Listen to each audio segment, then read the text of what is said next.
The Prophet of Yonwood by Jeanne DuPrau. Epigraph. The universe is not only stranger than we imagine, it is stranger than we can imagine. J.B.S. Haldane. The Vision. On a warm July afternoon in the town of Yonwood, North Carolina, a woman named Althea Tower went out to her backyard to fill the bird feeder. She opened her sack of sunflower seeds, lifted the bird's feeder lid, and that was when, without warning, the vision assailed her. It was like a waking dream. The trees and grass and birds faded away, and in their place she saw blinding flashes of light so searingly bright she staggered backward, dropped her sack of birdseed, and fell to the ground. Billows of fire rose around her, and a hot wind roared. She felt herself flung high into the sky, and from there she looked down on a dreadful scene. The whole earth boiled with flames and black smoke. The noise was terrible, a howling and crashing and crackling, and finally, when the firestorm subsided, there came a silence that was more terrible still. When the vision finally faded, it left Althea stunned. She lay on the ground, unable to move, with her mind all jumbled and the birds pecking at the spilled birdseed around her. She might have lain there for hours if Mrs. Brenda Beeson had not happened to come by a few minutes later to bring her a basket of strawberries. Seeing Althea on the ground, Mrs. Beeson rushed forward. She bent over her friend and spoke to her, but Althea only moaned. So Mrs. Beeson used her cell phone to call for help. Within minutes, 4 of her best friends, the doctor, the police chief, the town mayor, and the minister of the church, had all arrived. The doctor squatted beside Althea and spoke slowly and loudly. "Can you tell us what's wrong?" he said. "What is it?" Althea shivered. Her lips twisted as she tried to speak. Everyone leaned in to hear. "It's God," she whispered. "God, I saw.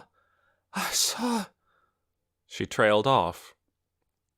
"Merciful heavens," said Brenda Beeson. "She's had a vision." Of course, they didn't know at first what her vision had been. They thought maybe she'd seen God. But why would that frighten her so? Why would she be muttering about fire and smoke and disaster? Days went by, and Althea didn't get better. She lay on her bed, hardly moving, staring into the air and mumbling. Then, exactly a week later, a clue to the mystery came. The President of the United States announced that talks with the Phalanx nations had reached a crisis. Their leaders would not give in on any of their demands, and the leaders of the United States would not give in on theirs. Unless some sort of agreement could be reached, the President said, it might be necessary to go to war. Brenda Beeson made the connection right away. War! That must be what Althea Tower had seen. Mrs. Beeson called her friends. They told their friends. The newspaper wrote it up, and soon the whole town knew. Althea Tower had seen the future, and it was terrible. All over Yonwood, people gathered in frightened clusters to talk. Could it be true? The more they thought about it, the more it seemed it could be. Althea had always been a quiet, sensible person, not the sort to make things up. And these were strange times, what with conflicts and terrorists and talk of the end of the world. Just the kind of times when visions and miracles were likely to happen. Brenda Beeson formed a committee to take care of Althea and pay attention to anything else she might say. People wrote letters to the newspaper about her and left flowers and ribbons and handwritten notes in front of her house. The minister spoke of her in church. After a few weeks, nearly everyone was calling her the Prophet. Chapter 1. The Inheritance. Nicky Randolph's first sight of the town of Yonwood was a white steeple rising out of the pine forest that covered the mountainside. She leaned forward, gazing through the windshield of the car. "Is that it?" Her Aunt Crystal, who was driving, put one hand up to shield her eyes from the rays of the setting sun. "That's it," she said. "My new home," said Nicky.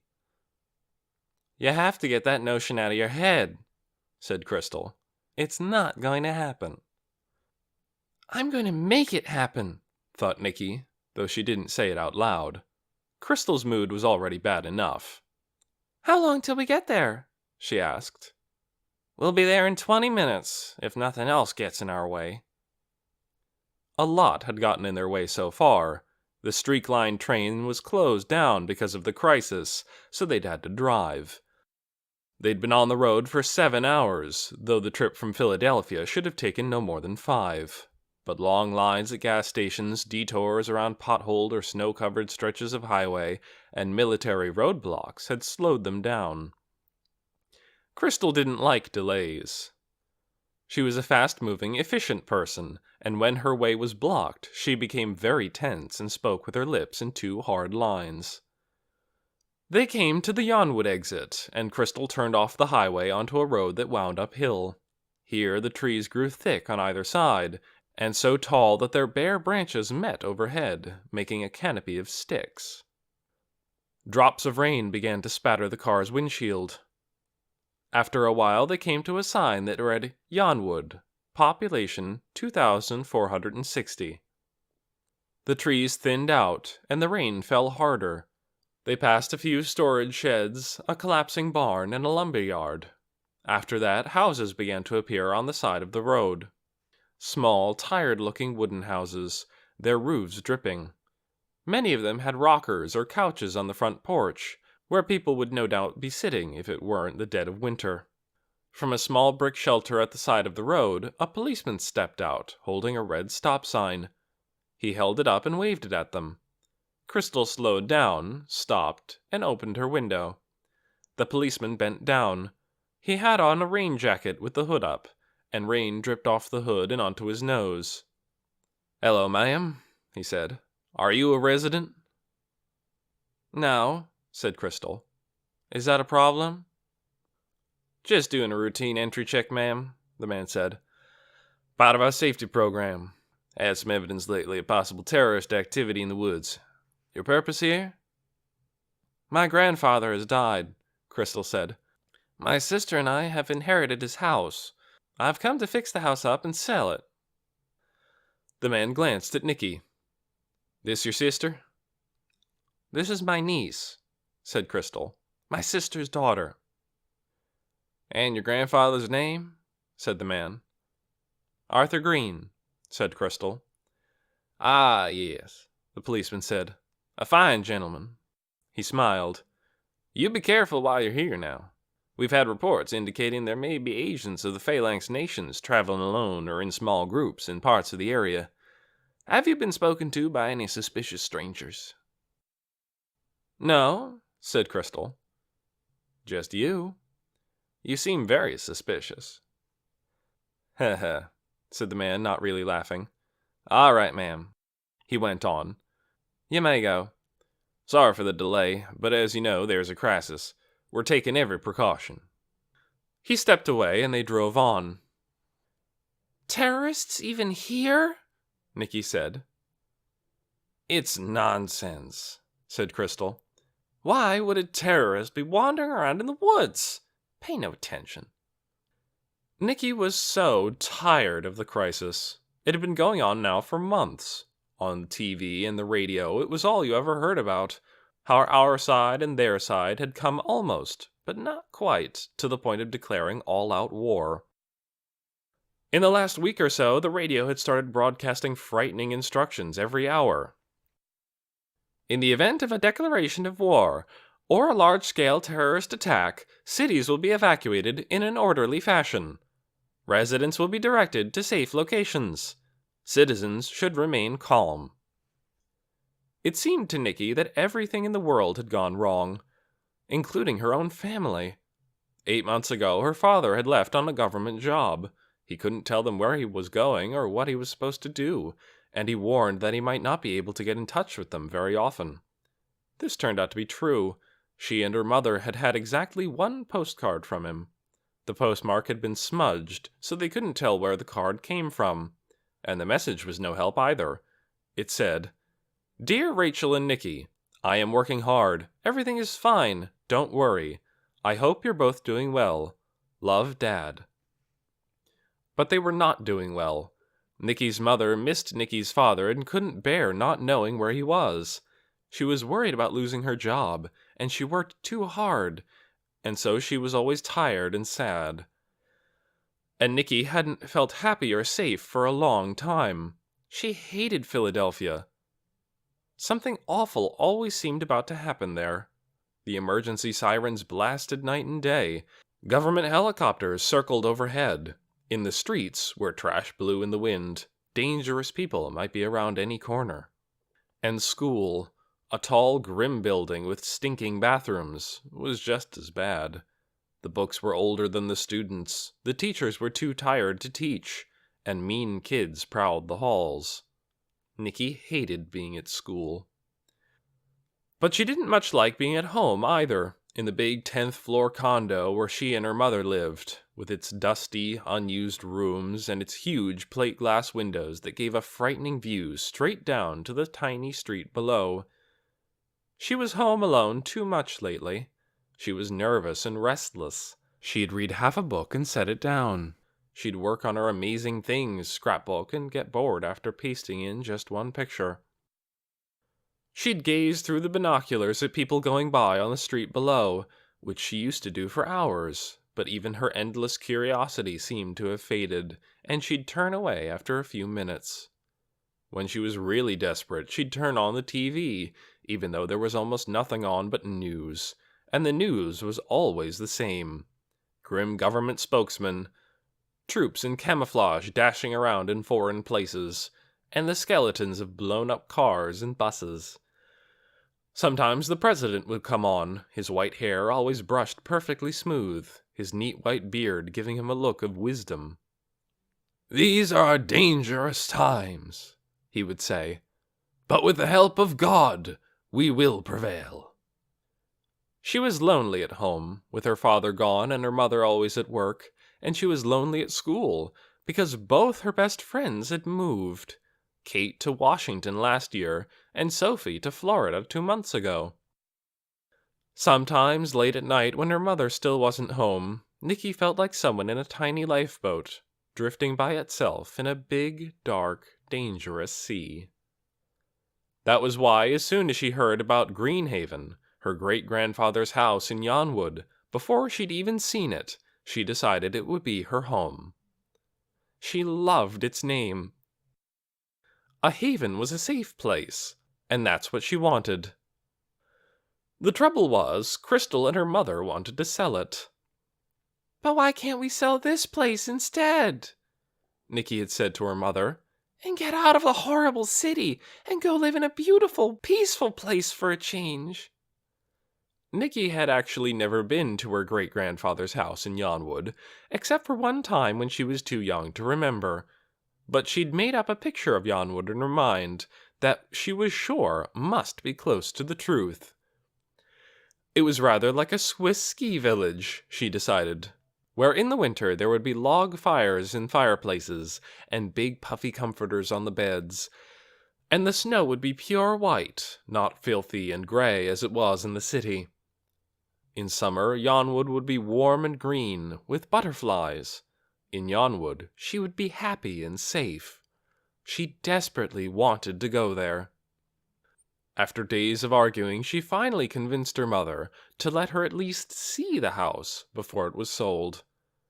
"All right," her mother said. Nikki could take a couple of weeks off school, drive down with Crystal, her mother couldn't leave work, and help her get the place fixed up and put on the market. Nikki agreed, but her real plan was different.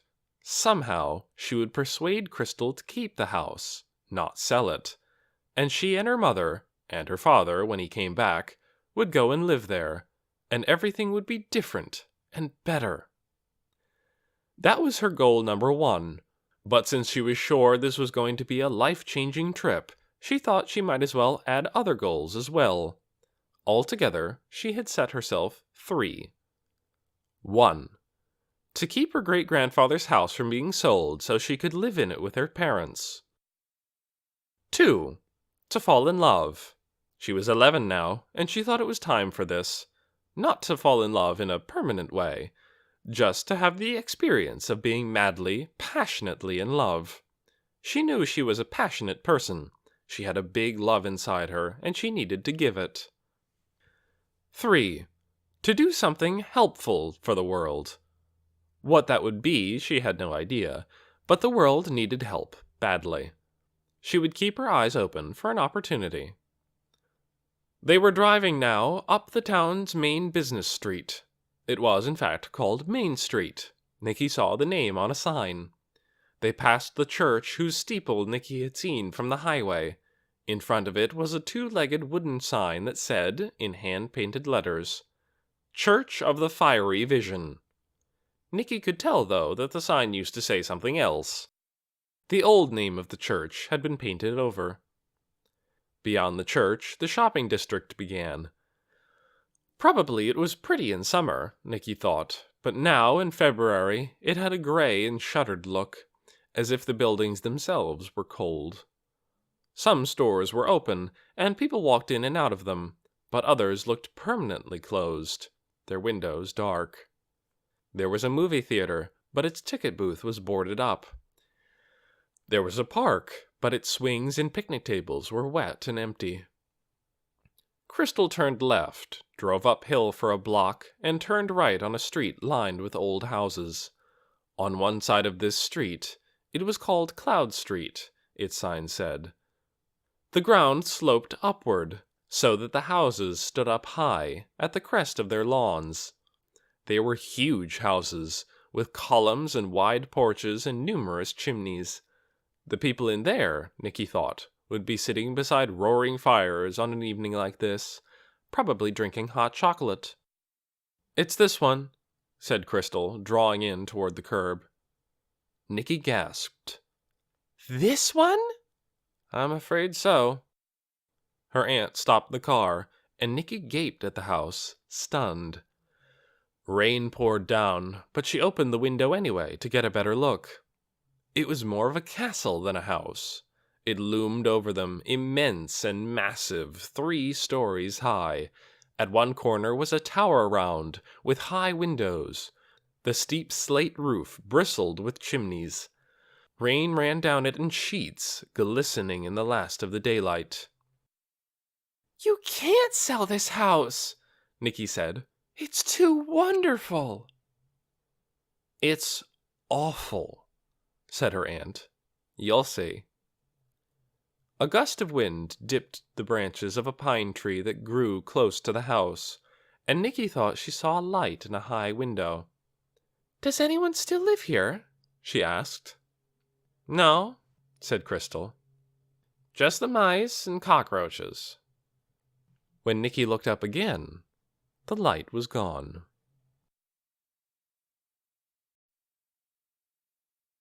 Chapter 2. The Third Floor. They put up the hoods of their jackets and dashed through the pelting rain, along the path, up the steps, and across the stone terrace to the wide wooden door. The Yonwood real estate office had sent Crystal a key. She fitted it into the keyhole, turned it, and pushed the door open. They stepped into a wide hall. Crystal groped for the light switch, and a light came on, revealing walls hung with gilt-framed paintings of old-fashioned people, such old paintings that they were nearly black. At the end of the hall was a flight of stairs curving up into the darkness. Through an archway to the left was the dining room, where chairs stood around a long table. Through an archway to the right was the living room. "The front parlor," Crystal said, turning on a lamp. It was a gloomy room. Dark red curtains at the windows, floor length, walls lined halfway up with bookcases, and above the bookcases, red fuzzy wallpaper, Persian rugs on the floor, thin as sheets of burlap, patterned in dusty blue and faded red. And beside the window, a long couch with 3 bed pillows and 2 blankets neatly folded. "This must have been where Grandfather spent his last days," Crystal said. Who took care of him? Nicky asked. He hired a girl, I believe. For those last few weeks, he wasn't able to cook for himself, and he needed help to get around. Crystal reached out and picked something up from a side table. Look, she said. Here he is, grandfather. It was a silver-framed photograph of a smiling, silver-haired man. You would have liked him, Crystal said. He was interested in everything, just like you. Nicky studied the man in the photograph. He was very old. His skin sagged, but his eyes were lively. Crystal strode to a window and swept back the curtains. What I need to do, she said, is make a list of the valuables. She took a notebook out of her big purse. I may as well start on it, as long as we're here. I think there might be some first editions among these books. I'm going to look around, okay? Said Nicky. I want to see everything. Her aunt nodded. Nicky went back through the dining room and through a swinging door that led to the most ancient kitchen she had ever seen. It had a smell so indescribably repellent that she hurried away down a passage that led behind the front parlor. There she found 2 bedrooms, each with a towering 4-poster bed of black carved wood and a great black chest of drawers topped with a mirror in a heavy frame. Up on the second floor were 4 more bedrooms. She pulled open a few drawers, expecting to find them empty, but they were filled with folded clothes and jewelry boxes and hairbrushes and old bottles of dried-up perfume.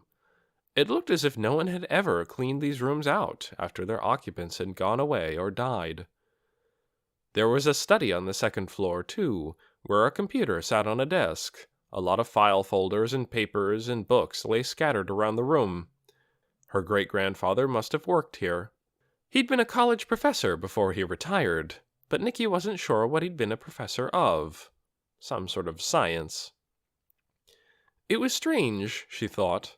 Until just a few days ago, this house had been lived in continuously for over 150 years. It was never vacant, and it was never sold. Her ancestors had always owned it. Children had grown up here. Old people had died. The house had been so full of life for so long that it probably felt like a living thing itself. And now, in its sudden emptiness, knowing its family no longer wanted it, she imagined it must feel frightened and lonely. Well, I want you, she thought. I think you're wonderful. Remembering that there was a 3rd story, Nicky looked for another stairway. She found it behind a door to the left of the big front stairs. These weren't broad and polished, but narrow and plain. There was no handrail along the wall. At the top was a closed door. She opened it to find herself in a hall with 2 doors on each side. She looked into all the rooms. 2 of them were crammed full of stuff, suitcases and boxes and hat boxes, enormous old trunks with leather straps, stacks of papers and portraits in broken frames and mildewed books, and paper-wrapped packages and grocery bags stuffed with who knows what, all of it draped in swags of dusty cobwebs. The 3rd room was a tiny bathroom that hadn't been cleaned for a while. But the 4th room was wonderful. It was big and airy, with windows on 2 sides. The tower formed one corner of it, making a circular alcove with windows all around, and a wide window seat running beneath them. The perfect place for sitting with a book on a sunny day, or with lamplight over your shoulder on a dark day like this one. Nicky guessed that this room had been a nursery, because old toys were jumbled into cabinets along one wall. A rolled-up rug lay at one end of the room, and by the windows was a rocking chair. At the far end of the room stood an iron bed, neatly made, as if just waiting for her. This would be her room, she decided.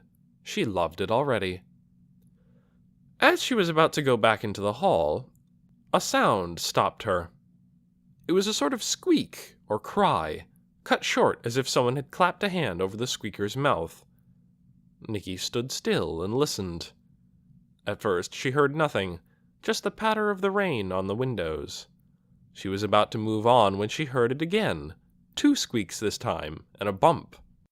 It seemed to be coming from the closet. She froze, suddenly remembering the light she'd seen from the street. What if someone dangerous was hiding in the closet? A burglar surprised in the middle of a burglary, or a homeless person who'd sneaked into the house, or even a terrorist. She hesitated. There was another squeak, very faint, but definitely coming from the closet. In a choked voice, Nikki said, "Who's in there?" No answer. Nikki's curiosity took over. This happened to her a lot. Her hunger for finding things out was so strong that it overcame caution and even common sense. So now, although she was afraid, she dashed to the closet, flung open the door, and leapt back. Inside, pressed up against the rear wall, half hidden by shirts and dresses dangling from hangers, was a tall, thin girl with wide, terrified eyes. Her hands were wrapped around the muzzle of a small, wildly squirming dog. Chapter 3. The Girl in the Closet. Nikki stared. The girl stared back. The dog wriggled in her arms and paddled its hind legs frantically. "Who are you?" Nikki asked. The girl hunched up her shoulders and craned her head toward Nikki. She had a long face and thin, brown, straggly hair. Her front teeth were a little crooked. "Please," she said in a hoarse whisper, "don't tell that I'm here. Please don't tell." The girl stepped cautiously out of the closet. "I'm not supposed to be here," she said. The dog wrenched its muzzle out of her hands and yelped. She grabbed it again. She was wearing jeans and a limp green sweater. Nikki could see that the girl was older than she was, a teenager. "But why are you here?" said Nikki. "I took care of the old man," the girl said. She spoke in a trembly whisper. "For the last 6 months, till he died. But I don't have nowhere to go, and if they find me, they'll put me in a home and take him away." She ducked her chin toward the dog. "So I need to stay here till I can figure out what to do next." "What's your name?" Nikki asked. She spoke in a whisper, too. "Amanda Stokes," said the girl. "What's yours?" Nikki told her. "Arthur Green was my great-grandfather," she said. "My family owns this house now." "Oh, Lord," said Amanda. She had a worried-looking face, as if she'd been worrying all her life. "Are you going to come and live here?" "Yes," said Nikki firmly, "but not right away." "So you won't tell that I'm here?" Nikki considered. Would it be wrong to keep this girl a secret? She didn't want to do anything wrong, but it seemed to her that telling on Amanda would cause more harm than not. What did it matter if she stayed here a few days longer? "I can live real quietly," Amanda said. The dog jerked in her arms and tried to yelp. "Even with him. He's pretty quiet usually." "What's his name?" "Otis. I found him a couple of days ago out by the dump. I know he doesn't have no owner, because he didn't have a collar and he was real dirty. I washed him in the laundry sink." Nikki scratched the dog behind his small, pointed ears. He was a light-colored dog, a sort of strawberry blonde, with round brown eyes. His fur grew in a way that made his face look like a ragged sunflower. From somewhere downstairs came Crystal's voice. "Nikki, where are you?" Nikki dashed into the hall and shouted down. "Upstairs!"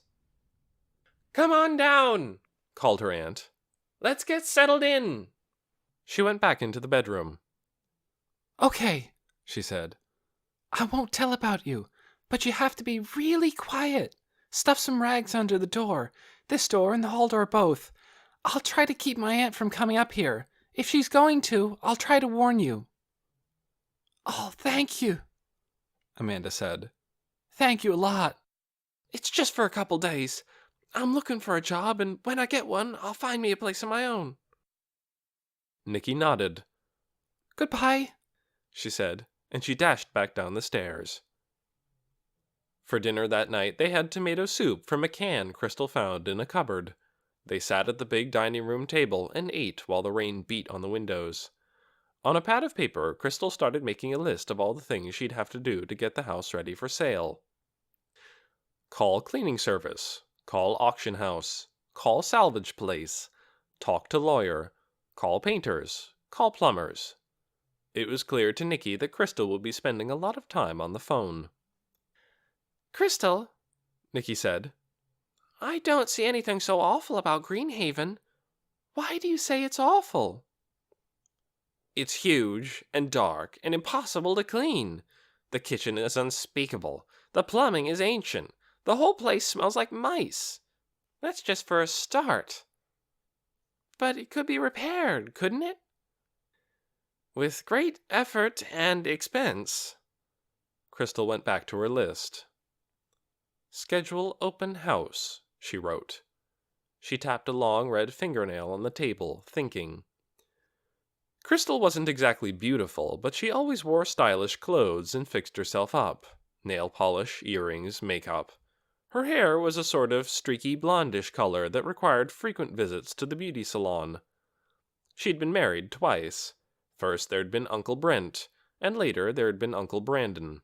Now there was no one, which was probably one reason Crystal was more snappish and impatient than usual. "Crystal," said Nicky, "if you could live in any kind of house, what kind would it be?" Crystal looked up. She gazed at Nicky blankly for a second, her mind elsewhere. Then she said, "Well, I can tell what it wouldn't be. It wouldn't be an old pile like Greenhaven. And it wouldn't be a dinky, tacky little apartment like the one I live in now." "What then?" said Nicky. "A gracious house," said Crystal. "Big rooms, big windows, a big garden, and," she leaned forward and smiled a wry little smile, "a nice big man to live in it with me." Nicky laughed. "Another husband?" she said. "The first two weren't quite right," said Crystal. "Would you want to have a dog?" "A dog? Heavens, no! Dogs ruin furniture." "But if a dog just showed up and needed a home, would you keep it?" Certainly not. It would go straight to the pound to wait for a happy life with someone else. She spooned up the last of her soup. "Why are you asking about dogs?" "Just wondering," said Nicky with a sinking heart. "I like dogs." After dinner, Crystal went to take a bath, and Nicky dashed up to the third floor. She tapped on the door of the nursery, and Amanda, in her pajamas, opened it. Otis stood on his hind legs to greet Nicky, and she hugged and petted him. "Everything okay?" "Yeah," Amanda said. "I'm being real quiet." "Good," said Nicky, "because I found out Crystal doesn't like dogs. We have to be extremely careful." "Okay," said Amanda. "I'll put him under the covers with me tonight." Nicky gave Otis one more pat and hurried back downstairs.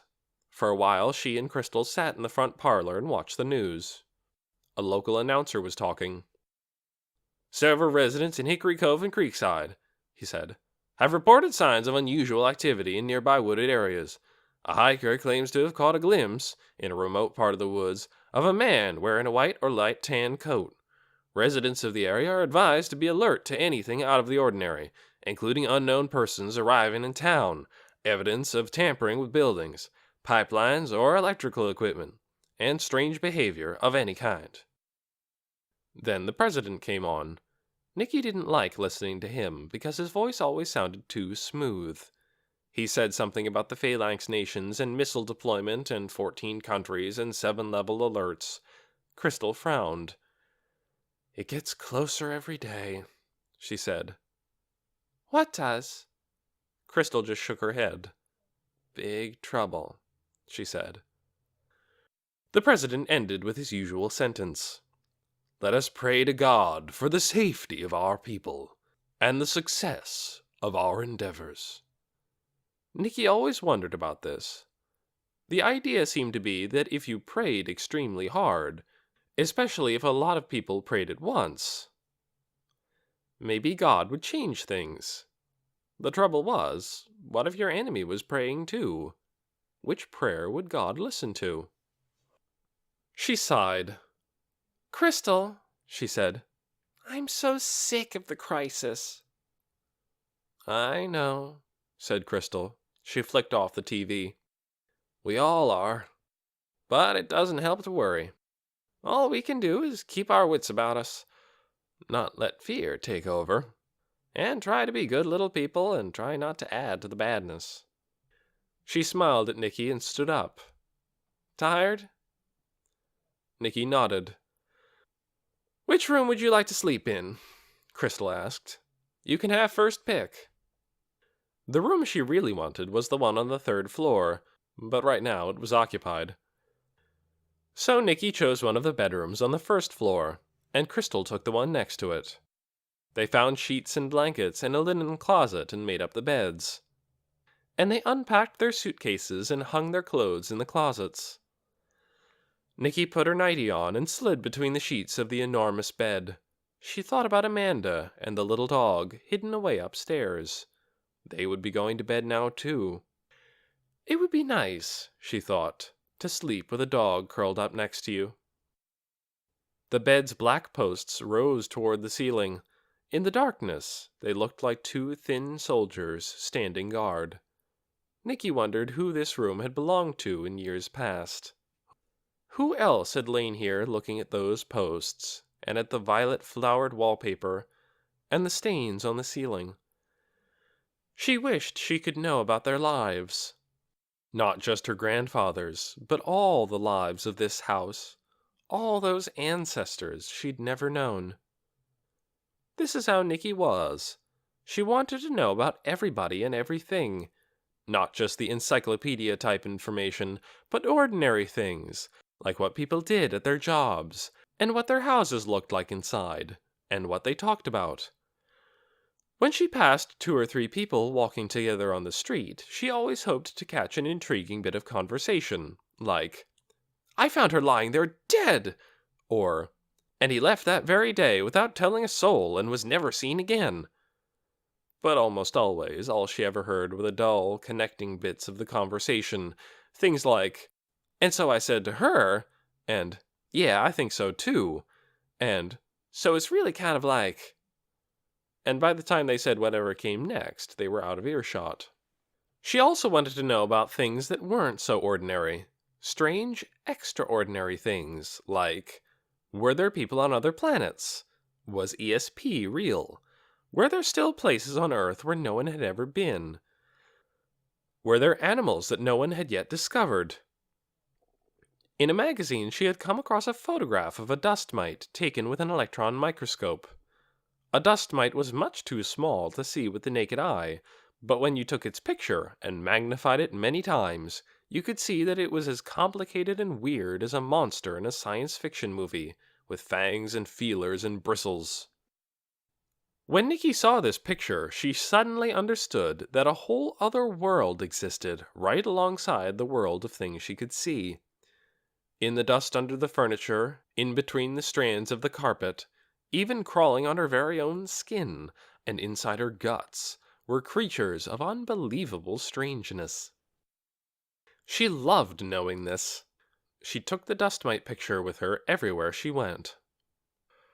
Now she listened to the rain pattering steadily at the windows and closed her eyes. She thought about the spirits of all the people who had lived here. Maybe they were still hovering around, wondering who was coming next. "It's going to be me," she told them silently. "I'm going to live here." And this reminded her of something she'd forgotten to do. She sat up and turned the light back on. In the drawer of her bedside table, she rummaged around until she found a stubby pencil and a scrap of paper. On the paper, she wrote, 1. Keep Greenhaven. 2. Fall in love. 3. Help the world. Her 3 goals.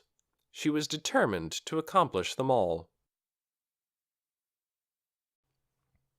Chapter 4. Break-In. Sometime in the middle of that night, as the rain fell and Nicky slept, someone, or something, came out of the forest above the town. The night was dark and moonless, and whoever it was came so quietly that no one heard him. Wayne Hollister, who ran the Black Oak Inn at the north end of town, glanced out the window when he got up to go to the bathroom around 2 a.m., and he was pretty sure he saw something moving on the road, but he didn't have his glasses on, so he couldn't tell what it was. Maybe a man in a raincoat. Early the next morning, it was a Friday, a boy named Grover Persons was walking up the alley in back of the Cozy Corner Cafe, hunting for a particular kind of wildlife on his way to school, when he noticed that the glass window next to the cafe's back door was broken. He stopped to investigate. He could see that the window must have been punched in from the outside. A few fragments lay on the ground below the window, but most of the glass was inside, scattered across the restaurant's kitchen counter. Some jagged shards remained in the window frame, and something else was there too. It looked like a white dish towel snagged on the broken glass. On the towel was a dark stain. Grover peered at it. It looked like blood. He went around to the front of the restaurant, where Andy Hart, the manager, was just opening up. "Andy," said Grover, "someone broke your back window last night." Andy stood stock still and gaped at him for a second. Sunlight, which shone through gaps in the leftover rain clouds, flashed on his glasses and lit up his high, shiny forehead. Then he charged around to the back, with Grover behind him. When he saw the broken window and the stained cloth, he let out a shriek that brought people running from all around. In minutes, the entire 4-man police force, and 10 or 12 other people, had gathered behind the cozy corner. They stared at the broken window, which looked like a great snaggle-toothed mouth, with a bloody tongue hanging out the bottom. "Stay back," said Chief of Police Ralph Gurney. "Don't touch anything. This is a crime scene." People moved back. Grover could hear them murmuring to each other in worried voices. "Andy, you in there?" called Officer Gurney through the window. "What's been taken?" From inside, Andy called, "Nothing much. It looks like just a package of chicken." "So," said Officer Gurney, "this must either be a prank or a threat." Again came the uneasy murmurs from the crowd. At another time, this broken window might have seemed like a minor incident. After all, no one was hurt, not much was stolen, but people were already on edge. It had been more than 6 months since Althea Tower had had her terrible vision, and every day that vision seemed closer to coming true. Just last night, the Phalanx nations had announced that they had missiles deployed in 14 countries. The United States had replied by raising the alert level to 7. Everyone knew that terrorists were all over the place. It seemed that the evils of the world were coming far too close for comfort. Officer Gurney ran a strip of yellow tape around the back area of the cafe, roping it off so no one could disturb the sight. Then he scanned the crowd. His eyes lit on a comfortably plump woman wearing a red down jacket that made her look even plumper. She had a short, brownish-blonde ponytail that stuck out through a hole in her red baseball hat. "Brenda," said Officer Gurney, "what do you think?" Grover was in danger of being late for school by this time. He'd already been late twice this month. If he was late again, he might get a note sent home to his parents. But he had to risk it. This was too interesting to miss. The woman stepped forward. Grover knew her, of course. Everyone did. Mrs. Brenda Beeson was the one who had figured out the prophet's mumbled words and explained what they meant. She and her committee, the Reverend Loomis, Mayor Orville Milton, Police Chief Ralph Gurney, and a few others, were the most important people in town. Officer Gurney raised the yellow tape so Mrs. Beeson could duck under it. She stood before the window a long time, her back to the crowd, while everyone waited to see what she would say. Clouds sailed slowly across the sun, turning everything dark and light and dark again. To Grover, it seemed like ages they all stood there, holding their breath. He resigned himself to being late for school and started thinking up creative excuses. The front door of his house had stuck, and he couldn't get it open.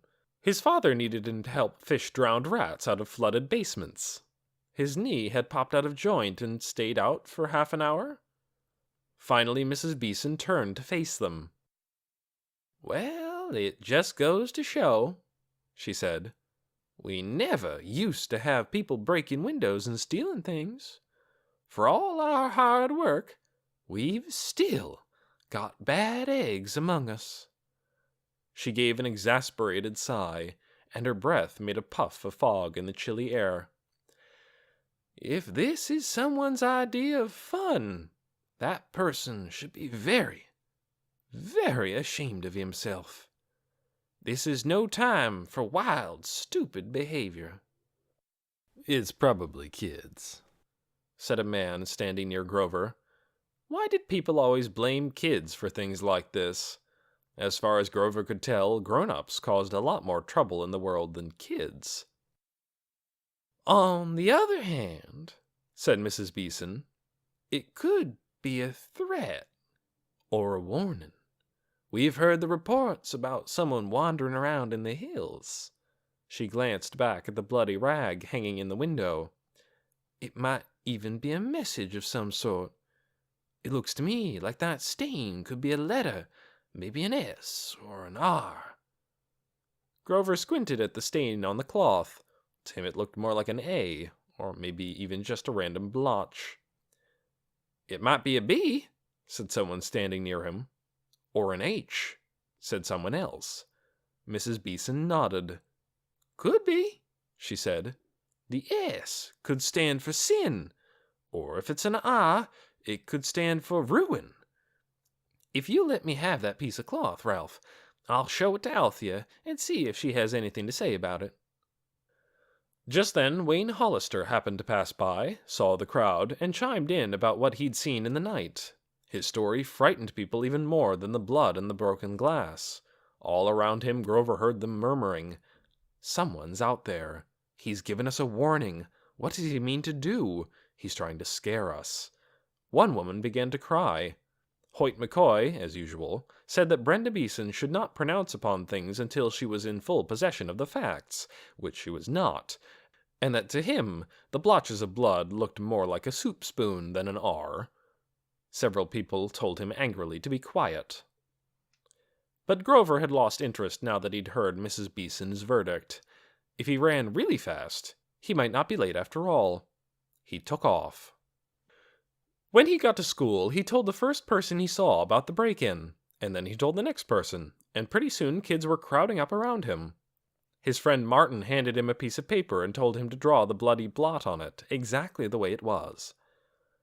"I can't remember it exactly," he said, "but it was more or less like this." He drew a gloppy string of blotches. "That's supposed to look like a letter?" Martin frowned, peering at Grover's drawing through his thick-framed glasses. "Well, I'm not drawing it perfect. Maybe it was more like this." He drew a different blob. "That's not it either." But Martin frowned again.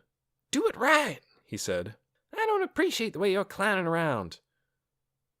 Grover drew it again, as well as he could remember. "And she said it was an S or an R?" Martin wanted to know. "She wasn't sure which," said Grover. "And what did she say it stood for?"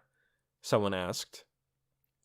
He told them, and he answered a lot of other questions too, showing how Officer Gurney had strung the yellow tape, and repeating what Mrs. Beeson had said, and imitating, with a few high-pitched screams thrown in, the sobs of the woman who'd been so frightened. He imitated Hoyt McCoy, too, copying his gloomy look so well that everyone laughed. "Hoyt McCoy said it looked like a soup spoon," he said. "Yeah," said Martin, "but Hoyt McCoy is a weirdo." "Maybe so," said Grover, "but Mrs. Beeson don't know everything." "Grover!" said Martin. His voice rose, and his face turned almost the same red as his hair. "She took the prophet's vision seriously, even if you didn't." The bell rang.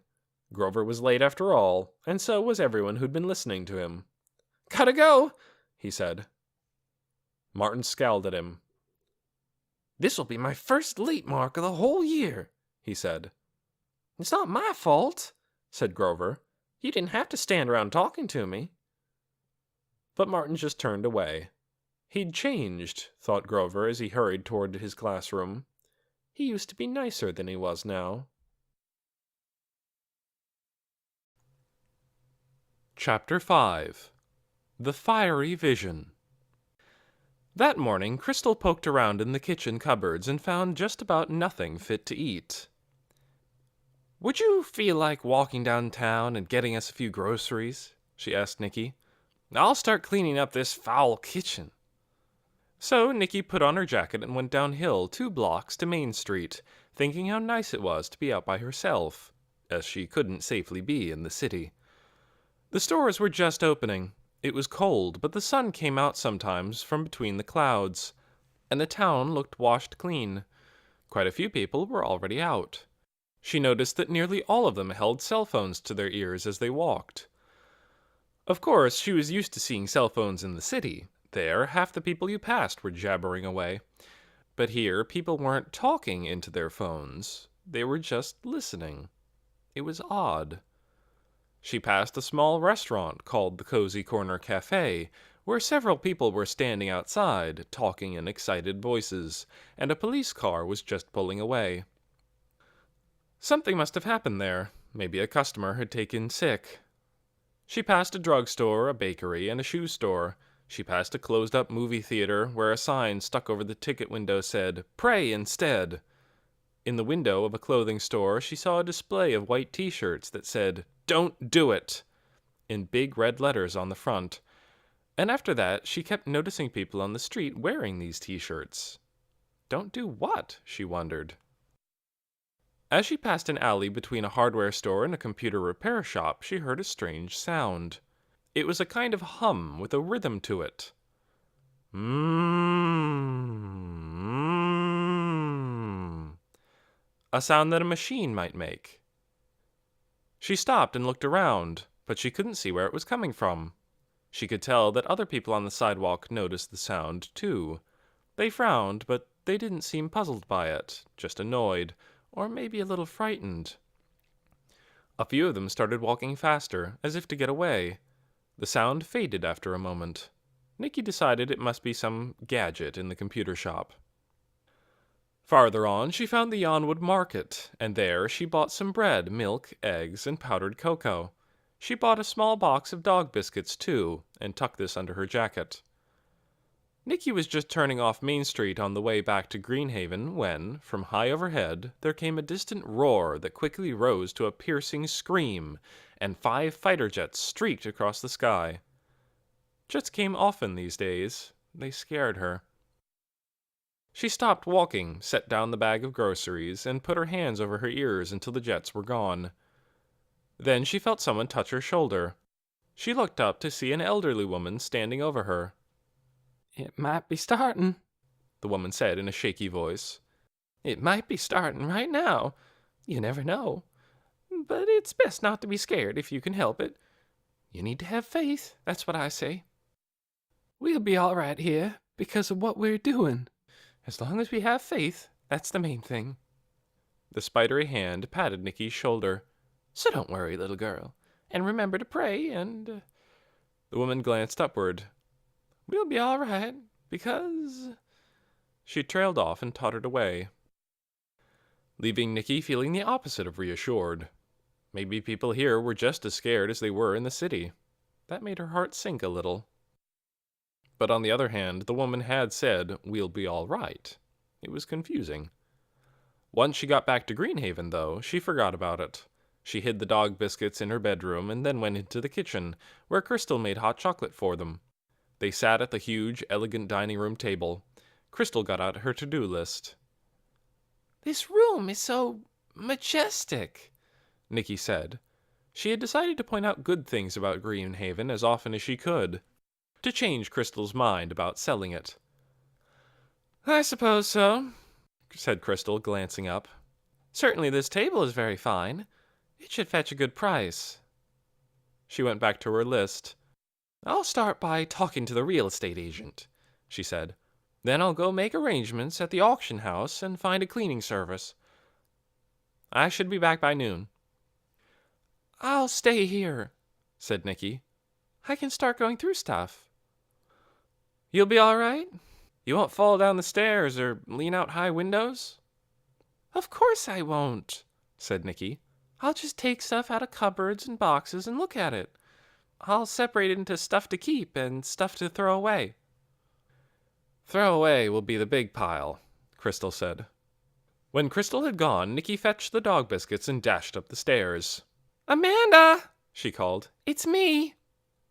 She heard barking when she came to the door at the top. When she opened it, she saw Otis rocketing toward her. He skidded to a stop in front of her and rose to his hind feet, stretching his front paws up as if he wanted to pat her face. She knelt down and scratched his ears. Hi, Otis, she said. You sure are cute. Amanda came out into the hall. She was still in her bathrobe. I heard Otis barking when I came up the stairs, Nicky said. I don't see how we can keep him a secret if he barks. Crystal will hear him. Oh, Lord, said Amanda. Maybe I could get him a muzzle. That seems kind of cruel, Nicky said. There must be a better way. Nicky went into the nursery room and looked around. The long tube of rolled-up rug gave her an idea. We could soundproof this room, she said. I'm sure we could. They spent the next 2 hours doing it. They unrolled the big rug. They found small rugs in other rooms, brought them up to the nursery, and spread them out to cover the entire floor. From bathrooms and linen closets they brought towels and blankets, which they hung over the windows and the door with thumbtacks. Every now and then Nicky would go downstairs, Amanda would get Otis to bark, and Nicky would listen hard. Finally, after 4 tries, Nicky couldn't hear a thing. It works, she said when she came back up. She surveyed what they'd done. It was more than a soundproof room. It was also a strange and beautiful room, almost like the inside of a tent, with its carpeted floor and walls hung with blankets. It glowed with patterns and colors, faded blue and faded red on the floor, rose and lavender, pale green and gold on the walls. The light was dim now because they'd covered some of the windows, so they brought up a lamp with a parchment shade from one of the rooms below, and more cushions for the window seat, and another rocking chair. If only we could make a fire in the fireplace, Nicky said. This would be the coziest room in the world. It's real nice, Amanda agreed. Otis might chew these rugs, though. I'll buy him some toys, Nicky said. You can teach him to chew those instead. She bent down and rumpled Otis's ears. Now, she said, I'm going to start looking through stuff. Looking through what? Everything in the house. I want to see it all, Nicky said. Have you noticed any scrapbooks while you've been here? Or diaries or photograph albums? Amanda pondered. Maybe in the front parlor cabinet, she said. So Nicky went downstairs, filled a box with stuff she found in the parlor cabinets, and took it back up to the nursery. She and Amanda sat on the window seat beneath a lamp and looked through it. A great deal of it was boring. Old packs of bent playing cards, a calendar from 1973, a photo album containing 18 faded photos, every one of them of a black cocker spaniel. But there were also some old letters, some National Geographic magazines, and quite a few albums with pictures of people. Jammed way in the back, she found 3 very old-looking cards with black borders. They were from different people, but all of them were dated 1918, and all of them, in old-fashioned handwriting, said more or less the same thing. We send heartfelt condolences for your tragic loss. What was the tragic loss? She wondered. None of the cards said. Hey, I thought of something else you'd probably want to look at, Amanda said. I'll go get it. She went downstairs and came back up in a minute with a little brown notebook. The old man wrote in this sometimes when I was taking care of him, she said, handing it to Nicky. Nicky opened the notebook. Her great-great-grandfather's name was written inside the front cover. Arthur Green. She leafed through it. It looked more like a series of jottings than a real journal. He'd made the first entry at the beginning of December, just a couple of months ago. It said, 12/7. Some odd experiences lately. Might be my failing mind, but might not. We'll note them down here. Interesting, Nikki thought. She put the notebook in the stuff to keep pile. She'd look at it later. Otis, in the meantime, chewed quietly on a chair leg. By the time they realized it, he had made some rather deep tooth marks. Fortunately, they were on the back leg of the chair and didn't show too much. Amanda took one of the National Geographic magazines and leafed through it. "Oh, Lord, look at this," she said. She held out the magazine, open to a picture of a volcano erupting with flames and billows of black smoke. "This is kind of like what the Prophet saw." "Who?" "The Prophet," said Amanda. "Althea Tower. You haven't heard of her? She's famous. Everybody in this whole town follows her. Or just about everybody." "Why do you call her the Prophet?" "Because she is one," said Amanda. She propped her elbows on her knees and leaned forward. She spoke in the hushed voice people use for imparting awesome information. "She saw the future in a vision." "What did she see?" asked Nikki. "Well, she couldn't exactly tell, because it was so awful it made her sick. She could only give hints. Like she said, fire a lot, and explosions. It must have looked sort of like this." Amanda tapped her finger on the volcano picture. "Except all over the world. Anyway, she took to her bed, and she's been there ever since." "That's amazing," said Nikki. "But I don't understand. What did it mean? Was it like a bad dream?" "It wasn't a dream," Amanda said scornfully. "It was the future. It was a warning. Mrs. Beeson figured that out." "Who's Mrs. Beeson?" Nikki asked. "This lady who lives down the street from here. She's a real sweet, smart lady. Used to be the school principal. She has a dog named Sausage. You'll probably see her walking it sometimes." She leaned forward again. "So anyway," she said, "what happened is, people have strayed from God's way, so that's why everything is so awful and heading for doom. But God wants to save us, so he gave the vision to Althea. If we do right, we'll be saved. And what she's seen in her vision won't happen, at least not to us." "So what are we supposed to do?" Nikki asked. "Everything the prophet says, because it's God's orders coming through her. She tells us what things to give up." "Give up?" "Yeah. Like one thing she says a lot is, no sinnies, which Mrs. Beeson says means no sinners. We have to be real careful to be good.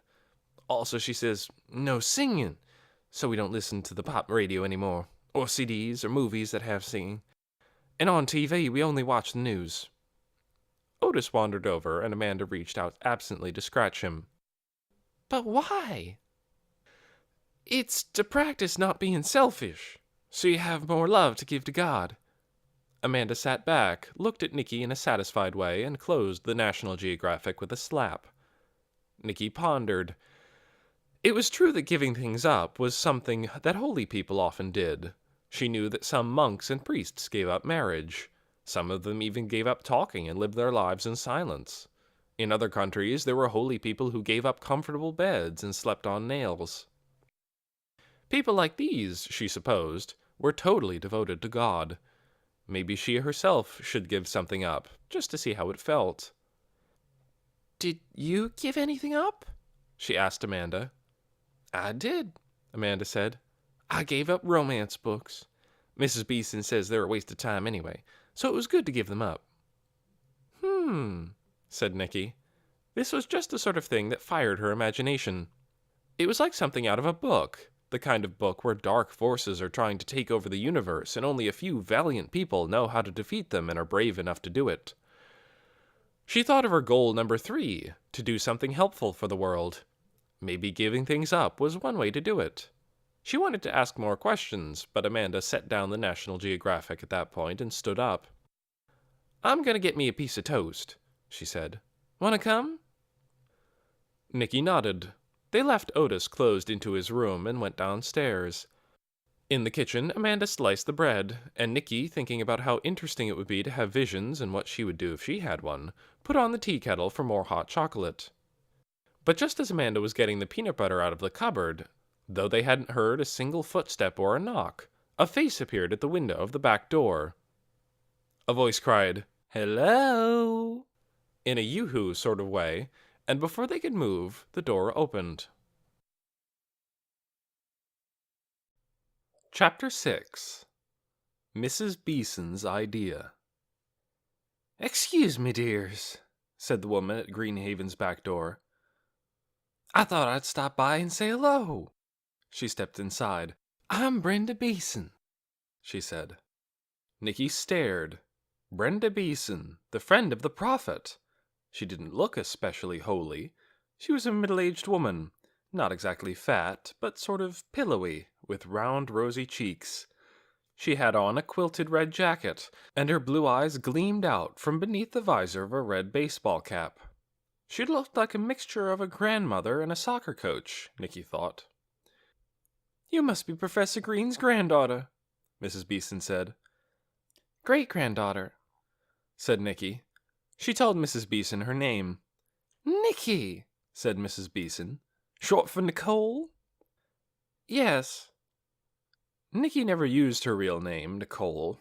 It was a pretty name, she thought, but it felt too pretty for her, since she was rather stocky and had a round chin, a short nose, and straight, unstylish brown hair. She considered herself a smart person with a good imagination, but sort of ordinary looking, and so Nikki felt like a better name. "Pleased to meet you," said Mrs. Beeson. "I'm your neighbor. I live 3 houses down, across the street." She took off her cap and stuffed it in her pocket, and Nikki saw that she had caramel-colored hair pulled back in a jaunty ponytail, and she wore little bobby earrings. Mrs. Beeson turned her gaze on Amanda. "I didn't expect to see you here, dear," she said. Amanda had backed up against the sink. She had a piece of bread in one hand and a jar of peanut butter in the other, and she looked scared.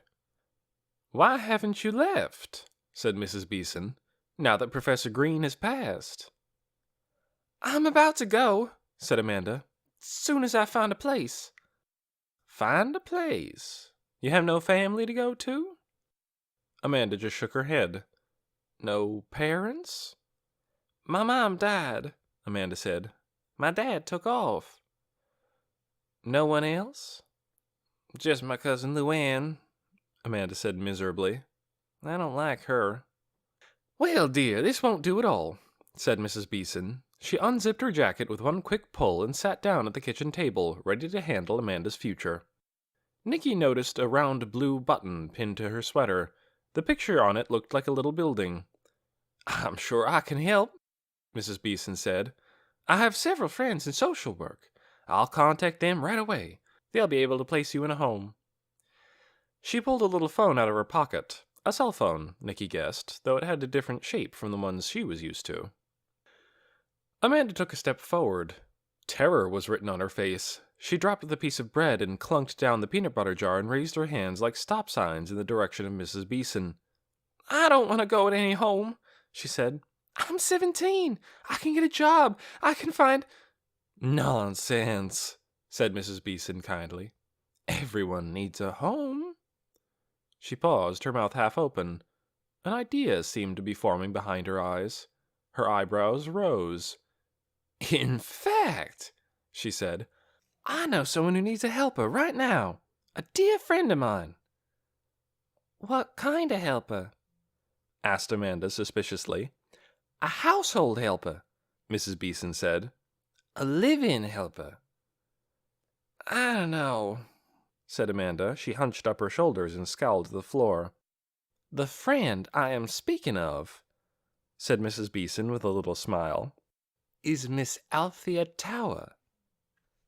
Amanda's eyes went wide. She stood up straight. She said in a voice that cracked in the middle, "The Prophet?" "That's right. You know she's very unwell, and the girl we hired to take care of her is leaving. You could stay with her, couldn't you? You were so good with the professor." In just 5 seconds, Amanda had become a whole new person. Her face shone with eagerness. She straightened her shoulders, hooked a stray lock of hair behind her ear. I could do it, she said. I'd really like to. Wonderful, said Mrs. Beeson. If you can get ready, I'll take you over there right now and see if we can make an arrangement. Nicky could see that Mrs. Brenda Beeson was the kind of person who moved fast and made firm decisions. She seemed nice, too. So, after Amanda went upstairs, Nicky decided to ask some questions. But before she could say anything, there was a sudden pealing of tiny bells. Mrs. Beeson put her phone to her ear. Hello? Yes, Dorley, what is it? She listened. No, dear, I'm afraid not. A pause. I know you're anxious, but honey, Althea cannot see people's futures on demand. No, she is a prophet, not a fortune teller. Another pause. I'm sorry, Dorley, dear, but it's out of the question. Please don't ask me again. She put down the phone and sighed. I get these requests all the time, she said. People are so nervous. Nicky plunged ahead with her question. Mrs. Beeson, she said, do you think something terrible is going to happen? Like in the prophet's vision? Well, I don't want to scare you, honey, said Mrs. Beeson. But I'm afraid it might. There's a lot of people in the world right now who want to hurt us. The forces of evil are strong, but our country is standing up against them, and here in Yonwood we are too. She picked up the peanut butter jar and the loaf of bread and put them back in the cupboard. She brushed some crumbs off the table. Our prophet, she said, is helping us. I know, said Nicky. Amanda told me. Did she tell you about the hotline? Mrs. Beeson asked. It's a recorded phone message. Every day people can call 777 to hear her latest words and learn what to do about them. If there's something urgent, I can buzz their phones so they all get the message immediately. I arranged it all with my DATT phone. She showed Nicky the little phone, which had more tiny screens and buttons and sliding bits than any phone Nicky had seen. I love high-tech gadgets, don't you? DATT stands for Do 1,000 Things. It doesn't really do quite 1,000, but just about. She pressed a button. Wait a sec, that's the temperature. She pressed another button. There we go, nearly 11. Where is that girl? I need to get going. But Nicky wasn't through asking questions. She spoke quickly. You know what, Mrs. Beeson? She said. I really want to do something to help the world. Then you've come to the right place, said Mrs. Beeson, putting her phone back in her pocket. She smiled. Everyone here is trying to help the world. We're all passionate about it. We've had so many town meetings and church discussions and special votes. Well, dangerous times bring people together. There are still a few who cling to their selfish ways, though, and that's very troubling. Even one can ruin everything, just the way one moldy strawberry in a basket can mess up all the rest. Amanda's steps sounded on the stairs, and Mrs. Beeson stood up. But Nicky had one more question. What should I do? Mrs. Beeson was pulling on her jacket. She stuck her red cap on her head and pulled her ponytail out through the gap in the back. Do? She said. Well, let's see. You might let me know if you happen to notice any trouble spots. You mean, Nicky said, a trouble spot might be, like what? Amanda came into the kitchen. Here I am, she said. She had on nice clothes, and her hair was carefully combed. You look lovely, honey, said Mrs. Beeson. I'll go and get my car. Meet me in front of the house. But, Mrs. Beeson, said Nicky urgently, what would a trouble spot be? Mrs. Beeson paused in the doorway. Her eyes grew serious. You look for sinners, Nicky, she said. It's one of the things the prophet says most often. No sinners, she said. No sinners. Sinners? Said Nicky. You mean like lawbreakers? Yes, but not only them, said Mrs. Beeson. Sometimes they're not actually breaking a law, and you still have a sense of wrongness about them. You can just feel it. Mrs. Beeson paused for a moment to zip up her jacket.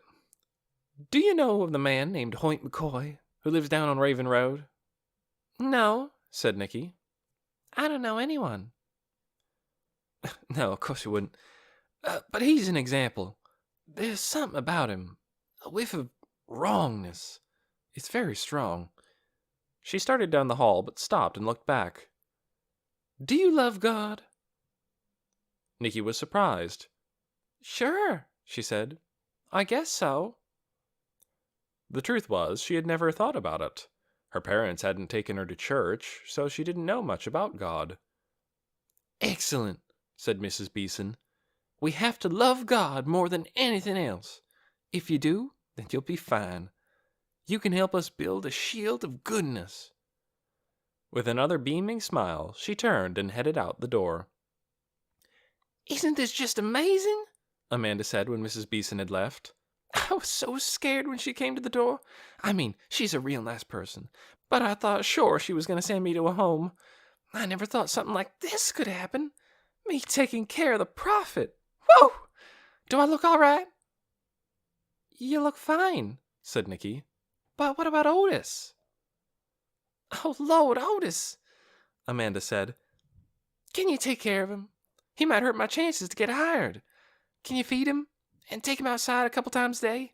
Just for a little while. Please, please, please. And of course, Nicky said she would. As soon as Amanda had gone off with Mrs. Beeson, Nicky found a pencil and a scrap of paper and wrote down these words: sinners, wrongness, forces of evil, shield of goodness. Those were the things to remember. It was so perfect. She could accomplish her goal number 3 by helping to battle the forces of evil and build the shield of goodness. Just the very words made her feel like a warrior. Maybe she should give something up, the way everyone else was. If she did, would she have more love to give God? She thought probably her love for God was a little weak, since she didn't know much about him and hadn't really thought about whether she loved him or not. It was hard to love someone invisible that you'd never met. Giving up something might strengthen her devotion. What could she give up? She'd think about it. Then she ran up to the nursery to see Otis. She knelt down and held him up by his front paws, so that they could look at each other eye to eye. Otis, she said, Amanda had to go away. I'm taking care of you now, okay? Otis gazed back at her. His eyes were like shiny, deep brown marbles. He cocked his head, as if trying to make sense of her words. It was going to be a little tricky, taking care of Otis. She'd have to keep Crystal from coming up to the 3rd floor, and she'd have to feed Otis and take him outside without letting Crystal see him. She hated leaving him all alone in the nursery room with nothing to do but chew things up. Did dogs get depressed from being alone too much? She didn't want Otis to be depressed. Luckily, it looked as if Crystal had so many errands to do and people to talk to that Nicky could probably be alone at Greenhaven for hours every day. She pulled Otis onto her lap and hugged him. He wiggled out of her arms. His small blond body was amazingly strong, and then he sort of danced in front of her, his front paws stretching out straight and patting the air. "Woof," he said, and Nicky instantly understood that woof meant play. In the closet, she found a little brown shoe that must have belonged to a child years ago. "Watch this, Otis!" she cried, and she threw the shoe across the room. Otis hurled himself after it. He snatched up the shoe and raced back to her. He gave it a shake to make sure it was dead, and then he dropped it and waited, his round brown eyes on hers, shining with expectation. They played retrieve the shoe for a long time, until Otis got distracted by a spider on the floor. Nicky went downstairs for another cup of hot chocolate and got back to find Otis in a squatting position, his back humped and his tail up and a faraway look in his eyes. Just in time, she seized an old magazine, put it under his rear end, and caught what came out before it could stain the rug. Take him outside twice a day, Amanda had said. She'd forgotten. She found a leash hanging in the closet, hooked it to Otis's collar, and led him downstairs and out the kitchen door. While he trotted among the bushes, she looked around. There was a clothesline back here and a concrete terrace bordered by a low stone wall. In the back of the house was a door that probably led to the basement. She tried it, but it was locked. Once Otis was emptied out, they went back upstairs to the nursery. Nicky wondered if Amanda was having her interview with the Prophet at this very moment. She was so curious about the Prophet. She longed to meet her. It was almost noon, but Crystal wasn't back yet, so Nicky went into the next room, one of the rooms crammed with trunks and boxes. Moving aside a stack of old magazines, she opened the biggest, oldest-looking trunk and saw a great jumble of stuff, mostly papers, inside. She scooped up an armful and took it back to the nursery room to look through. No one had bothered to put any of these things in order, or even to store them neatly so they didn't get bent and crumpled. There were a lot of old Christmas cards, some faded snapshots of babies, and bunches of ancient bills and report cards and school papers. Toward the bottom of the pile, she found an envelope so old that its edges had come apart. Inside was a photograph on cardboard backing. She had just time to glance at it and to notice that something about it was odd, but she wasn't sure what, when she saw Crystal's car pull up outside. Nicky put the photograph back in its envelope. She scooped her piles off the window seat and put them in the toy cabinet, where Otis couldn't get at them. "Now, you sleep," she said to Otis. She left the room, closed the door behind her, and crammed some rags under it. Then she raced downstairs. Crystal was just coming in the front door. She took her coat off and hung it on the coat rack in the hall. "Well, I met the real estate agent," she said. "Len Caldwell, his name is. Quite nice and helpful. He's very tall, and he has a funny little mustache." She smiled at Nicky. "And what's been happening here?" Nicky opened her mouth and then quickly closed it. "Oh, I've just been wandering around," she said.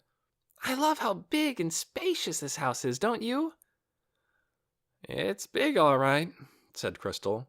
"There is something nice about having space to spread out. Of course, it's just more space that has to be cleaned." Nicky was about to mention the beautiful curving staircase and the view of the mountains from the back windows, but just then the phone rang. Crystal picked it up. "Hello?" she said. "Rachel, how are you?" It was Nicky's mother. "Uh-huh," said Crystal. "Uh-huh. Uh-huh. I know, it's really hard." "I want to talk to her," Nicky whispered loudly. "You did?" said Crystal. "What did it say?" "What did what say?" Nicky said. "Huh," said Crystal. "Odd. Here, tell Nicky. She wants to know." "Mom," said Nicky into the phone. "Are you okay?" "I am okay," said her mother's weary voice. "I got a postcard from your father." "You did? What did he say?" "Not much. I hope he's all right. I just wish I knew where he was." "Read it to me," Nicky said. "But wait a sec. I need to find a pencil. I want to write it down." So her mother read her the postcard, and Nicky wrote down what she said. Then they talked for a while about her mother's job, about bomb alerts in the city, and about how cold it was. Nicky said how much she loved Greenhaven, and what a terrible mistake it would be to sell it. When they said goodbye, Nicky would have felt sad if she hadn't had the words of the postcard to study. Dear Rachel and Nicky, all is fine here. Work is going well. I wish I could tell you where I am, but it's strictly forbidden. My love to you both. Dad. P.S. 3 sparrows came to the bird feeder today. Her mother was right. It didn't say much, though it did tell her something new about her father. She hadn't known he was interested in birds at all. Chapter 7. The Short Way Home. Grover couldn't concentrate at school that day. The classrooms were alive with whispers about the terrorist in the woods, and the bloody letter, and what Brenda Beeson said it meant. Even his teacher seemed nervous, Grover thought. She kept glancing out the window, and twice she came up with the wrong answers to the problems she was explaining. After school, still more kids surrounded Grover and asked him to describe what he'd seen. He wished he could tell them that the prophet herself had come to examine the bloody cloth. She was the one they were curious about. But no one had seen her since she'd had her vision. Besides the doctor, no one but Mrs. Beeson and her small, devoted group. Grover remembered seeing Althea Tower in the bookshop sometimes before her vision, but she hadn't been interesting then. Just a sort of fluffy-haired woman with rimless glasses and dust on her fingertips from handling used books. She'd always smiled at him when he went in there, but she never said much. She was pale, as he recalled, and wispy, and had a quiet voice. But now he'd like to get a glimpse of her, to see if her eyes looked scorched and her hair frizzled like electric wires, to see if her face looked blasted or frozen into astonishment, or whatever look there might be on the face of a person who had been shown a vision by God. If it really was God. Grover didn't know, and mostly he didn't care, as long as the results didn't affect him. He ended up spending so much time talking to the kids in the schoolyard that he was in danger of getting home late. He was supposed to be home by 3:30 to help his grandmother with the kids. If he got home after his mother did, she'd tell his father, and his father was sure to yell at him. So he decided to do something he rarely did, because it was a bit of a risk. Take the short way home. The short way home was through Hoyt McCoy's backyard. Actually, backyard was too small a word for it. Hoyt McCoy's house lay within a large and brambly acreage. He had 2 or 3 times more land than most of his neighbors. At the rear part of it, a few slats of the fence had fallen sideways, making a hole big enough for a skinny boy to get through. Grover, holding his schoolbooks close to his chest, was just skinny enough. Crossing Hoyt's yard cut a good 5 minutes off the time it took to get home. Grover knew this because he'd done it a few times before. The only risky part was at the back corner of the property, where the house stood. Here he would be within view of some windows, and anyone happening to be standing by them. But so much overgrown shrubbery grew up the back of the house, and the windows were so coated with dust and grime, that he didn't think the chance of being seen was very great. This time, though, he was wrong. As he came up behind the house, staying as close to the fence as he could, and trying not to crunch too much on the fallen leaves, an upstairs window flew open. The deep voice of Hoyt McCoy rang out. "Halt, trespasser! I have you in my sights! Vacate these premises immediately!" Grover stopped so fast that he dropped his books. He froze, hoping the bushes would hide him. He waited, watching the open window. Did Hoyt mean he had a rifle trained on him? Would he actually shoot it? Grover didn't know, so he stayed where he was until finally the window closed. Then he waited a little longer, and at last he bent to pick up his books and moved on, staying in the shadows, setting each foot down with great care, until he came to the gravel drive that led out to the street. Then he ran. Hoyt McCoy was one of Yonwood's oddities. He'd moved there about 10 years ago from a university town somewhere. For a year or so after he'd bought the house, workers from out of town had come every day, and sounds of drilling and sawing and hammering had issued from inside. People thought maybe Hoyt's family was coming to live with him, but no, Hoyt lived alone. Sometimes he went away for weeks at a time, leaving the gate across his driveway padlocked. When he was at home, he seemed almost never to have visitors, although a few times Grover had seen a dark green sedan turning in at his driveway, in which there were always 2 men in suits. They were probably tax collectors, Grover thought. It wasn't likely Hoyt McCoy would have friends. He was tall and gaunt, with caved-in cheeks and dark hollows around his eyes. He walked with his shoulders stooped and his head craned forwards, as if he were looking for something to pounce on. And, in his way, he did pounce on things. Everything met with his disapproval. On days when Hoyt showed up at the market or the post office or the drugstore, Grover had seen him tut-tutting at loud children, shaking his fist at cars that came too close to him, and scolding clerks for being rude. He also scoffed at everything Mrs. Beeson said about the prophet's vision. "Orders from heaven," he would say, pursing his lips. "Nonsense. She doesn't know. I'm the expert on heaven, not her." If you want to know about celestial matters, ask me. But no one ever did ask him, as far as Grover could see. Hardly anyone ever spoke to him at all, if they could help it. When Grover got home, only a little bit late, he found his grandmother in the living room in her usual spot, the armchair by the heater, with a baby on her lap. All around her, little kids of various ages crawled and toddled, babbled and cried and screeched. The TV was on. A newsman was saying that the president had set a deadline of 1 week, exactly 7 days, for the Phalanx nations to deactivate their missiles.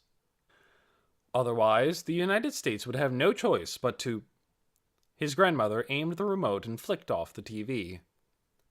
"Heard there's more trouble in town," she said. Grover dumped his books on the side table.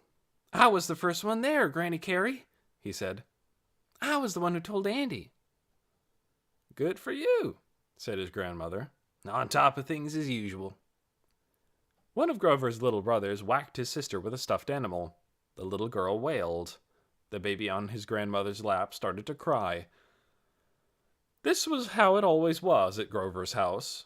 He had 6 brothers and sisters, all younger, who created a constant uproar.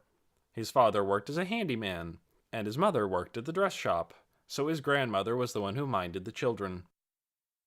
Grover had to mind them, too, when he came home from school. All of this meant he was always short of time for homework and time for other things that were more important to him than homework. "Look here, Grover," Granny Carey said. "I found some good ones for you." She leaned over and picked up a stack of magazines from the floor. "There's one that gets you $10,000. Another one gets you a car, but you could trade that for cash." "Great," said Grover. He took the top magazine and opened it to the page his grandmother had dog-eared. "The Fabulous Dorfberry Sweepstakes," it said in big red letters. "Hundreds of prizes. Grand prize $10,000. He read the fine print. All you had to do was collect 5 box tops from Dorfberry's cornmeal products and fill out an entry blank. Easy. His family ate a ton of corn muffins and cornbread. He could collect 5 box tops in less than a week. "For this one here," said Granny Carey, opening another magazine, "you have to write a paragraph." She showed it to him. "Why buy Armstrong pickles?" said the ad. "You tell us. 100 words or less." The grand prize was $500, which would be more than enough. "This is good," said Grover, moving the magazines away from the reaching fingers of his littlest brother. "Thanks. I'll probably win a whole lot of these and have money left over. I'll buy you a Cadillac." "You better not," said Granny Carey. "You can buy me some new slippers.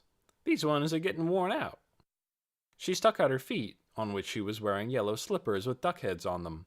They were a little ragged around the edges. "Okay," said Grover.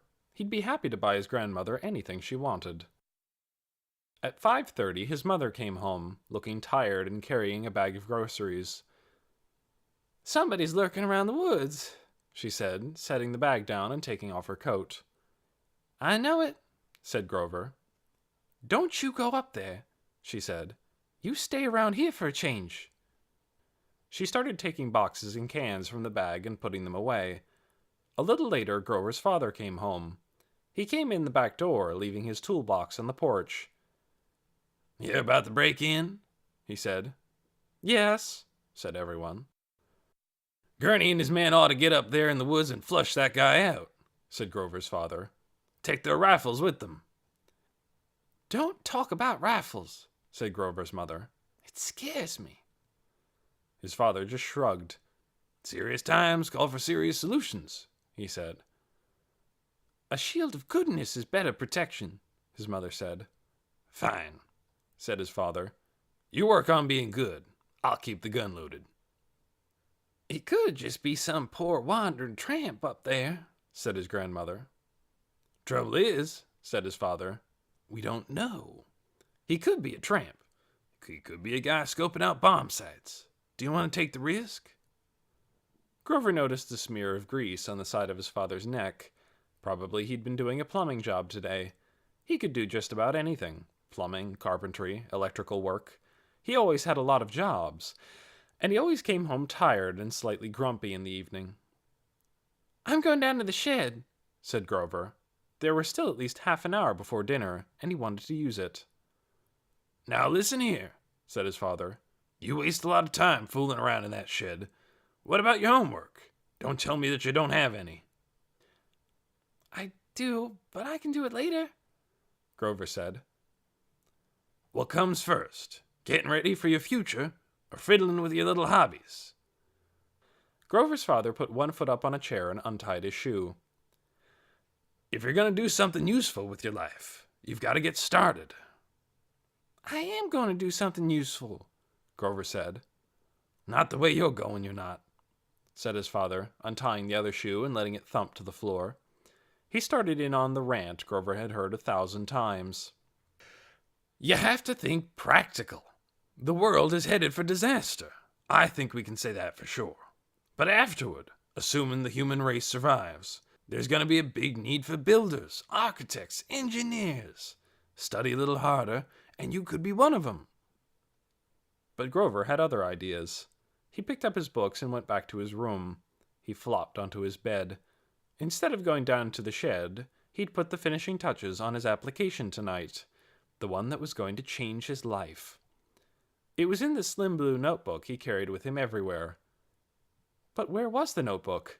He had his English book, his math book, his history book, but not his blue notebook. Had he left it at school? He wouldn't have done that. Could he have... A terrible thought struck him. His blue notebook, he suddenly knew, was lying in the weeds behind the horrible house of Hoyt McCoy.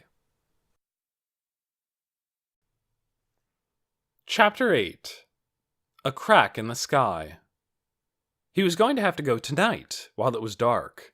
Otherwise, Hoyt would see him and try to shoot him again. This gave Grover a queasy feeling in his stomach, which made it hard to eat his dinner. When dinner was over and the little kids were in bed, his parents settled on the couch and flicked on the TV. A government spokesman was talking about the deadline the president had set for the Phalanx nations to agree to the United States demands, and that if the demands weren't met, the consequences would be serious. But no one should be alarmed, because emergency measures were planned, and... I'm going outside for a while, Grover said. All right, his mother said without looking at him. Be back in by 9:30. Grover went out the back door as if he were going across the yard to his shed, but instead he circled around the side of the house and headed down the street. Lucky it wasn't raining, he thought. Rain would turn his blue notebook into a soggy rag. And lucky the moon was just a sliver in the sky, shedding hardly any light. That would help him hide from Hoyt's sharp eyes. Grover hurried downhill. He wanted to get this over with. If he hadn't already filled in so much of the application form, he could just leave it there and send for another one. But he'd put in hours trying to get it just right. And besides, the deadline was only a week away. He wouldn't have time to send for another one, get it done, and turn it in on time. He had to find the one he'd lost. He passed the last house on his street and turned left onto Raven Road. It was darker here, because there were fewer houses shining the light from their windows out into the night. In less than 5 minutes, he came to the drive that led back into Hoyt's land, and started walking up it. His shoes crunched on the gravel, a sound that seemed much too loud. He tried to walk on the edge of the drive, where the gravel merged into dirt, but his feet kept getting tangled in the brambles that grew there. He crept along to the left, moving toward the back of the house, staying as close to the fence as he could. The house loomed tall and dark. Only one window on the top story was lit. With thorns and stickers catching at his sleeves, Grover made his way through the thickets of brush to the place where, that afternoon, he'd frozen at the sound of Hoyt's voice. He was sure this was where he'd dropped his books. His notebook should be right there on the ground, as long as Hoyt hadn't found it and thrown it in the trash, or some animal hadn't taken it away to shred for its nest. There was a straight line of sight from here to the top window of the house, the one that now glowed yellow around the edges of the drawn shade. He dropped to his knees. Where was the darned thing? The shadows of the trees and bushes were so thick here he could hardly see at all. He'd have to find it by feel. He ran his hands over the ground. Pebbles, clumps of dirt, scratchy weeds, dry fallen leaves. But no notebook. He held back a groan of frustration. He had to find it, because if he didn't find it, he wouldn't be able to go. And even if he did get the money, and he had to go, because his whole future depended on it, and he was furious with himself for dropping it, and... At that moment, his fingers touched something smooth. He reached farther and felt the spiral wires. His notebook! He grabbed it and stood up. Carefully, he riffled the pages, feeling for the loose one. Yes, it was there, tucked into the middle, just where he'd put it. All right, now to get out of there. He turned back toward the driveway and felt his way forward between the tree trunks and the brush. He crept behind Hoyt's black car, parked near the corner of the house. At the spot where he'd have to go out into the open, he paused and checked the house again. It was still all dark, except for the wrangle of light around the top floor window. But as he watched, the light went out. Startled, Grover stepped back into the shadows and stood still for a moment. It might just be that Hoyt had turned off his light to sleep, or it might be that he'd heard something and was about to peer out his window. Grover waited and watched, and an odd thing happened. At first he thought he was imagining it. It was so faint. A light seemed to be growing behind the curtained and shuttered windows on the ground floor. It was a bluish light, like moonlight. It gleamed very faintly around the edges of the windows, in the gaps between the shades and the frames, until a narrow, pale bluish rectangle appeared all around the ground floor windows. What was it? Did Hoyt have 20 televisions that went on all at once? Was he doing some weird sort of experiment? Whatever it was, it gave Grover an eerie feeling. He stood still for a moment, staring. Then, as if his ears had suddenly been stuffed with cotton, the whole world seemed to go silent. And in the sky over Hoyt McCoy's house, a brilliant line, thin as a wire, shot across the darkness. It was there for less than a second. It vanished, and the sounds came back. Rustling leaves, a distant calling bird. But Grover had seen it. It wasn't his imagination. It had looked like a long, narrow crack, as if the two great round halves of the night sky had slid apart just for a second, just enough to let through a light that was on the other side. It was the strangest thing he had ever seen. But nothing else happened. The blue light continued to shine behind the windows. The house was silent. The sky stayed black. After another few minutes, Grover clutched his notebook tightly and moved toward the driveway, quiet as a cat and slow, until he got far enough from the house. Then he dashed along the driveway's edge down to Raven Road, where he set out for home. Chapter 9. At the Prophet's House. Saturday morning, Crystal bustled everywhere, checking on things, adding items to her list. Plumbers arrived and began clanking away in the kitchen and in the bathrooms. Painters arrived and started sanding down windowsills and spreading out tarps in the parlor. Crystal marched from room to room, giving directions. Now and then people stopped by to tell her how sorry they were about Professor Green. Some of them stood chatting for a long time. Nikki could see that they were curious about Crystal, and maybe a little suspicious. They asked her all kinds of questions. "Are you married, dear? Will you be coming to live in Yonwood? What church do you attend? Have you met our Mrs. Beeson yet?" Until Crystal said it was lovely talking with them, but she had so much to do that she must say goodbye. "I'm off to see some antique dealers," she said to Nikki when they were gone, "about selling some of this ghastly furniture. After that I have a meeting with the real estate agent. I'll see you sometime this afternoon." As soon as Crystal had left, Nikki ran past the painters and up the stairs. She opened the hall door, then the nursery door, and there Otis was waiting for her, looking up with his round brown eyes and wagging his rear end, his short comma-shaped tail pointing at the ceiling. She took him downstairs and, when he was finished, brought him back inside. In the kitchen, she made herself a cup of hot chocolate. As she was doing that, the telephone rang. She hardly ever answered the telephone here, since it was never for her. The answering machine answered if Crystal wasn't home. Usually the voice on the answering machine belonged to someone talking about house repairs, but this time the voice was Amanda's. Hello? It said. Well, this is Amanda Stokes, and Nikki snatched up the receiver. Amanda, she said, it's me. Oh, good, said Amanda. I didn't know what to say if it was your aunt getting the message. Did you get the job with the Prophet? I did, said Amanda. I'm so lucky, but I'm calling up because I need my stuff. Can you bring it to me? Sure, Nikki said. Just tell me what to bring. It's all in my suitcase under my bed, except don't bring the books that are in there. Those are the ones I gave up. You can have them. Okay, I'll come right now. What's the Prophet's address? It's 248 Grackle Street, Amanda said. She explained how to get there and said thanks, and Nikki hung up and did a little dance of excitement right there in the hall. She was going to see the Prophet's house. She was going to meet the Prophet herself. She took Otis upstairs. She pulled out Amanda's suitcase from beneath the bed and opened it up, then rummaged through it to find the books, and also because she was curious. Underwear, socks, a striped flannel nightgown, some t-shirts, and a few pairs of pants. A floppy pink stuffed kitten, so old its fur was mostly worn away.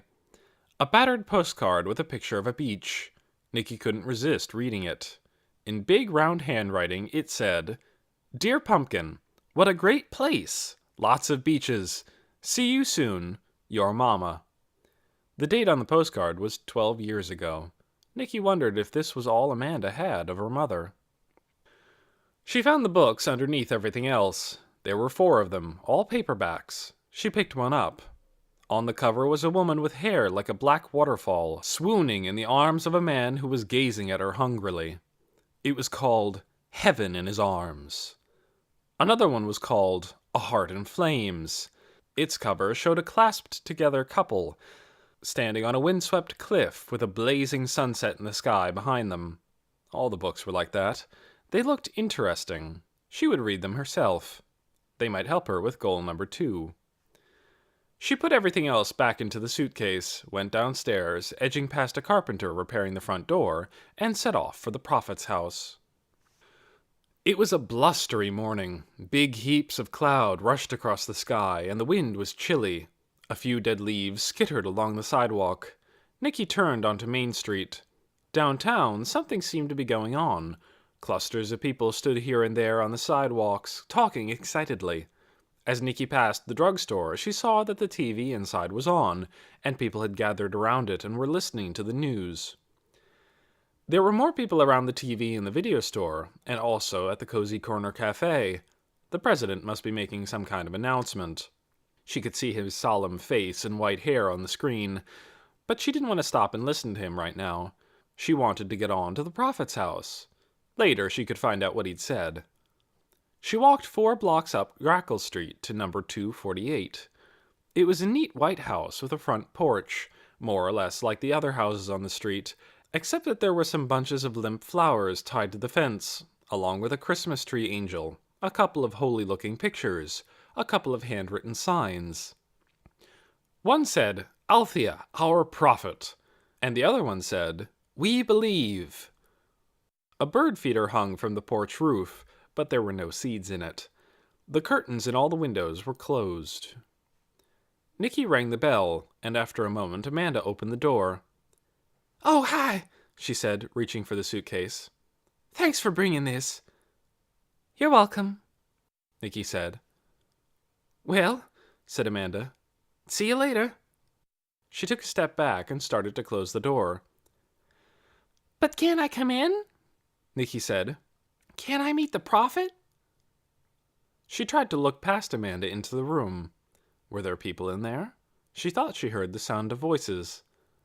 Oh, gosh, no, said Amanda. Her eyebrows bunched into a worried line, and she backed up another step. There's strict rules. Even if I just peeked in her door and said hello in a really soft voice? Oh yeah, even that. I can't let you, Amanda said. I'd get in trouble. Well, who gets to visit her? Just Mrs. Beeson and her committee. You know, Reverend Loomis and the mayor and the police chief and the others. One or two of them's here most of the time, sitting with her, in case she says something important, said Amanda. She glanced back over her shoulder. A couple of them are here right now. Right now? Yeah, having a meeting about the stuff she said. You mean she talks to them? She sort of mumbles, Amanda said, and then they hover over her and listen and whisper about what they think she said, and then they tiptoe out, and sometimes, like now, they stand around in the living room arguing about what she meant. At that moment, a car pulled up to the curb. Uh-oh, Amanda said. Mrs. Beeson is here. I gotta get back to work. Mrs. Beeson got out of her car and bustled up to the door. Excuse me, dears, she said. Urgent business. She pushed past them and disappeared into the house. I have to go, Amanda said. But listen, how's Otis? He's fine, Nicky said. I'm getting up my nerve to ask Mrs. Beeson if I can have him here, said Amanda. Nicky's heart sank. She'd already forgotten that Otis wasn't hers. But I don't think she's going to let me, Amanda went on. So I don't know. Do you think you... Oh, yes, said Nicky, relieved. I'll take care of him. I don't mind at all. Don't worry about it. Her heart sprang up again. She said goodbye and headed down the path. Clouds sailed across the sun, turning the day dark. She hurried to keep warm, down Grackle Street and past the park to Main Street. Maybe she could find out now what the president's announcement had been. She made her way toward the Cozy Corner Cafe, thinking she could go in and ask someone there. But before she got there, she heard a sort of buzz in the air, like a distant swarm of bees, and all around her people stopped in their tracks and pulled cell phones from their pockets and purses. What was happening? It must be news from Mrs. Beeson, maybe about the urgent business that had taken her to the Prophet's house. She had to know. Who could she ask? She spotted a red-haired boy wearing glasses with heavy frames. He was coming out of the cafe, carrying a donut, and he had his phone pressed to his ear. He looked about her age, or a little older. She'd ask him. She stepped up beside him and said, "Excuse me," into the ear that didn't have the phone against it. He turned and looked at her. "What's going on?" Nicky said. "Can you tell me?" He frowned. "Wait," he said, holding up the hand with the donut. He was still listening intently. She waited. Finally, he folded up his phone. "Who are you?" he said. "I don't know you." She explained who she was. He stared at her suspiciously for a moment, but he must have decided she couldn't be a terrorist, because he said, "I'm Martin. Did you hear the president's announcement?" "No," said Nicky. "What did he say?" "Well, look," said Martin. "I've got it on my DATT." He flicked a tiny switch on his phone, and on a tiny screen the tiny face of the president appeared. He looked grim. His face looked grayish, as if he hadn't slept or eaten well for a while. 6 days remain, he said in a tiny version of his usual voice, before time runs out for the Phalanx nations. They have remained uncooperative. Therefore, I am asking all directors of defense to activate their emergency plans in case an attack is imminent. He went on about evacuations and shelters and troop movements, and he ended in the usual way. Let us pray to God for the safety of our people and the success of our endeavors. Nicky gulped. She looked up from the little screen. So is that why? She began, but she stopped because something strange was happening. All up and down the street, the lights in the stores were going off. One after another, the windows went dark. What's going on? She said. It's because of Mrs. Beeson's bulletin, said Martin. She's just figured out a new instruction from the Prophet. See, for a long time the Prophet has been saying, no lies, or no lines, or no lights, but no one could tell which. Mrs. Beeson thought it was no lies, because it's bad to tell lies, but now she realizes it must be no lights, because that matches up with what the president just said. It does? Obviously, said Martin, folding up his phone and putting it in his pocket. The president is warning us about an attack. It might come at any minute. If we turn our lights out, we won't be seen from the air. Nicky looked up and down Main Street. It seemed almost like night, with all the windows dark and the sky clouded over. For the first time, she felt a real shiver of fear at the war that might come. It must have shown, because Martin said, You shouldn't worry too much. There is destruction coming, but we're probably safe here. You mean because of the Prophet? That's right. It's like having a phone line direct to God. As long as we follow directions, we should be okay, even though there's a terrorist in the woods. There is? Martin nodded. He broke into the restaurant just yesterday morning. That's awful, Nicky said. She had thought she'd escaped all that by coming to Yonwood. Clearly she'd been wrong. Martin was peering at her as if trying to decide what kind of creature she was. Do you love God? He said. Having been asked this question once before, Nicky was prepared. Oh, yes, she said. I really do. Martin smiled. His teeth were white and even, and Nicky noticed that his eyes, behind his glasses, were hazel, an interesting color that went well with his red hair. That's good, he said. Well, I have to get going. See ya. He strode away, leaving Nicky standing there on the strangely darkened street, beneath the darkening sky. She felt excited and uneasy at the same time. She'd met a boy. That was progress on goal number 2. But the danger to the world had just gotten worse, which made goal number 3, doing something to help, more urgent than ever. Chapter 10. The Photograph and the Journal. Nicky walked back to Greenhaven, thoughts zooming around in her mind like bees. So much had happened in just 2 days. She felt a little dizzy with it all. She would read for a while, she decided, to get calmed down. Her plan for that afternoon was to go through the look at later pile. She went into the kitchen to make herself a cup of hot chocolate, and it occurred to her all at once that hot chocolate was the perfect thing to give up. It was something she really liked, so it would be hard to give up, and doing something hard would strengthen her goodness, just the way exercise strengthened muscles. So she made a cup of mint tea instead, and carried it up to the nursery, where she took her look at later pile from the toy cabinet and set it on the window seat.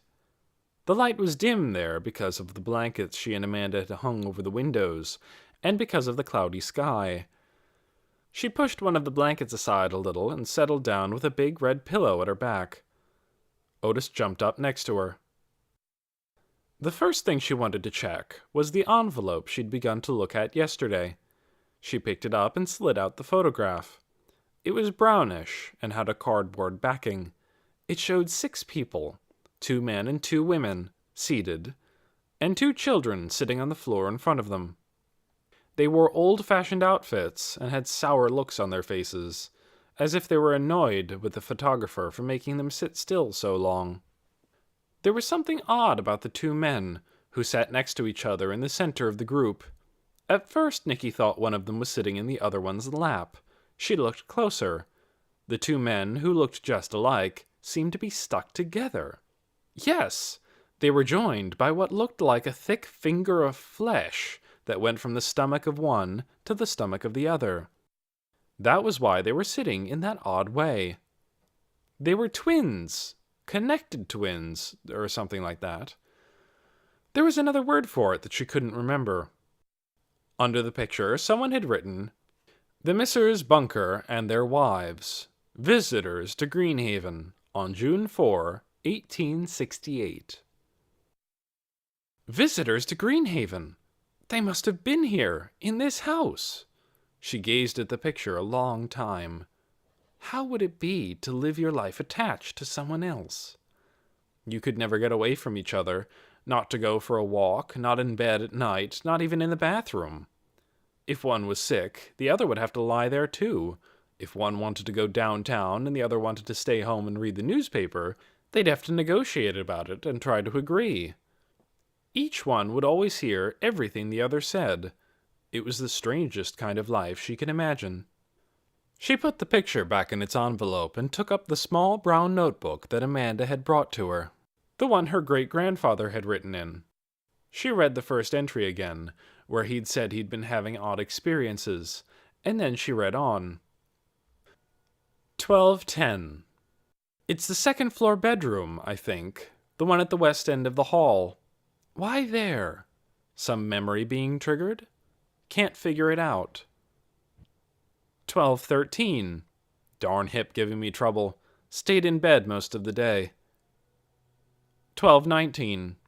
Althea T. still not speaking much after nearly 6 months. Brenda B. very worried about her. He was writing about the Prophet, but then the next entry was about something quite different. 12:27. Could past, present, and future all exist at the same time, and certain people slip around between them? See theories set forth in recent side journals. Ask M. What was that about? A movement on the sidewalk below caught her attention. She looked out the window. There was Mrs. Beeson, wearing a rain jacket with the hood up over her baseball cap, walking a long-bodied, short-legged dog on a leash. That must be Sausage, Nicky thought. She watched as Mrs. Beeson passed, walked on, and turned in at a house across the street. It was a brick house, old but well cared for, with a straight path that led to a white front door with a tall, narrow window on each side. 2 bushes flanked the door, both of them trimmed into neat round shapes like green beach balls. It was a perfect-looking house, Nicky thought, just right for Mrs. Beeson, who was aiming to get rid of all the wrongness in Yonwood. If only the whole world could be that way. She watched until Mrs. Beeson and Sausage had disappeared into the house. Then she lay back on the big red pillow to think for a while, and the next thing she knew, it was twilight outside, and Crystal's voice was calling from downstairs. She leapt up and rushed out of the room, not forgetting to cram the rags under the door, and she sped downstairs before Crystal could come up looking for her. "What a day!" Crystal said. She hung her coat on the coat rack that stood in the hall. "I've been all over the place. What have you been doing? Just reading?" "Mostly," said Nicky. "Found anything interesting?" "Lots," Nicky said. "This house is just full of interesting stuff. I don't see how you can stand to sell it." Crystal just shrugged. "Interesting stuff like what?" she said. "I found a really strange old photograph, for one thing. Wait a second and I'll show you." She dashed upstairs again. Otis trotted over to her when she went in. Feeling sorry that he'd be alone from now till morning, she knelt down and patted him for a while. She rumpled his ears, and, when he rolled over, scratched his stomach. Then she took the picture of the twins from its envelope and hurried back downstairs, where she found Crystal talking on the phone. "Try not to worry," Crystal said. "I'm sure he's fine." Okay. Bye." She hung up. "That was your mother," she said. Nicky cried, "But I wanted to talk to her." "She was exhausted," said Crystal. "Too tired to talk. She just wanted to let us know that she's had another postcard from your father. I wrote it down for you." She handed Nicky a scrap of paper. Nicky read, "Dear Rachel and Nicky, we are working hard here on a big project. I am well, and I hope both of you are, too. I miss you. Love, Dad. P.S. Sure would like to have one of Rachel's peanut butter cookies right now." Again, not much news, but also again a puzzling P.S. She couldn't remember her mother ever making peanut butter cookies. What was going on in her father's mind? Crystal had gone into the kitchen, and Nicky followed her. "Here's the picture," she said, putting it on the table. "Oh, yes," Crystal said. "I remember hearing about this. These men are Chan and Eng, who came from Siam. That's what we now call Thailand. They were the original Siamese twins. They came to the United States and traveled around being exhibited for years, and then they retired to North Carolina, not far from here. Grandfather told me they'd visited this house once. It was at the time of his great-grandfather, sometime after the Civil War. They must have given this photo to the family as a sort of thank you gift." She turned the photograph over. "Look at this!" she exclaimed. "They've written on the back." Nicky peered at the old-fashioned handwriting.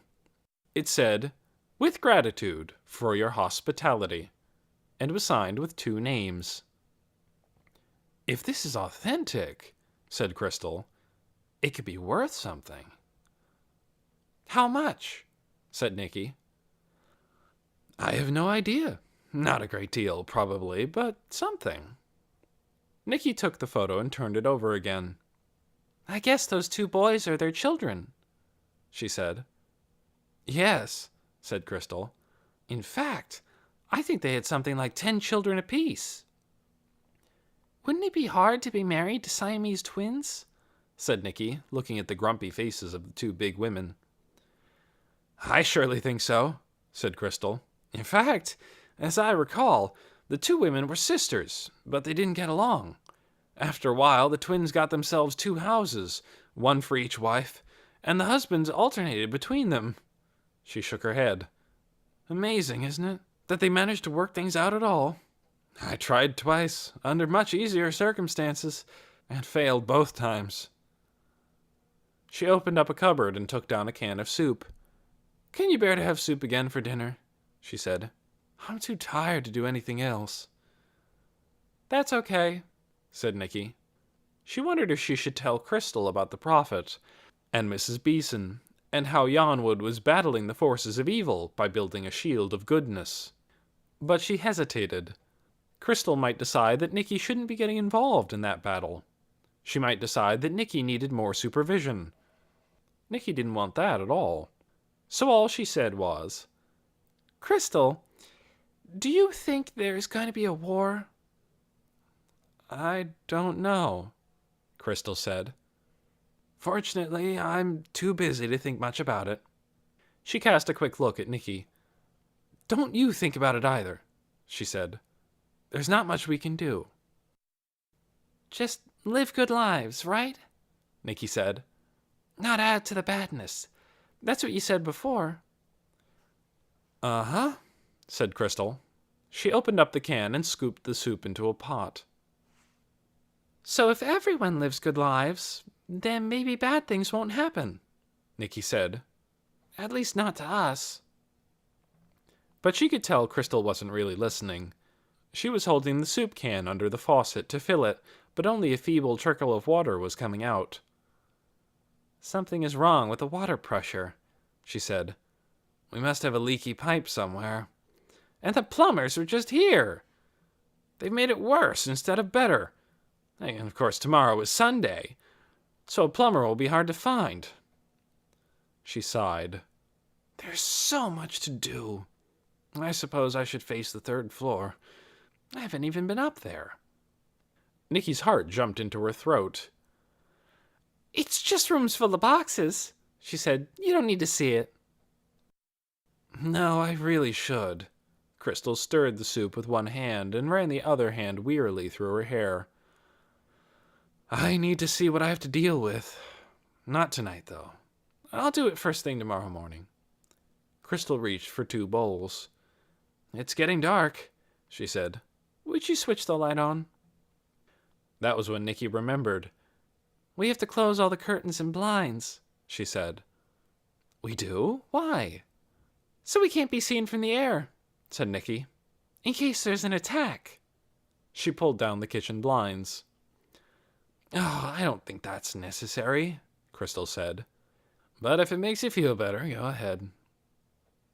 Nicky went from room to room, closing curtains and blinds all over the house.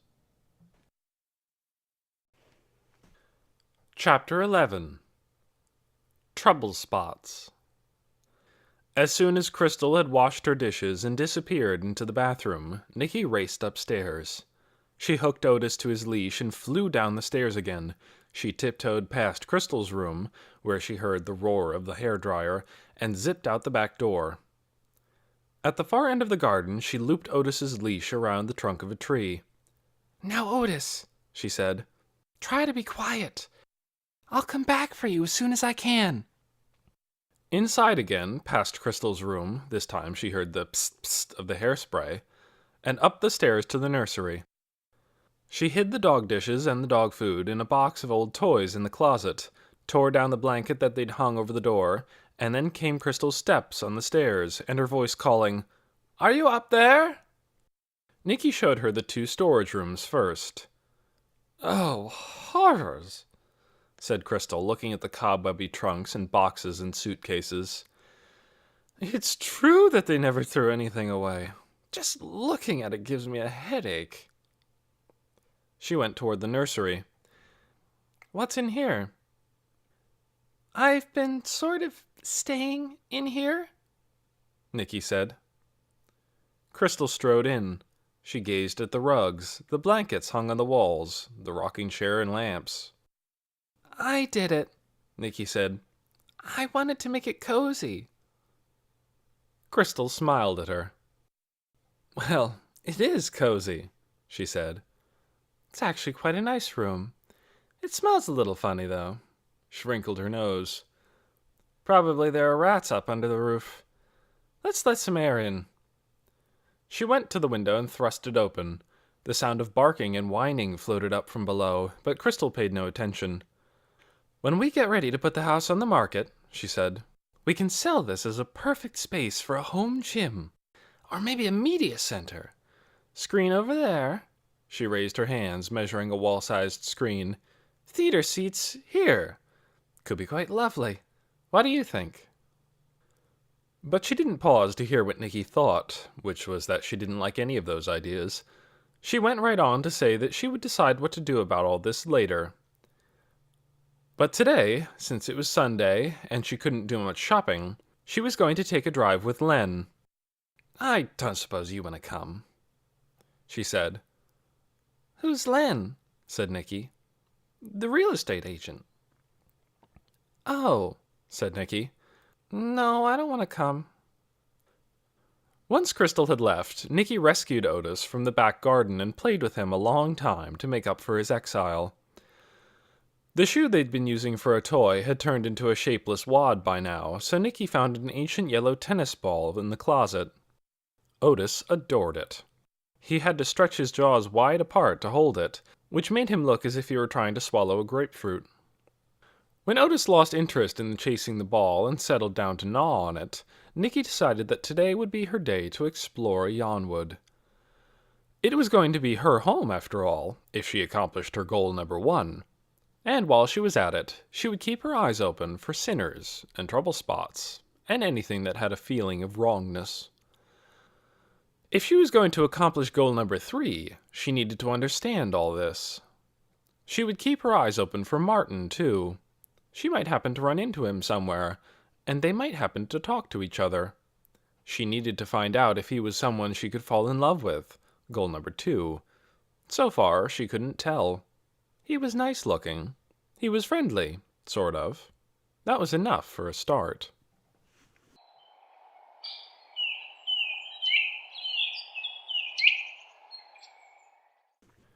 She walked to the upper end of Main Street, where the school was, empty today because it was Sunday.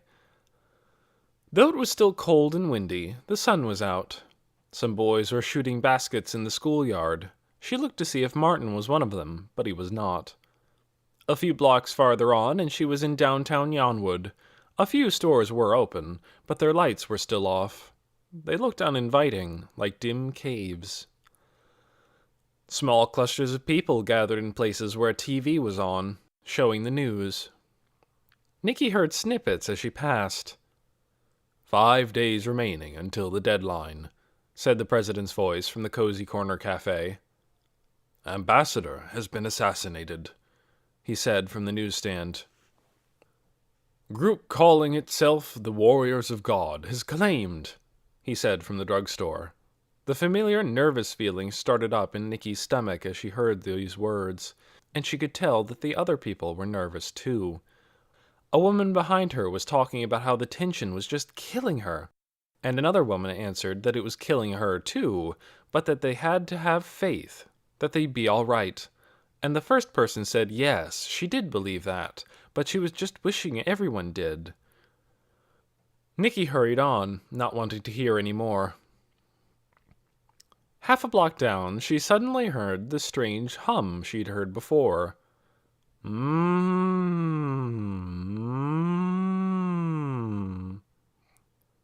Where was it coming from?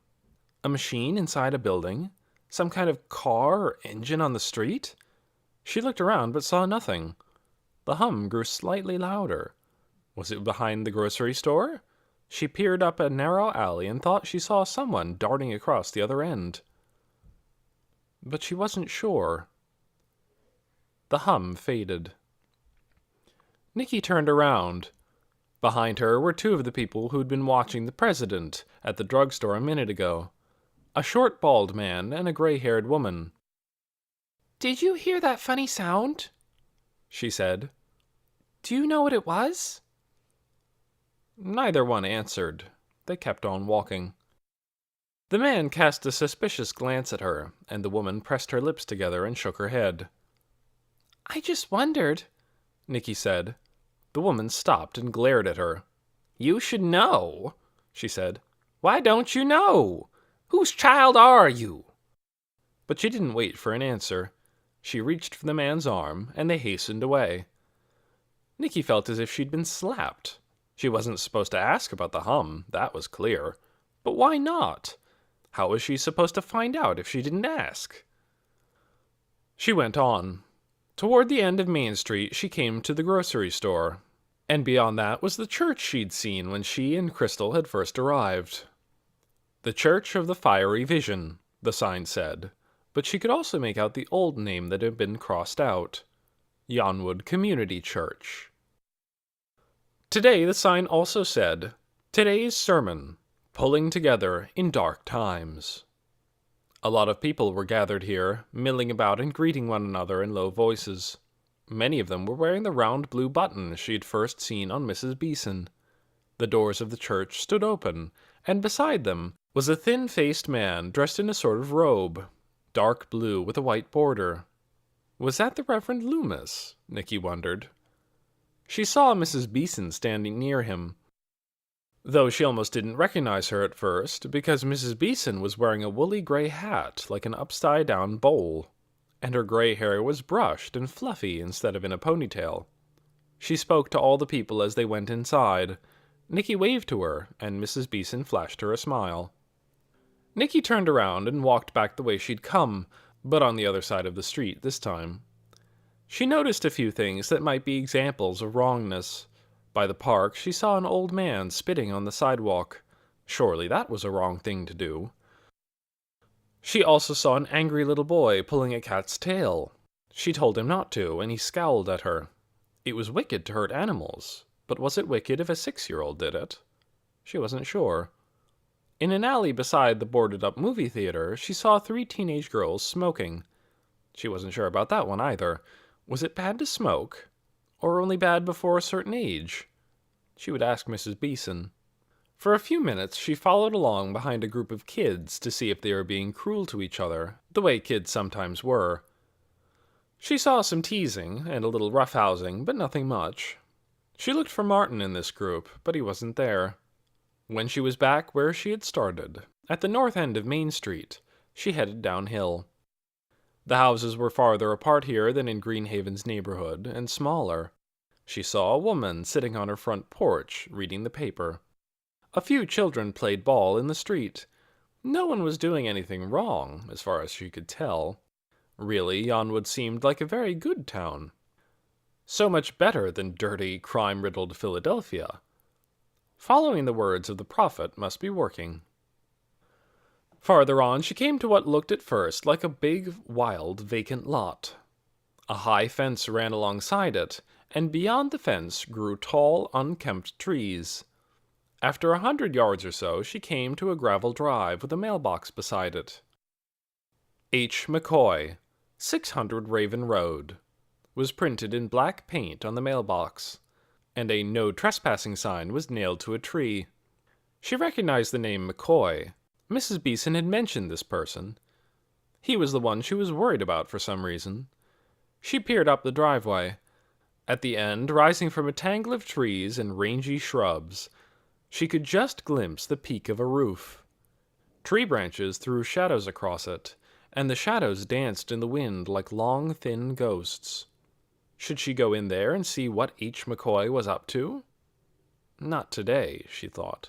Some other time. She walked on. A block or so farther on, an alley led off Raven Road. Really more of a wide path, rutted and unpaved. It went behind the houses on Trillium Street. Curious, Nicky turned that way. From the alley she could see into backyards. Most of them were empty and quiet. At one house she heard loud voices through an open window. She paused a moment to listen. The people inside were insulting each other and swearing. Surely that was bad. Did it mean they counted as sinners? At the next house, a wire fence bordered the alley. Beyond the fence, she could see the gnarled bare branches of fruit trees, and beyond those, the back of a house that badly needed a coat of paint. Just inside the fence, so close to the alley that she could have touched it if she'd wanted to, stood a shed made of weather-worn planks. At this place, there was a lot going on. 2 small children charged around among the tree trunks, yelling at each other. One of them had a toy truck that the other seemed to want, and he chased his brother wildly, falling down on skids of slippery leaves, shrieking the whole time. A window in the back of the house opened, and an old woman stuck her head out and cried, "You kids, quit that!" But the kids paid no attention. Nicky watched them, peeking out from behind the shed so she wouldn't be noticed. The shrieking boy finally grabbed the truck away from the other boy, and that boy wailed furiously.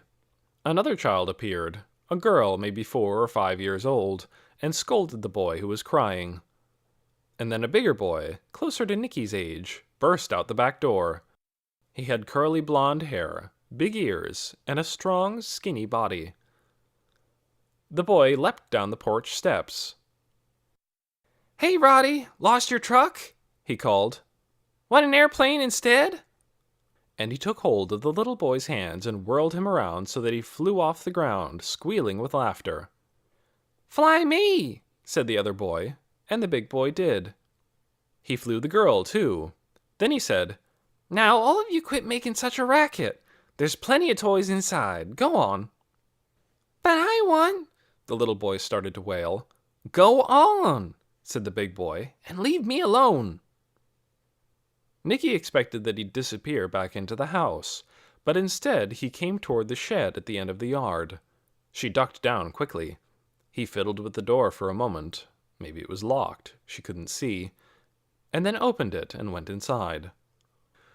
Nicky should probably have left at this point. She had no reason to think this was a trouble spot. But as usual, curiosity took hold of her. What was the boy doing in this falling down shed? Because the shed backed up against the fence, and because there was a dusty window in the back of the shed, just the right height for looking into, she might be able to see in without being noticed. She put her eye to the glass. Chapter 12. Inside the backyard shed. It was Sunday morning, and for once a sunny day. Grover's father was in the garage, getting ready to change the oil in the car. His mother had gone to church. Grover finally had some time to himself. When the little kids had finished their breakfast, he shooed them outside. "Get out there and tear around," he said. "There's sun today, but it might be gone tomorrow." They charged into the backyard, and he sat with Granny Carey at the kitchen table, while she finished her cup of coffee. He contemplated his grandmother. She was wearing a plaid flannel shirt this morning, with an old green sweatshirt over it, and orange sweatpants with thick fuzzy socks and her duck slippers. Her short white hair was so wispy that her pink scalp showed through. "Gonna sit out on the porch this morning," she said. "Take in some sun." "You'd better wear a hat," Grover said. "It's chilly out there." "I will," she said. "I've got that nice green and yellow one your mother knitted me." Grover smiled to himself. His grandmother didn't care a bit what she looked like. She'd happily wear 15 different colors, all clashing with each other. She sometimes looked like a heap of bright laundry, with a little wrinkly walnut head on top. His mother was always trying to get her to spiff up, but Grover thought she looked fine the way she was, completely different from every other old lady in town. From outside came 5 or 6 piercing shrieks. Granny Carey rose from the table and hoisted up the window by the back door. "You kids, quit that!" she yelled. More shrieks followed, and then a wail. "I'll go deal with them," Grover said. "I'm going out there anyway." He took his jacket from its hook by the back door and went out into the yard. For a few minutes he fooled around with the kids, and then he shooed them back into the house and went down to his shed. If the kids behaved, and his father didn't call him to help with the car, he'd have at least an hour, maybe more, all to himself. The shed's door was fastened with a combination lock, its combination known only to him. He twirled it, opened it, and went inside, closing the door behind him.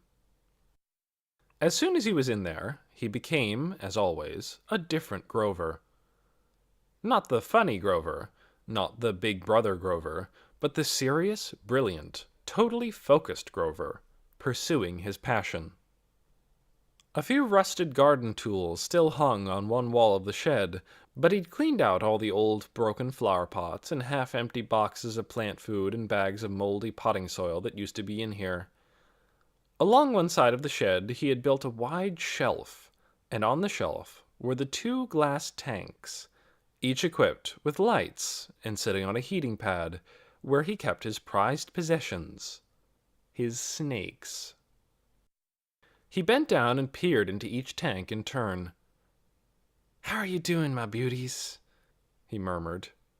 Both snakes were barely visible. They'd burrowed under the dry leaves and bark he'd put in the tanks for shelter.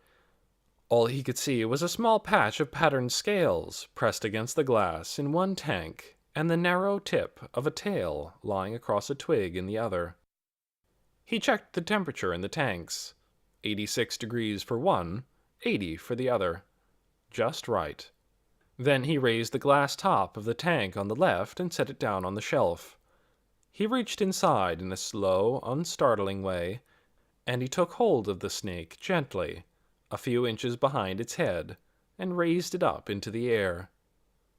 It curved and whipped, looping itself into an S, and then a J, and then an S again, flowing like a moving rope between Grover's hands. It was a gorgeous creature, nearly 2 feet long. Rings of black and yellow and rusty red alternated all down its slim body. It looked like a beaded belt, except that at the top end was a head with glittering black eyes and a darting tongue like a sliver of black paper. "Pretty soon," said Grover, "I'll have some dinner for you. Maybe tomorrow or the next day. Something delicious." He held up the snake and looked it in the eye. "Okay?" This snake's name was Fang. He'd found it during the summer, sleeping at the base of a rock in the woods. It was the first milk snake he'd captured, and he was very pleased with it. For nearly 8 months now, he'd kept it alive and healthy. Fortunately, it didn't have to be fed very often during the winter. Finding food for it wasn't easy, and he couldn't always afford to order from the reptile supply company. Of the dozens of snakes he'd captured in the last 3 years or so, he'd kept this one the longest. If he couldn't find food for his snakes, or if they started to look sickly, he always let them go. Grover was on his way to being a snake expert. 4 years ago, a snake had come out of the bushes and crossed the path in front of him as he was walking in the mountains. He had stopped and watched as it slithered along, moving without legs, swimming without water, a creature built all in one line, strange and beautiful, and, to him, thrilling rather than frightening. He'd been 9 years old at the time. The whole rest of that summer he'd scrambled around in the woods, looking under rocks and logs and in holes in the ground, hoping to find a snake to take home with him so he could see it up close and watch it live its life. He went to the library and got out books about snakes. And on the library computer, he went on the internet and found endless pages of information and pictures. Before long, his head was packed with snake knowledge. For a while, he talked to everyone about this new passion. His parents, his grandmother, his friend Martin. But his parents were too busy to be very interested, and Martin didn't understand how he could care about such dirty, slimy things. Only his grandmother really listened. She thought it was a fine idea to collect snakes, as long as he didn't ever show them to her. She said she would scream like a fire engine if any snake got close to her. So now Grover kept his snakes to himself. He fixed up the shed. His father didn't have time for gardening anymore, so he didn't mind. And he used every penny he could earn on snake supplies. So far, he had found, kept, and released 37 snakes. Only 2 had died in his care. He knew all the kinds of snakes around where he lived. Now his ambitions had grown. He had a plan. All he needed to make it happen was money, and he was working on that. Success was near. He told this to the snake. "Success is near, Fang," he said. "Really, no doubt about it. You'll see." With the hand that wasn't holding Fang, he took the lid off the other tank. This tank held Licorice Whip, his young red-belly snake. He'd had it only a few weeks. It was the thickness of a slender cord, about a foot long. He lifted it out. He held the 2 snakes up, one in each hand, and gazed at them as they wove among his fingers and coiled around his wrists, sliding their cool, dry skin against his skin, raising their small, elegant heads and staring back at him, almost as if they were about to speak. Then he suddenly heard a noise, a soft thump against the wall of the shed, and a rustling. He shifted his gaze to the dusty window just in time to see something move quickly on the other side. Someone was out there. As fast as he could, he set the snakes back in their tanks and put the lids on.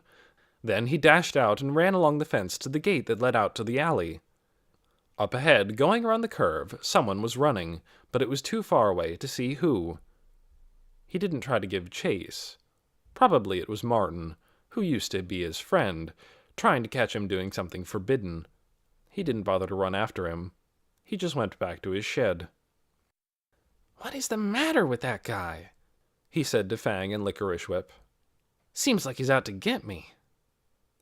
He took Fang out of his tank, draped him around his shoulders, and started in on the task of cleaning tanks. But after he'd been working 20 minutes or so, he heard footsteps outside. The door of the shed opened, and his father leaned in. "Got an emergency job to do," he said. "Leaky pipe. I'm gonna need your help." Grover sighed. He put Fang back in his tank, and, after locking up the shed, followed his father back to the house. Chapter 13. The Perfect Living Room. Nicky had bumped against the shed by accident when her foot slipped on a stone. She'd seen the boy's face turn toward the window, and she dashed away, going up the hill toward town, running until she was sure no one was following her. What she'd seen in the shed had given her a chill, the boy holding the snakes up in both hands and gazing at them so ardently, the snakes twisting in the dim air, their black tongues flicking in and out. She'd never seen a live snake before. Weren't most snakes poisonous? Wouldn't it be dangerous to have snakes in a place where there were little children? She felt a surge of excitement. This might truly be a trouble spot. She reminded herself of Mrs. Beeson's words. A sense of wrongness. Sometimes you can just feel it. The boy with the snakes definitely gave her a strange, creepy feeling. She walked faster. Mrs. Beeson would be home from church by now. She would go straight to her house. She had a lot to ask her about. Mrs. Beeson's doorbell had 3 bell-like notes. Ting, ting, tong. After Nikki rang it, she waited nervously. Maybe you were supposed to have an appointment to talk to Mrs. Beeson. But the door opened, and there she was. She had no hat on, but she was still in her church outfit, and she had her DATT phone clapped up against her ear. Sausage came trotting up behind her and sniffed at Nikki's shoes. "Just a sec, Ralph," Mrs. Beeson said into the phone. She smiled at Nikki. "Come on in, honey," she said. "I'll be off the phone in a jiff." Nikki walked in. As she waited, she noticed again the round blue button pinned to Mrs. Beeson's sweater. What was that little picture on it? It seemed to be a tall, narrow building. Of course, it was a tower, and the prophet's name was Althea Tower. "So, Ralph," Mrs. Beeson said into the phone, "you just have to trust me on this. We have to get everyone behind us, and if we need to use unusual measures, well, then we do. These are unusual times." She paused. I know. But that's what she said. I'm sure. Uh-huh.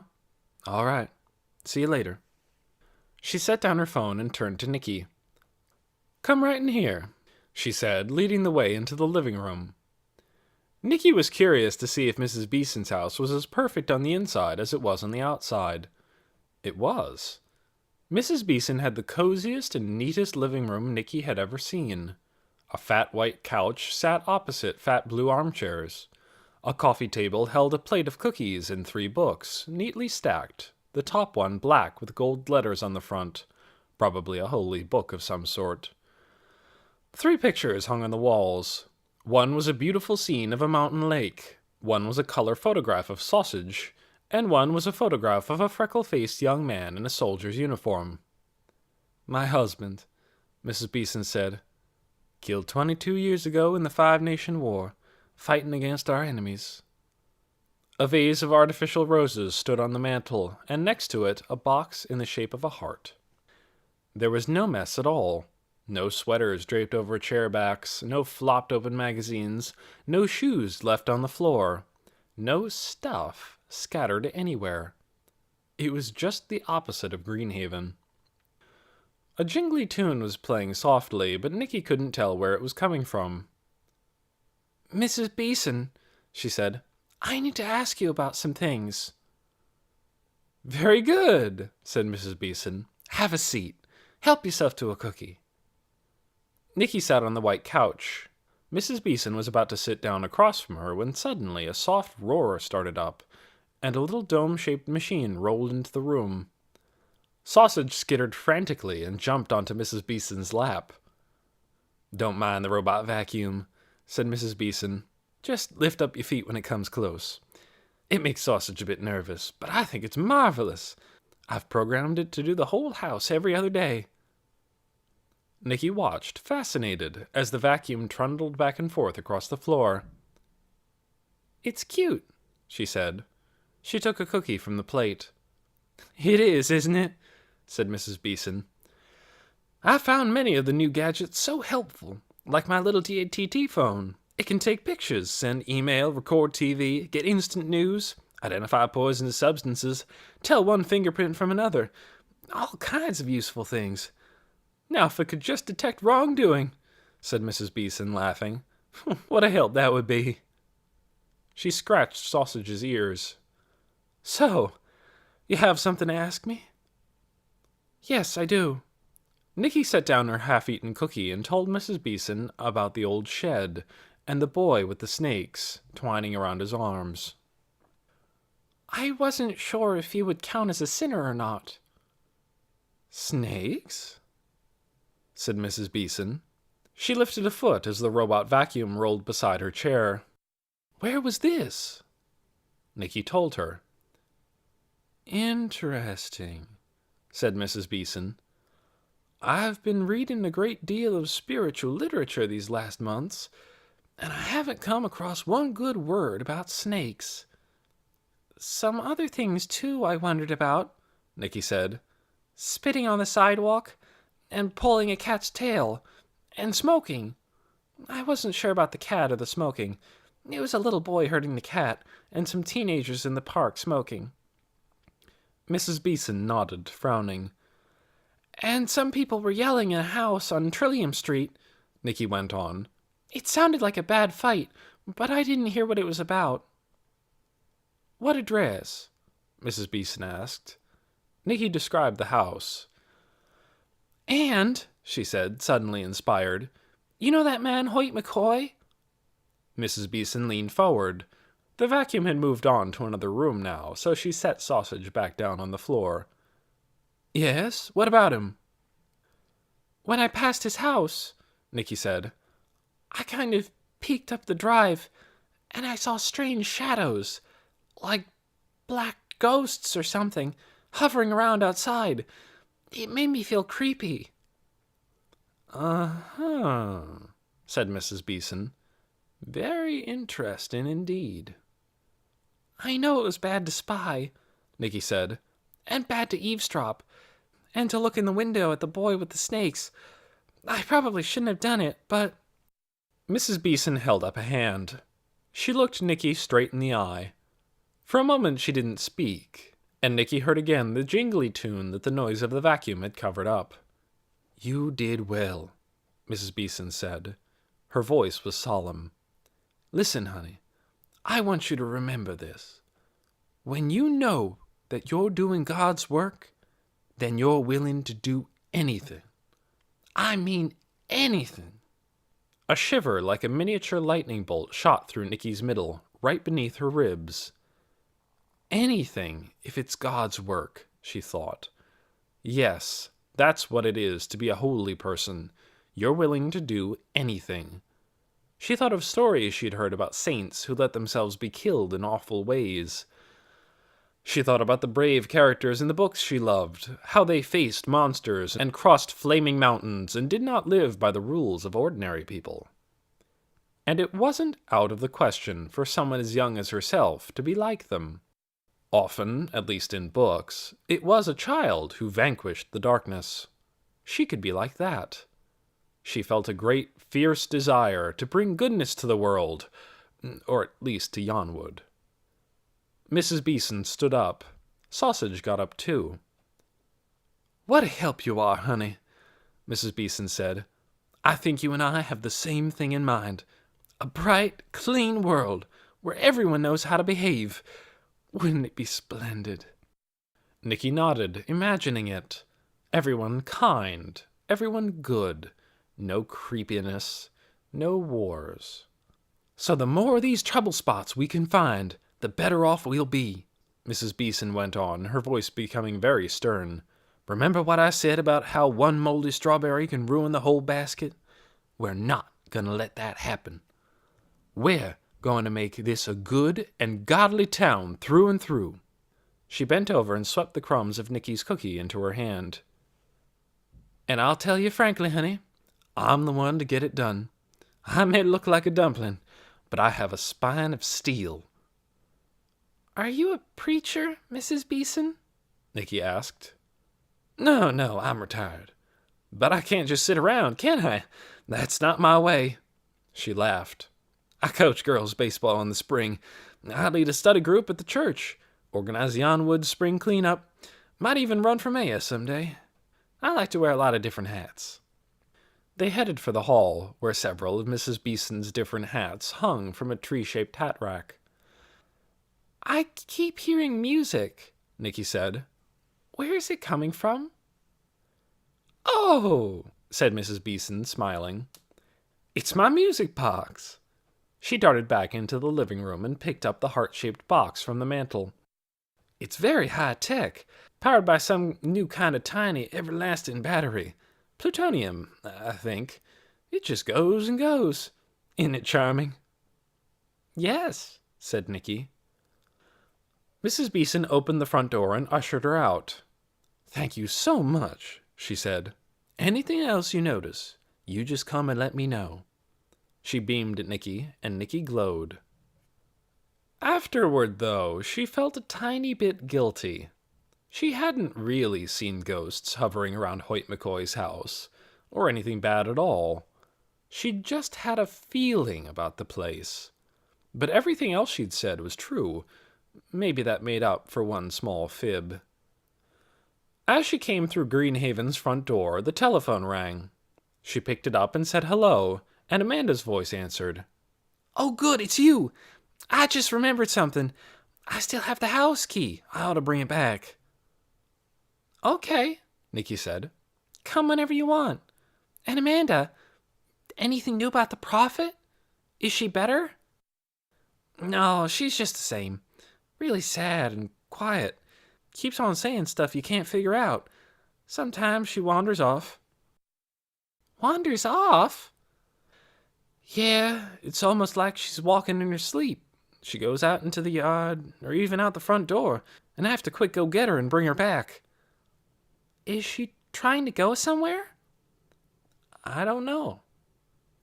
And I still can't come and meet her? Because I'm so interested, Amanda. Maybe I could tell what she's saying. I doubt it, said Amanda. If Mrs. Beeson can't tell, I don't see how you could. Well, okay, maybe not, Nikki said. But I'd like to just see her sometime. What does she look like? She looks sick, all shadowy around the eyes. Amanda sounded impatient. I have to go. Nikki spent the next hour or so roaming around Greenhaven. She loved being alone here. She burrowed through the silent rooms like a miner hunting for gold. What she wanted was anything old, and especially anything written, from desk drawers and closet shelves and the backs of cabinets, and from the trunks and boxes in the third-floor rooms. She pulled out packets of letters, programs from long-ago theater performances, journals and ledger books and guest lists and postcards. She sat on the floor reading until the air around her felt thick with the past. All these words, written so long ago, seemed to say to her, "Remember us. We were here. We were real." She kept Otis nearby. If she was sitting on the floor, he pushed his nose against her arm, wanting to be petted. He tugged at the leg of her pants, wanting to play. Sometimes he slept, stretched out, belly to the rug, his rear legs flopped behind him like a frog's. Now and then he would wander off, and when Nikki remembered to look for him, she'd find him chewing happily on the corner of a curtain, or trying to dig through the hardwood floor. He was all the company she needed. Around 2:30, when Crystal still wasn't back, she decided to take Otis for his afternoon outing. She heard banging as she went down the hall, probably coming from one of the bathrooms. The plumber must be here. She went out through the kitchen to the back garden.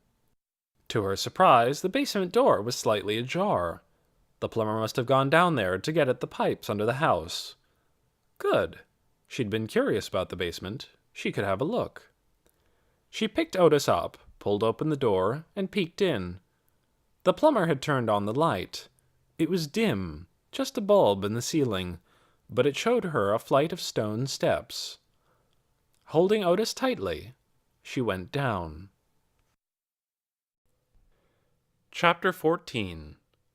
Someone in the Basement. The basement was huge. A low-ceilinged room that stretched out into shadowy darkness ahead of her and to the left. It wasn't an empty darkness. She could see what appeared to be low hills lurking in the shadows. Another light bulb shone dimly in a far corner. Did that mean someone was down here? One of the workmen, maybe? She thought of calling out, "Anyone here?" But there was something still and heavy about the silence that made her afraid to break it. She would just look around a little, quietly, and then she would climb up the stairs and leave. The air had a smell like the damp, earthy underside of rocks.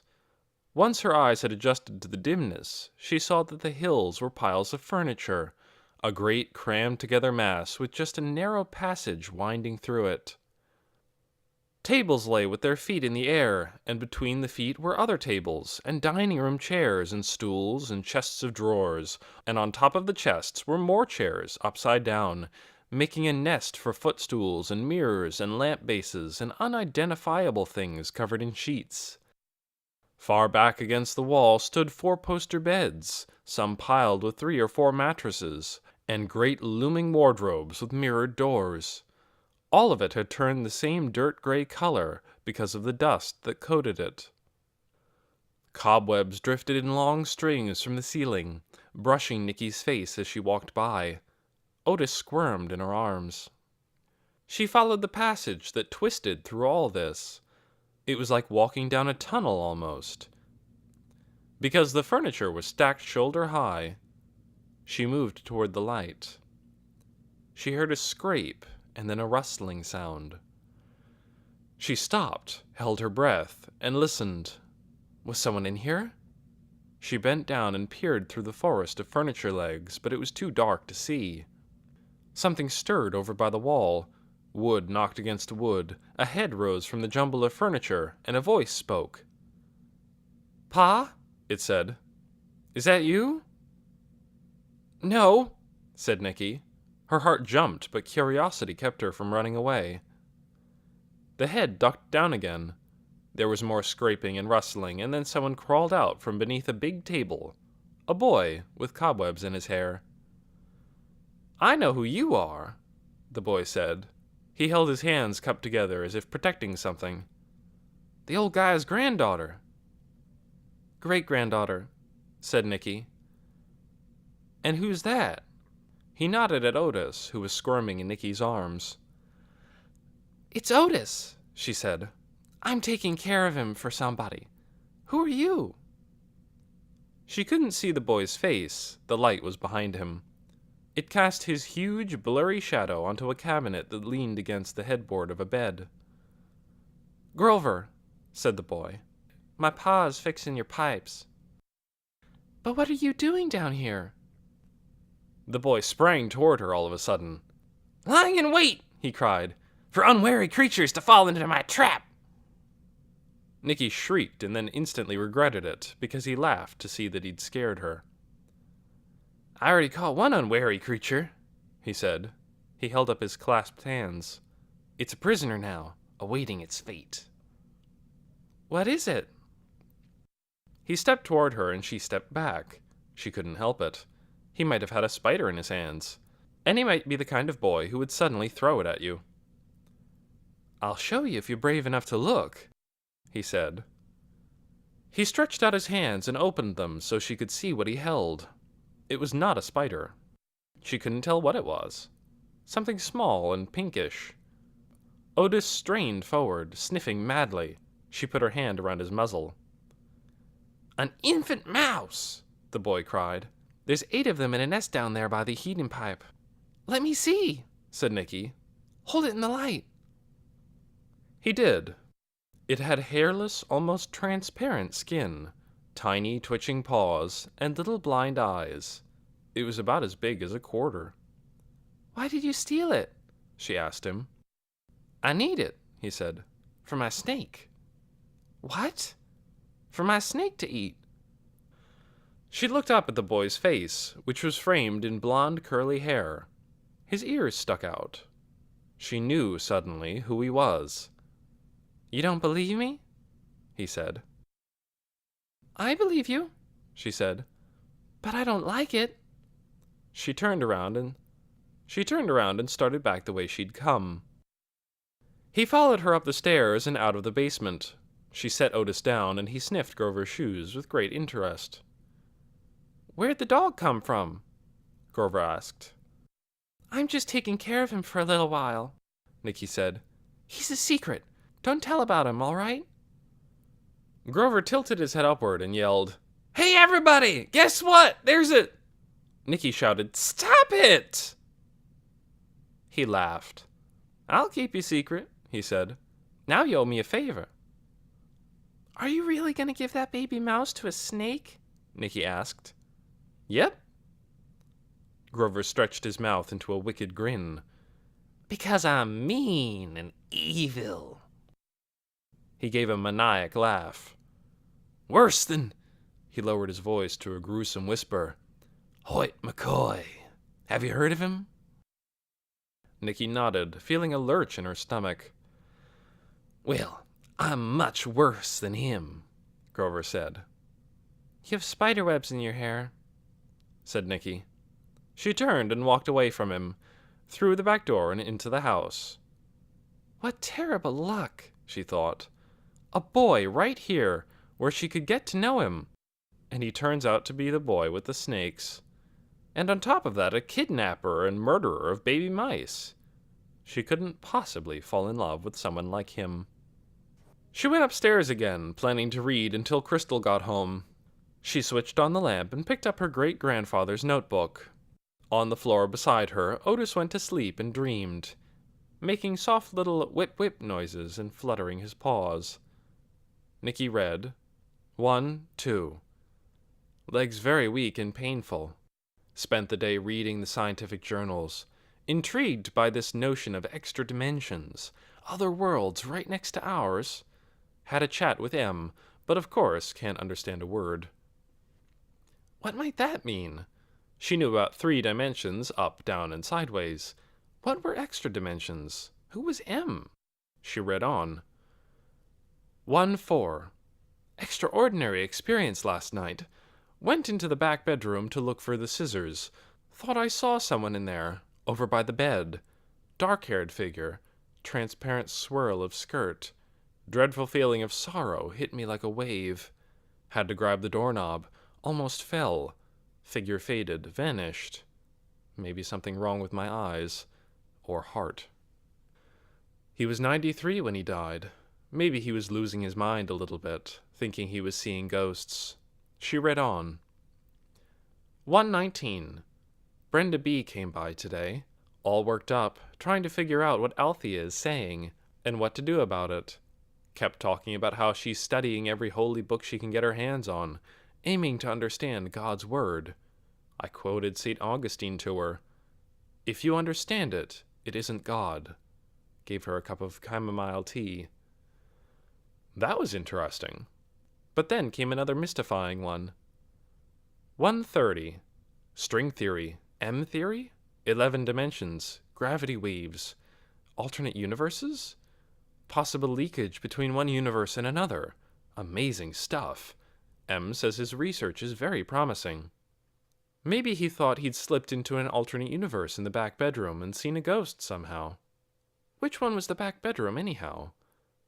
Nicky left the sleeping Otis and went down to the 2nd floor, hoping to catch sight of the ghost herself. It was clear which one was the back bedroom. Its window looked out over the backyard. She saw no ghost in that room. But through the window she saw Grover, who was probably waiting for his father.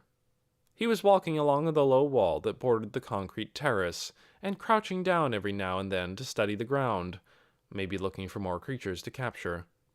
She watched him for a minute. He was definitely good-looking. She liked the springy way he moved, and his floppy hair more or less covered up his sticking-out ears. But she couldn't fall in love with him, of course, because of the snakes and the baby mouse, but she decided to go down and talk to him again anyhow. When Grover saw her come outside, he beckoned to her, and she went over to him. Listen, he said in an urgent whisper.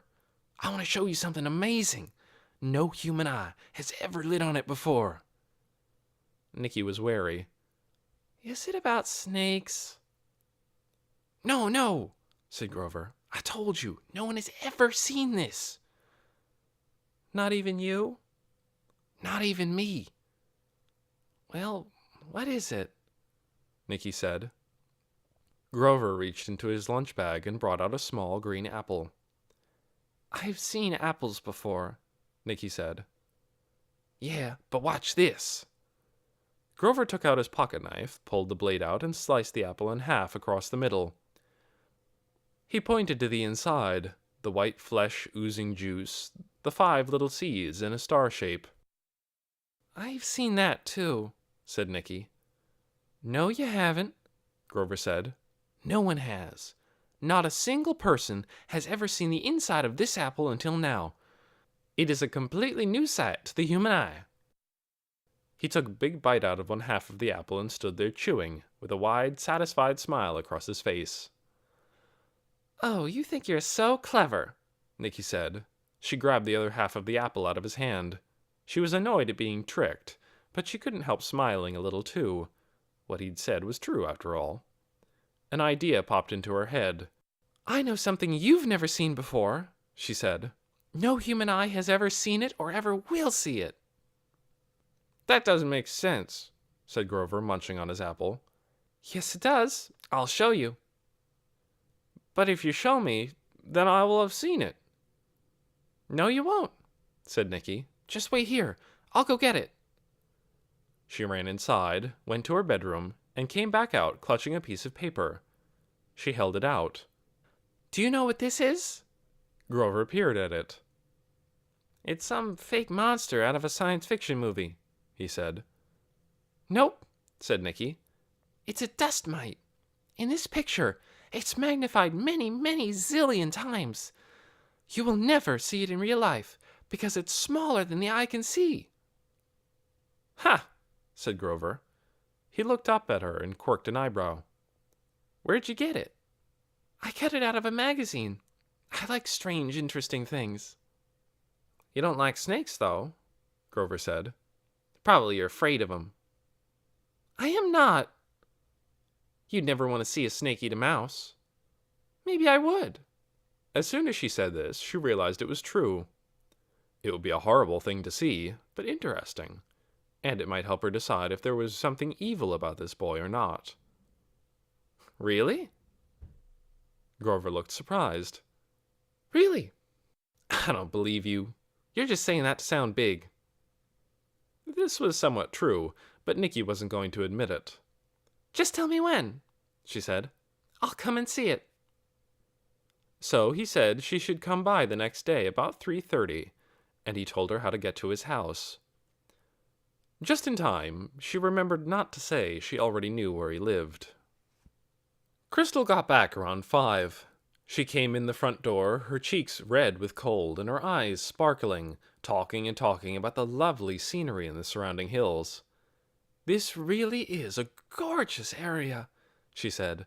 I had such a wonderful time. Good, said Nicky, not really listening. And Len told me some interesting things about Yonwood, Crystal said. A woman here has had some kind of religious experience, apparently. People think it means Yonwood is a sort of chosen place, and they'll be safe even if there's a war. Nicky started paying closer attention. Does Len think that? He doesn't know what to think, Crystal said, flinging her coat on a chair. He was in school with this prophet person. She was a shy, bookish little girl, he said. Not the type to grab for attention. So he thinks maybe what happened to her was real. Have you heard anything about it? A little, Nicky said, trying to look uninterested. Tomorrow, said Crystal, I'm going to have my hair done at the local beauty shop. I'll probably come out looking like a dandelion, but at least that'll be better than this mess. She swatted at her bangs. Good idea, said Nicky, though she thought Crystal looked fine as she was. After that, Crystal went on, I'm going into Asheville for some shopping. I don't suppose you want to come? No, Nicky said. I don't want to come. What are you going to do? Oh, nothing much, Nicky said. She didn't think it was a good idea to mention snakes or mice. You're such a good girl, Crystal said. All this time on your own, and you never get bored or get into trouble. It's amazing. Nicky just smiled. Chapter 15. Up to the Woods. A few times during the next day, which was Monday, Grover found himself thinking about Nicky as he sat in his desk at school. He wasn't thinking about her in a boy-girl sort of way. The notion of being in love never entered his mind. He was thinking about her in an interesting person sort of way. It wasn't often that he met anybody, especially a girl, who cared about things like dust mites. He was looking forward to showing her his snakes later on, after school. It would be fun to see if she was scared after all. But first he had to do some hunting. Just before 2 o'clock, he filled in the last answers on his English test and then staged a highly realistic coughing fit. Can't breathe. Nurse's office. he gasped, and he staggered, choking, out of the classroom. Then he slipped out a side door and trotted up Fern Street to the path that led into the woods. The forest was his second home. He knew all the trails that threaded up the mountainside. He knew the creeks and the outcroppings of rock and the places where salamanders were likely to be hiding under rotting logs. In the summer, he spent hours up here. Sometimes he scrambled through brush and waded down streams, but other times he just found a good spot and sat still. He had learned that if he sat without moving for a long time, he would see things. Animals would come out of their hiding places and potter around in the open, not realizing he was there. Once, at dusk on a summer evening, a spotted skunk walked past him, so close he could see the long curved nails on its front feet. Today he was after some dinner for his red-belly snake. The milk snake would get the baby mouse, which he was trying to keep alive so that Nicky could watch it being eaten. For the red belly, a few good-sized slugs and maybe a small salamander would do. Actually, he could get these in his own backyard pretty easily, but he wanted to go into the woods. He hadn't been for a while, because of homework and bad weather and working on jobs with his father. He missed it. He was aware that people had been talking lately about someone lurking up here, maybe a terrorist planning dark deeds, but Grover wasn't worried about him. He didn't think about him much. Talk about terrorists and war was the sort of talk that just slid off his brain. He was too occupied with his own concerns to pay much attention to it. He started along a steep uphill trail, which would take him, in 15 minutes or so, to a place where a stream rushed between shallow banks. He could get down to the water's edge easily there and find a few of the things that liked living in damp places. He'd brought a plastic jar with him to take them home in. The rhythm of his steps said, "Happy to be here, happy to be here." Rays of sunlight shot between the clouds, making spots of light like polka dots on the ground. On either side, the woods were thick, everything close in, dense, stickery, twined with vines.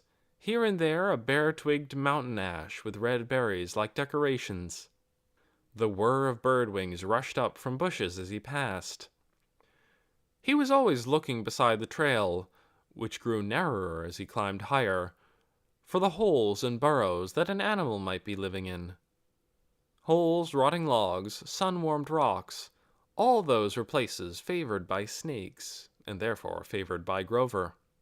As he walked, he hummed a little tune, an ambling, careless tune that went with being happy and trotting along and knowing what he was doing.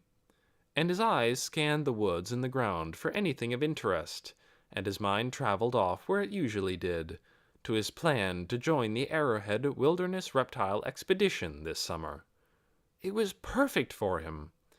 Addison Pugh, a famous herpetologist, was leading it. And it was out in Arizona, where he'd never been, and where the snakes would be all different from the ones here. He would have a great time, and he would learn a huge amount, and he would meet people who could help him on the way to his career. He had to go. How could something as trivial as $375 stand in the way? It was very inconvenient that his family didn't have any spare money. On the other hand, it forced him to be creative.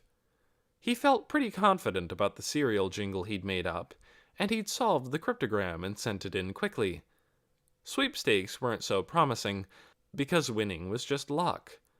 But he'd entered so many of them, at least 50 just in the last few weeks, that he had to win something. It wouldn't take much, just a few small prizes from 3 or 4 different contests, and he'd have enough. All these thoughts swirling around in his mind kept him a little less observant than he usually was. He was up fairly high on the mountainside now, and the trail turned into more of a dotted line up here, blocked every now and then by overgrown bushes or a fallen tree. This didn't matter to Grover. He climbed over or went around whatever was in the way. He always knew where he was. But it meant he had to watch his feet more, stepping over stuff and being careful not to trip, so at first he didn't see that something was moving farther up the mountainside, where the trees were denser. The sound of his own footsteps covered up the sound that anyone else's footsteps might have made. A few yards farther on, he came to the place where a muddy path led down the stream bank to the place he wanted to go, and there he paused for a second. That was when he heard a distant rustling, the sort of rustling that only something big makes. He froze. Without moving any other part of himself, he turned his head toward where the sound seemed to have come from. The trees and the thick undergrowth beneath them made it impossible to see very far, or at least to see clearly. All he could see was a patch of paleness far off in the distance. It moved, paused, moved again, and disappeared. He stood there for another 3 or 4 minutes, but he heard no more rustling, and saw nothing either. So he went on down the stream bank and sat on a rock by the water. Nothing large and pale lived in the woods, as far as he knew. He couldn't think what it could possibly be. Maybe some huge white bird? A stork? But why would there be a stork in the woods? There wouldn't. A ghost? He didn't believe in ghosts. Anyway, a ghost wouldn't make a rustling sound, would it? So maybe the talk about someone lurking up here was worth paying attention to after all. Grover felt a small shiver of fear. Maybe this terrorist was up here just waiting for someone to kidnap. Give me $1 million to fund my terrorist organization, or else I'll slice this boy up and scatter him in the pines. Grover put his arms across his knees and hunched down, bending his face toward the water. The stream rushed by, carrying leaves and bits of twig, making the weeds at the water's edge flow sideways. He stayed that way for a while, imagining what he would do if a terrorist stepped suddenly from behind a tree and grabbed him. The best thing would be to have a snake with him at the time, so he could terrify the terrorist with it, and startle him into letting go. A venomous snake would be best. If he didn't happen to have a snake, he'd have to struggle. Too bad he didn't know karate, or any of those other martial arts. He could kick, though. He was strong and agile, and he could bite. He pictured himself twisting like a giant boa constrictor around the terrorist and biting him in the back of the neck. It would be best, though, not to get caught in the first place. So he got busy with what he'd come for. He turned over rocks, dug the toe of his shoe into crumbling logs, lifted up sodden leaf litter, and poked sticks into holes. Before long he had some nice grubs, a millipede, 5 water snails, 2 good-sized slugs, and a small purplish salamander with gold spots on its back. He put all these in his jar and started down the trail. Chapter 16. The Snake's Dinner. Shortly before 3:30, Nicky set out for Grover's house. She'd seen it from the back, at least a glimpse of it beyond the shed and the fruit trees, but now she saw the front for the first time. It was a 1-story yellow house with 2 battered tricycles standing out in the yard, and 3 saggy steps leading up to a porch. On the porch was a couch covered in green material worn almost to white on the seat and arms, and on the couch sat a very old woman, wearing a red house dress with a zipper up the front and a baggy lavender sweater. As Nicky came up the walk, the old woman peered at her. "You're not from here?" she said. "No," said Nicky. "I'm just visiting." The old woman nodded.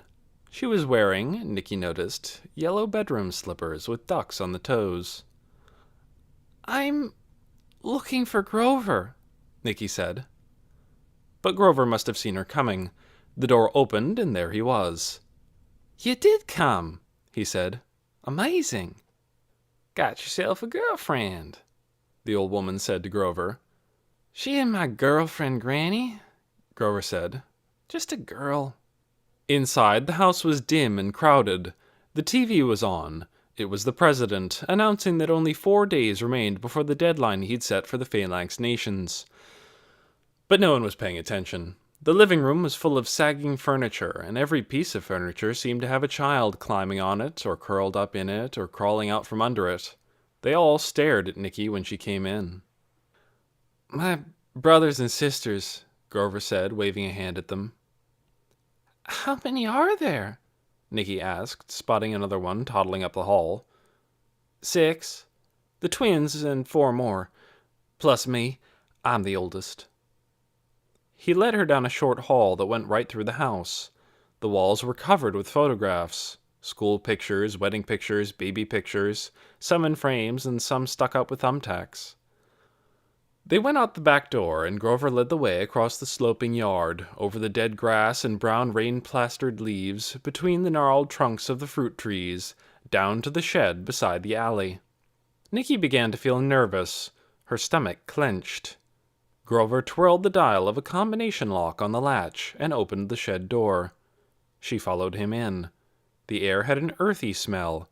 A few garden tools, mostly broken, hung on hooks on the walls. On a shelf across one wall were the 2 snake tanks, and on other shelves and on the floor, and on a small table and a chair, were piles and piles of magazines, and flattened cereal boxes, soap boxes, and cake mix boxes. The whole mess was sprinkled here and there with little bits of bent cardboard. What's all that? Nicky asked. Contests, said Grover. Sweepstakes, lottery tickets, stuff like that. There's gobs of dollars out there being given away. I enter everything I can find. Why? Because I need money, obviously. He made a "how can you be such a moron" face at her. I want to go on the Arrowhead Wilderness Reptile Expedition this summer, which costs $375, which I don't have, so I'm going to win it. People hardly ever win contests, Nicky said. I don't know anyone who has. Well, you will pretty soon, Grover said. Look at this one. He held up a page torn from a magazine. You write 1 paragraph, no more than 100 words, saying why Armstrong pickles are the best. Want to hear my paragraph? Okay, said Nicky. She glanced uneasily at the 2 glass tanks on the shelf, but she didn't see anything inside, only dry leaves. Grover rummaged around on the table and came up with a sheet of binder paper. He read, Last Sunday night, I was studying for my math test. It was late, and I was tired. My eyes kept closing so I couldn't see the numbers in my book. I thought, how am I going to pass this test if I can't stay awake? Then inspiration hit me. I needed an Armstrong pickle. I jumped up from my chair and ran to the refrigerator. I pulled one of those big, green, pimply pickles out of the jar. The first cool bite made my brain go zing, and the next day I got an A on the test. Grover looked up, grinning. Only 98 words. Nicky laughed. It's great, she said. What do you get if you win? You get $500, plus a whole free crate of pickles, said Grover. There's all kinds of contests. Ones where you think up a slogan, and ones where you make as many words as you can out of some product's name, and ones where you solve a cryptogram, and... Have you won any of them yet? Nicky asked. Oh, yeah, said Grover. I won 6 free boxes of oat crinkles. I won a bunch of coupons for rose petal laundry soap.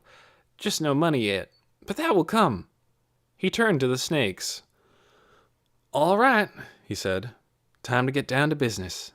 First, the milk snake. He hasn't eaten for a few weeks. A few weeks? Yep. They don't eat much in the winter. Snakes out in the wild around here crawl down underground and hardly eat at all till spring. Hey, you know what I saw when I was up in the mountains looking for snake food? What? I saw that terrorist, the one who broke the restaurant window. You did? Weren't you scared? Nah, he was far away. Big, though. Huge. I just caught a glimpse of him. Grover took the top off one of the tanks. Inside it, the snake stirred, lifting its head and then more and more of itself from the bark and dry leaves that covered it. Rings of black, yellow, and reddish-brown striped its long body. It doesn't look a bit like milk, Nicky said. I know it, said Grover, gazing fondly at the snake. It's called that because people used to find them in their barns and think they'd come to milk the cows. From a small cardboard box next to the snake tank, he took out the tiny mouse he'd shown Nicky before. It was pink and wet-looking, with a tiny head and bulgy bluish eyes, and tiny legs with tiny toes like fringe at the ends. It was moving slightly in Grover's palm, but it looked limp and weak. "Bye-bye, baby," Grover said. He picked up a long pair of tongs, the kind people use to turn meat on a barbecue grill. His teasing manner was gone now. He moved carefully. All his attention was on what he was doing. He gripped the tiny mouse with the tongs and waved it back and forth before the snake's head. The snake lifted the front half of its body into the air. Its tongue flicked in and out. "I don't know," said Nicky. "Maybe I don't want to watch." But it was too late. The snake struck out and snatched the mouse. It withdrew into the tank and wrapped a coil of itself around the mouse's body to hold it still, and then it opened its mouth extremely wide and began to stuff the mouse's head into it. "They always eat things head first," Grover remarked, "and they have expandable jaws." Nicky froze in horror, but she couldn't take her eyes away. It took only a few seconds for the pink body of the mouse, still wriggling, to disappear down the snake's throat. For a second, a bit of tail hung over the snake's lower jaw. Then the whole mouse was gone. The snake stretched out on the sand again. Behind its head was a mouse-sized bulge. Nicky breathed out. She hadn't realized she'd been holding her breath. She felt ill. "It's horrible," she said. "Not really," said Grover. "It's how the snake lives. If I didn't give him a mouse, he'd catch one himself." "How can you do it? The poor little mouse." Grover shrugged. "It's nature," he said. "Nature likes the snake just as much as the mouse." "I guess so," Nicky said. "Well, that's it," said Grover. He set down the tongs and put the lid back on the tank. "At least he didn't faint." "I've never fainted," said Nicky. She felt upset, somewhere between sick and angry. "Want to see the red belly eat?" "No, it's too weird." "It's not weird at all," Grover retorted. "It happens every day, hundreds of times. If you want to see something really weird, go over to Hoyt McCoy's house in the middle of the night. He cracks the sky open. I saw it." "Come on," said Nicky. "You're making that up." "No, I really saw it. A long, skinny line in the sky. He's doing something weird over there. Maybe he's sending signals to enemy nations. Or he opens the sky, and aliens and demons ooze through." Grover wiggled his fingers in a creepy, oozing way. Nicky just shook her head. With Grover, she didn't know how to tell the difference between truth and kidding. "I have to go now," she said. So Grover led her back across the yard and into the house, down the hall among the toddlers, and out onto the front porch, where the grandmother was still sitting on the old couch. "Going already?" the old woman said. "I showed her the milk snake," said Grover. "No wonder she's leaving in a hurry." "Fed him his dinner," said Grover. "It was gruesome," Nicky said.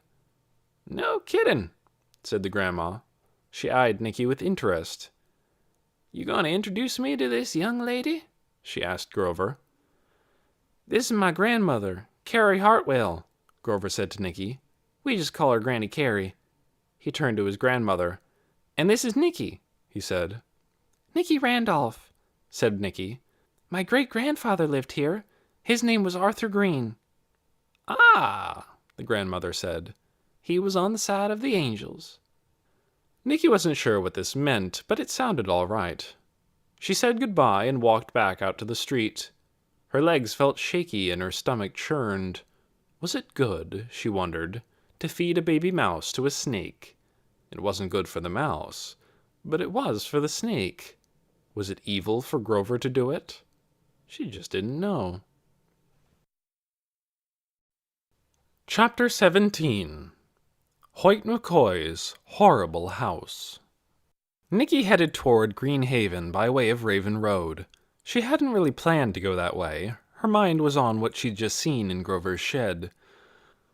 But when she found herself passing the gravel drive that led back into Hoyt McCoy's overgrown acres, she hesitated. She thought about what Grover had said. that Hoyt McCoy cracked open the sky. Surely that couldn't be true. But whatever he'd seen might have been a sign of wickedness. Mrs. Beeson thought there was something strange about this man, that he was probably a trouble spot. And Nicky had promised to help her. So maybe, while she was there, she should check on Hoyt McCoy. She didn't really want to. Even her strong curiosity didn't extend to creepy, isolated houses and people with a whiff of wrongness about them. But if she was going to do her part to root out badness so that goodness could win, she had to be brave. She gritted her teeth and took a deep, shaky breath. She would just dart in and have a quick look around, hoping to see something that would let her take back a clear report to Mrs. Beeson. She started up the driveway. Brown, shriveled blackberry vines grew along the edges. Weeds sprouted up through the gravel. Tall pine trees on the left cast a spiky line of shadows, and Nicky stayed within those shadows as much as she could. She rounded a curve, and there, up ahead, was the house, a mud-colored two-story building tucked back among great looming oaks and pines, its paint worn off, drifts of old leaves on its peaked roof. She stopped and looked for signs of movement. 3 birds shot up from a clump of grass, but other than that, she saw nothing stirring, either outside the house or behind its windows. So, cautiously, she moved forward again. What was she looking for? She didn't really know. Something truly awful, like freshly dug graves, or human bones? Signs of craziness, like Hoyt McCoy dancing around naked? Disgusting filthiness, like a smelly outhouse or rat-swarmed garbage? She didn't see anything like that. Nothing but a dusty black car parked at the head of the drive. Maybe bad things happened inside that dark, silent house, but she certainly wasn't going to go close enough to peer in the windows. She would go up to the beginning of the brick path that led to the front door, she decided. And if she didn't see anything notable by then, she'd leave. So she crept away from the protective shadow of the trees and tiptoed across the open space in front of the house. She stood at the foot of the path. Her gaze scanned the front door, the windows to the left and right of the front door, heavily curtained, the windows on the second floor, where the blinds were closed, and a window in a gable above them, where, she took a sudden step backward and her knees went weak, the barrel of a gun pointed at the sky. As she stood there, frozen with fear, the gun angled downward until it aimed straight at her. From inside the house, a voice called out, Stop right there! Trespasser, intruder, spy! Don't move, on pain of dire consequences! But Nicky was not going to stand there and get shot. She dashed toward the shadow of the trees as fast as her jelly-like legs would carry her. Any second, she expected to hear a bang and feel the punch of a shot between her shoulder blades. At the edge of the driveway, she stumbled and fell, and she lay there for a second, shaking, and looked back at the house. The gun was still pointing downward, but no one was shouting. No one was coming out the front door. So she staggered to her feet again. This time her legs worked, and she ran.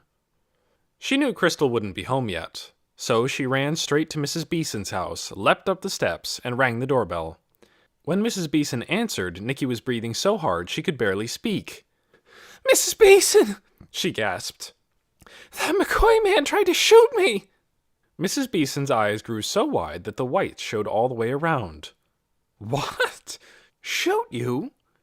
Nicky told about the gun pointing out of the window, and the voice that had bellowed at her. Oh! Mrs. Beeson grasped Nicky by the arm and pulled her inside.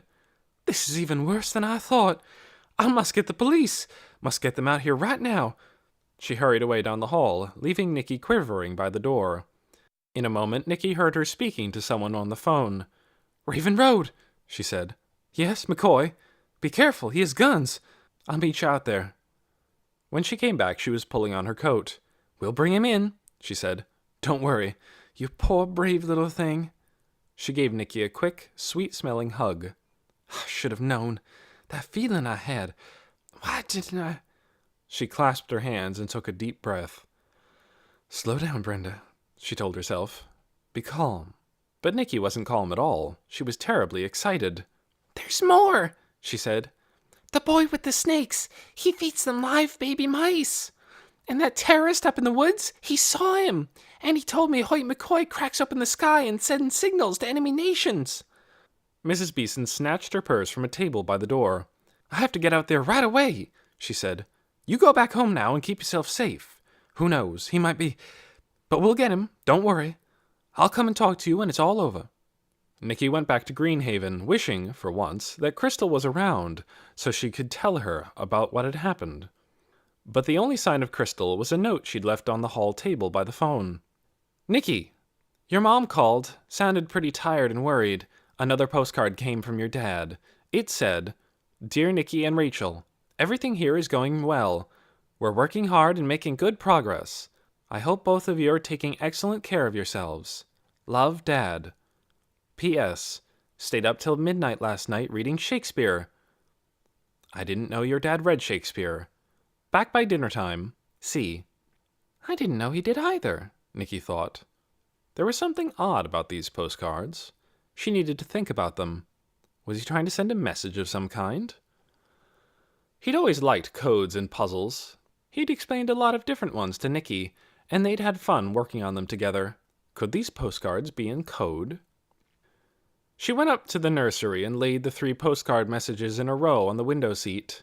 She studied them for a while, but if they were in code, she couldn't figure it out. So she gave up for the moment and played with Otis for a long time. His happy spirit made her feel better. Everything about him made her feel better, in fact. His damp black nose, the way his wavy hair grew on the top of his head, the 5 little pads on the bottoms of his feet, even his doggy smell. They played all their favorite games, and Nicky pondered her father's odd messages, and thoughts of horrible Hoyt McCoy gradually faded from her mind. Chapter 18. What Grover Saw. Something was going on at Hoyt McCoy's.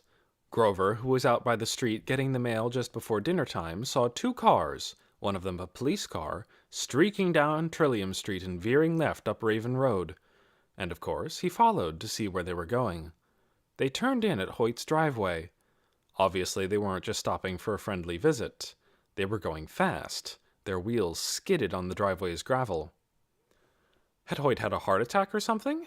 Had he maybe shot himself in the foot with that rifle of his? Maybe he had shot someone else and they were going in to arrest him. Whatever was happening, Grover had to see it. He ran up Hoyt's driveway in the wake of the cars and stepped in among some trees at the side of the drive so he could watch without being seen. Both cars had pulled up in the open space in front of Hoyt's awful-looking house, and from them sprang Yonwood's policeman and Mrs. Brenda Beeson. The cops had taken their guns from their holsters and were pointing them at the front door of the house. The chief, Officer Gurney, roared in his chest-deep voice, Hoyt McCoy, come out with your hands up. We have you surrounded. Actually, they didn't have him surrounded. They were all in front of the house. But when Gurney said that, a couple of police scurried around to the back. Mrs. Beeson, in her red baseball cap, stood beside the other 2. Her fists were clenched at her sides, her nose slightly wrinkled, as if she were sniffing the air, and her eyes fixed like searchlight beams on the front door of the house. In a moment, the door opened. The tall, stooped figure of Hoyt McCoy appeared. He had on a baggy olive-green sweater and black pants, and his shaggy hair stuck together in bunches, as if he hadn't combed it for several weeks. Hands up! Hands up! Yelled Officer Gurney, who must have learned his lines, Grover thought, from watching cop shows on TV. But Hoyt did not put his hands up. He came out onto his front step and stared at the crowd in his driveway, as if he thought he must be having a nightmare. Then he raised one hand, but not in surrender. He pointed a finger straight at Officer Gurney. Off my property! He shouted. All of you! Out! What do you think you're doing here? You're under arrest! Yelled Officer Gurney, though he didn't take a step closer to Hoyt. Attempted murder! At this, Hoyt lowered his arm and smiled. Smiled? Grover crept a little closer to make sure. Yes, he was smiling. A strange look on that long, bloodhound face of his. He smiled and shook his head slowly. He came down his front steps and approached Officer Gurney, apparently not worried that he was about to be shot. Gurney raised his other arm and took hold of his gun with both hands, as if a tank or an enraged rhinoceros were charging at him. "Officer," said Hoyt. "a mistake has been made, and I see the source of it standing just behind you." He nodded at Mrs. Beeson, who didn't move. "For some reason, this lady is determined to hound me. She sends her spies to trespass on my land. Now she accuses me of murder, which is so ludicrous that I can only smile." He smiled again, a thin, grim smile that had no humor in it. Mrs. Beeson stepped forward, and Grover stepped forward too, to hear what she was going to say. It didn't seem to matter if he came out a little from among the trees. No one was paying attention to him. "Attempted murder," Mrs. Beeson said in a voice that quivered with outrage. "I have always known that you were a bad one, but now we have found you out before you could—" "Attempted murder of whom, madam?" said Hoyt. "A child, a little girl who had strayed onto your land and was perfectly innocent, gazing at your dreadful—" "Now, just wait a moment, dear lady," Hoyt said. His smile vanished. His face grew dark with anger. "This is really too much. Lately my estate has been crawling with prowlers. A boy, a girl, and no doubt others I have not spotted." Grover knew who the boy prowler had been. But who was the girl? He didn't know any girls who would even think of setting foot on Hoyt McCoy's land. Hoyt railed on. "Why? A person would like to know. Why? I happen to be immensely busy at the moment. Busy with matters of great importance. Matters that could alter the world's future, and yours, madam. And yet you send spies to pester me." He shook his finger at Mrs. Beeson. "And when I call out at them, when I rightfully demand that they leave the premises, I am accused of attempted murder? It is quite beyond belief." All this time, the police remained in a half-crouching position, like runners at the start of a race, ready at any second to leap forward and wrestle Hoyt McCoy to the ground. Hoyt didn't seem to be alarmed by this. He glared straight past them and fixed his eyes on Mrs. Beeson. She glared back. "You trained a rifle on a little girl," said Mrs. Beeson in a breathless, furious voice. "A rifle! She saw it, and she saw you lower it to point straight at her. She heard you. You threatened her. You—" Here she seemed to run out of both words and breath. Her face was as red as her cap. Officer Gurney took a bold stride forward. "Come quietly now," he said to Hoyt. "We're taking you in." But an expression of great amusement slowly spread across Hoyt's face. "Ah," he said, ignoring Gurney. "Now I understand. Look up there, ladies and gentlemen." He pointed upward and backward, over his shoulder. "There's your murder weapon." Grover looked up. So did the cops, and so did Mrs. Beeson. In a gable window above the second story, the barrel of a rifle pointed at the sky. At least, it looked to Grover like a rifle, although it was bigger than the rifle his father had, and its shape was slightly different. Maybe it was actually a shotgun. That would explain why it was pointed at the sky. Hoyt was using it to shoot birds when he wasn't shooting trespassers. "That," said Hoyt, "is not a gun. That is the telescope with which I scan the skies." He turned back to glare at Mrs. Beeson again. "And also scan my property for trespasses. I wish to be left alone. But you, Brenda Beeson, send one spy after another. Why? Why? Why cannot a person be left in peace?" It was an interesting moment. Grover held his breath, waiting to hear what Mrs. Beeson and her men would say. Everyone waited. Mrs. Beeson, too, seemed to be waiting, perhaps for a cue from God. Grover could see her face tightening, eyes narrowing, forehead furrowing. Really, he thought, she ought to be relieved. She ought to be saying, "Oh, good, no crime has taken place after all. My mistake, very sorry." Instead, she told Officer Gurney to take one of his men and go upstairs to make sure that Hoyt McCoy was telling the truth. "And look around as you go," she added, "in case, there might be—" "Absolutely," said Officer Gurney. "What?" cried Hoyt. "You assume you may come barging into my house without a search warrant?" "It's a matter of security," Officer Gurney said. In times like these, a threat to security changes the rules. Outrageous, said Hoyt. But I won't take the trouble to stop you. You will find nothing in my house that has the faintest whiff of criminality. He went inside with the two men, and they were gone for about 15 minutes. A very boring 15 minutes for Grover, who didn't want to draw attention to himself by walking away. The cold from the ground was seeping up into his feet. Mrs. Beeson got into her car and sat there waiting. She looked cross and huddled, as if she were the suspect about to be taken in. Grover thought this was rather funny. He didn't really favor one side over the other in this dispute. He hadn't enjoyed being yelled at and scared by Hoyt McCoy the day he crossed his property. But he didn't care for Mrs. Beeson either. These days she was seeing something wicked everywhere she looked. The police came out of the house, finally, and Hoyt stood on his step with his hands on his hips and watched them triumphantly as they got back into their car. Your timing was excellent, he said. If you'd come tomorrow, you'd not have found me here, as I'm about to go away for a few days on a mission of more importance than you can imagine. You might have tried to interfere with my trip, which would have been a very bad decision.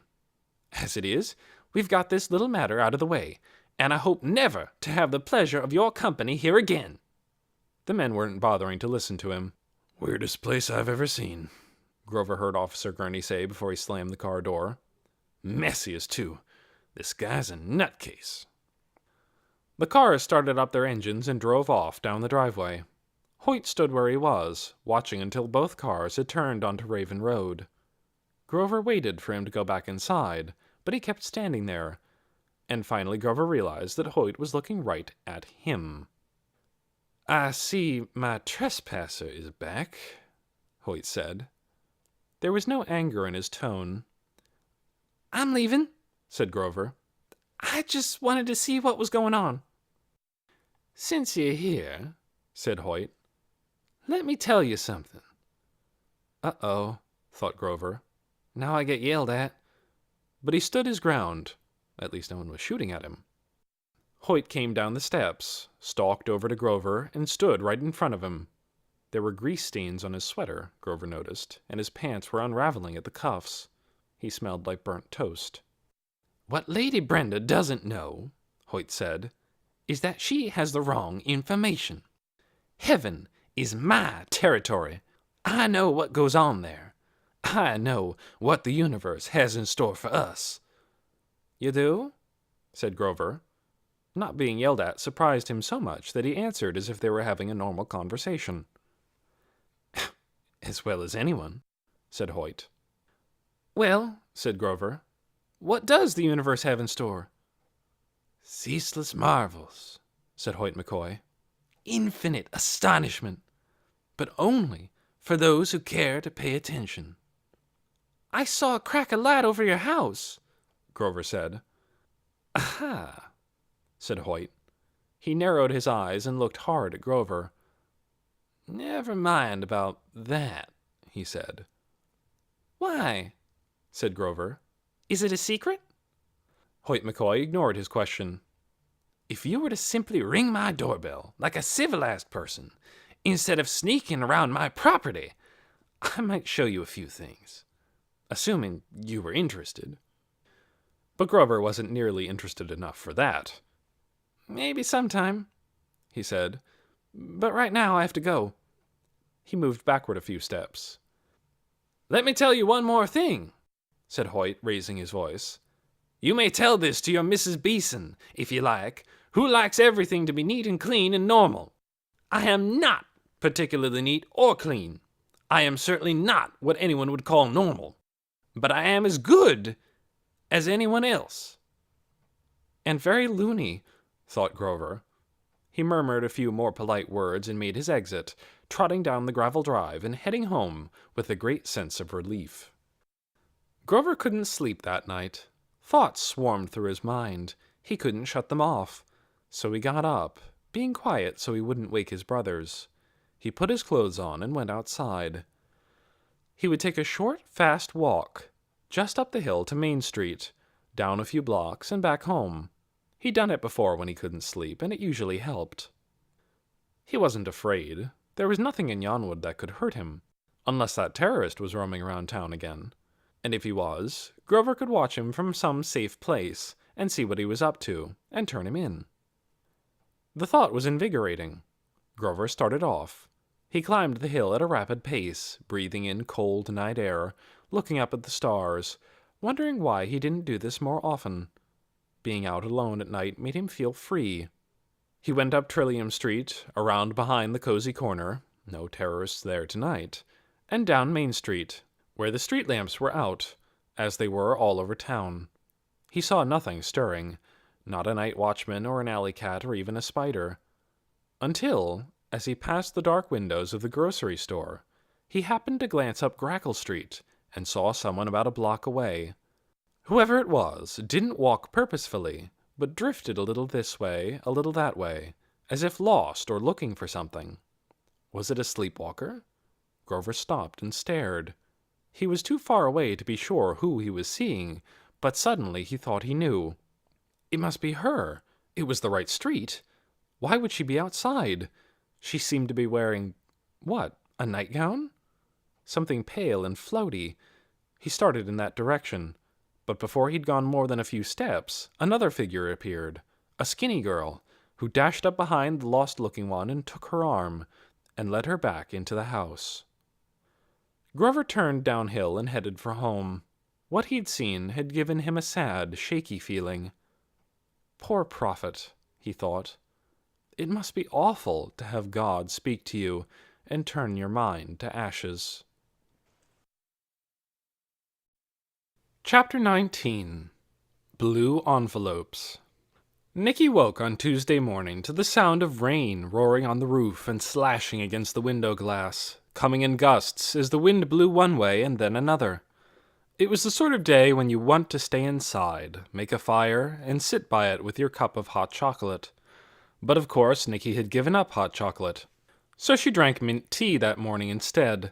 She actually felt quite virtuous doing it, because it was so hard. She could tell that her willpower was being exercised, like a muscle. This didn't make her happy exactly. She missed the chocolate. But it made her feel strong. Could it be that the more things you gave up, the stronger you would feel? Crystal went out early to talk with Len about plans for the open house. "Meet me at the cafe at 6, she said as she went out the door. "We'll have dinner together and you can tell me all about your adventures." Otis's outing was very short that morning. He stood on the threshold of the back door and looked doubtfully at the rain. Nicky had to push him outside. Once there, he did his duty in record time and dashed back in. Nicky took him upstairs. The nursery room was especially cozy that morning, with the sky so dark outside and the sound of the rain on the windows and the pools of golden light from the lamps. Nicky set Otis up on the window seat and gave him a new bone to chew. She propped up some cushions to lean against, and then she looked around for something to read. Her eyes fell on the books that Amanda had left behind. Why not try one of those? She picked the one with the dark-haired beauty on the cover and opened it at random. In the candlelight, Blaine's eyes glittered like jewels. Clarissa caught her breath as he leaned toward her. What a magnificent man he was! His square jaw, his thick, glossy black hair, his wide shoulders. Her heart raced. When he reached out and stroked her cheek, she trembled all over. "Blaine," she said, "you must never leave me. I want to be with you always." Nicky raised her eyes to the rain-spattered window. She tried to imagine feeling this way about someone. First she pictured Martin, with his hazel eyes and short red hair. Did she think he was magnificent? Not really. He seemed nice, and he was on the side of goodness. But he didn't make her heart race. She pictured Grover instead. His hair was cute in a floppy sort of way. He was smart and interesting. He had a sense of humor, if you liked that kind of humor. But he was also a bit peculiar. She had no idea if he was on the side of goodness or not. And she certainly couldn't say he was magnificent. If he stroked her cheek, would her heart race? No, she would think it was weird and creepy. Did she want to be with him always? Definitely not. It was hard to imagine wanting to be with anyone always. There'd be times when you wanted to be alone, or with someone else. She turned a few pages and read some more. Clarissa fled down the stone steps to the windswept beach, her raven tresses flowing out behind her. She scanned the empty sands, and when she saw no sign of Blaine, a great cry of anguish escaped her lips. She could not live without him. She would sooner die. Nicky shut the book. There was no doubt about it. If that was love, she was not in love with Martin or Grover. She could live without either of them perfectly well. She looked out the window, where the rain was still pelting down. At the end of the block, she noticed someone approaching, wearing a wide-brimmed pink rain hat and carrying a canvas tote bag. When the person came closer, she saw who it was. Mrs. Beeson. How perfect! If she ran fast downstairs, she could catch her and ask her what happened to horrible Hoyt McCoy. She didn't bother to grab an umbrella. She just threw on her jacket and ran out into the rain. Rivers of water streamed through the gutters. All along the street, bare tree branches flailed against house walls and tight-shut windows. She ran to meet Mrs. Beeson, who smiled when she saw Nicky coming. "Hi," said Nicky. "I saw you from the window, and I was wondering—" "I was just thinking of you," Mrs. Beeson said. She looked a little frazzled around the edges. Her lipstick was slightly crooked, and her ponytail, beneath the rain hat, was damp and drooping. "You've been such a help. Walk with me, if you'd like. I'm delivering a few notices." "Notices?" said Nicky. "Yes, urgent ones. I'm getting a little impatient. Here we have such a miraculous chance to save ourselves, and a few people are about to ruin it for everyone. Such selfishness. I have to make them understand. We have a terrorist in the woods. The crisis gets worse all the time. In 3 days, we might face war." Mrs. Beeson shook her head at people's foolishness. "So I've decided it's time to take some drastic action. I've done the downhill ones and most of the uphill. Only one more to go." She drew Nicky in next to her under the umbrella. Her sugary smell enveloped them both. "What are the notices about?" Nicky asked. But Mrs. Beeson was already on a different subject. "It was just too bad about Hoyt McCoy," she said. "Wasn't it? About your mistake, I mean, honey. But I still feel sure that he has something to hide. Don't you?" Nicky was puzzled. "I don't know what happened with Hoyt McCoy," she said. "That's what I wanted to ask you. Didn't you arrest him? Did I make a mistake?" Mrs. Beeson looked at her in surprise. "You didn't know?" She explained about the police action and the rifle that was really a telescope. "However," she said, "I'm sure we were right essentially. He just reeks of wrongness. I can feel it. And doing this work makes me trust my feelings more every day. It's just a matter of catching him in the act. That's all. But never mind. Here's the last house." Nicky was so stunned by this news about Hoyt McCoy that she could hardly breathe. A telescope! And the police had gone out and aimed guns at him. Because of her. They had stopped at a brick house with a collapsing woodshed next to it. Mrs. Beeson opened the mailbox. She reached into the canvas bag and took out a blue envelope. In the upper left corner were the words, "Urgent, from B. Beeson." She put it in the mailbox and they moved on. Nicky started to ask again what was in the envelopes, but Mrs. Beeson was already talking. "Sometimes I'm sorry this ever happened," she said. "That vision of Althea's, and then the instructions afterward. Some parts of it are very hard. The punishment part, for instance." "Punishment?"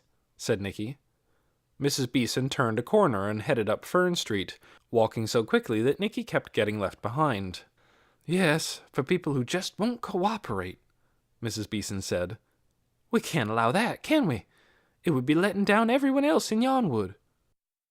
"What's the punishment?" Nicky asked. But Mrs. Beeson must not have heard her over the splash of the rain. "It's such a responsibility," she went on. "I've agonized over it, I must admit. Some of the things she says, I don't know. I hate to think she really means—" She shook her head, staring down at the wet sidewalk. "I just hesitate to—" And then suddenly she stopped, and a little rush of water flowed off the top of her pink hat onto Nicky's head. Her voice became strong again. What am I saying? I hesitate? Just because something is hard? Just because it means making a sacrifice? No, no, no. That's what faith is, isn't it? Believing even when you don't understand. Nicky looked up at her. She was gazing at the sky, her eyes shining, paying no attention to the rain falling on her face. It is? Nicky said. Yes, said Mrs. Beeson. It is. And with that, she hurried away. Back at Greenhaven, Nicky went upstairs, passing some men who were polishing the floors with a roaring machine. Mrs. Beeson, she thought, seemed more fired up than ever, like an engine revved to a higher level. Nicky had the feeling something was going to happen. In the nursery, Otis greeted her energetically. Odie, Otis, she cried. She rolled him over and scratched his pink tummy, and he paddled his feet and stretched his head out so she could scratch his throat, too. You are darling, Otis, she said. She lifted him up onto the window seat, and she turned on the lamp. As the rain pounded down outside, she started in again on the stack of papers she'd taken from the big trunk. She found some letters written to Mommy and Daddy from a girl at summer camp in 1955, and an article cut from a newspaper's social pages about an elegant birthday party held at Greenhaven in 1940. After setting aside still more bent postcards and ancient Christmas cards and faded photographs, she came upon a fragile old envelope with a strange-looking letter inside that she thought at first was just a page of crazy scribbling. But when she looked at it closely, she could see that it was writing after all. It was a sort of double writing. The letter writer, someone named Elizabeth, had written on the page in the usual way, and then had turned the paper and written right across what she'd written before. The result looked totally unreadable, like two barbed wire fences laid on top of each other. But she found that if she held the paper in a certain way, slightly tipped, the writing going one direction faded into the background, and the writing going the other direction became clear. The letter was dated January 4th, 1919. Most of it wasn't really worth the trouble it took to read. Elizabeth wrote about ordinary things. Visitors who'd arrived, a party, new clothes, a new horse. One bit was intriguing, though. I hope your dear mother is not so terribly sad as she was. I see as I write this that it's been a year today since the fever took darling baby Frederick. Such a great sorrow, but time must have healed her a little by now. Nicky imagined the mother, young and beautiful and wearing one of those long, slender dresses she'd seen in the photographs, sitting in anguish at the bedside of her baby, not able to give him the right medicine because it hadn't been invented yet. It would be dreadful to watch your baby die. No wonder she was still sad a year later. She decided to keep this letter because of the strange way it was written. She set it on the shelf with the picture of the twins. It was time to meet Crystal for dinner. Nicky walked toward downtown. Overhead, she heard the fighter jets again, roaring across the sky, above the clouds. She shivered, thinking of the president's deadline. Only 3 days left. The whole town had a gloomy, closed-in look tonight. Nearly all the houses were dark, their blinds and curtains drawn. A small house on Birch Street had lighted windows, though, and as Nicky passed, she saw a police car draw up in front of it. Good, she thought. They're going to make those people follow the rules. When she got to the cozy corner and pushed open the door, warm, food-scented air greeted her. The restaurant was dim because its lights were off, but candles on each table made it seem cozy anyhow. She spotted Crystal right away. She was sitting with her back to Nicky, at a table beside the window, and across from her sat a tall man with a little mustache. It must be Len, the real estate agent. Why was he here? Crystal hadn't said she was meeting Len for dinner. She'd said she and Nicky would have dinner together, and Nicky would tell her about her adventures. Not that she had any adventures she wanted to tell about. Len saw her standing there. He said something to Crystal, and she turned around and called, "Nicky, here we are!"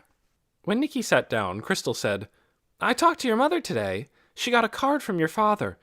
Didn't say where he was or what he was doing, but he said he might have a surprise for her pretty soon." "He must be coming home," Nicky said. "Oh, I hope he is." She missed her father with a terrible ache all of a sudden. He called her his chickadee and made paper airplanes for her. She wished he were here right now.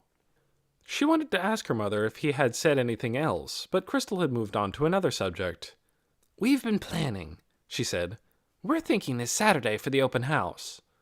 "Crossing our fingers for good weather," said Len, grinning, and holding up 2 sets of crossed fingers and waggling them at Nicky.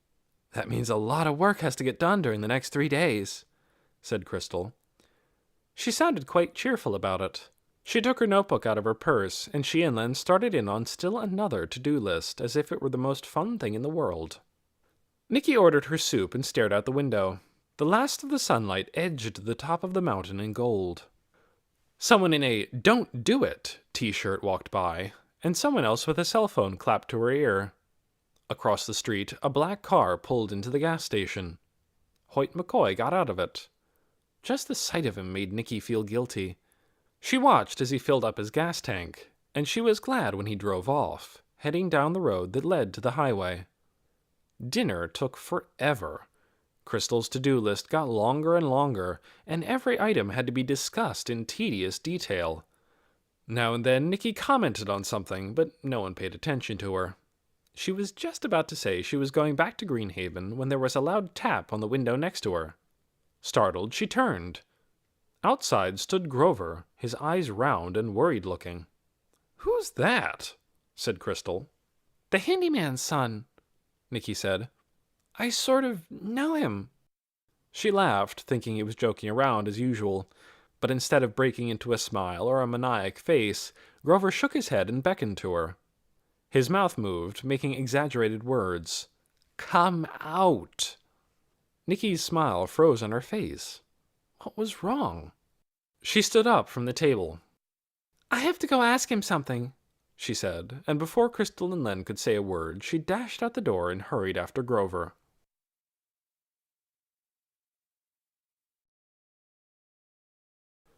Chapter 20. Orders. He was waiting for her a few steps farther up the block, outside a shoe store. "What's the matter?" she said. "Why were you looking at me like that?" "Something bad has happened," he said. "You know my snakes?" She nodded. "They told me I have to get rid of them." "What? Who told you?" "Brenda Beeson.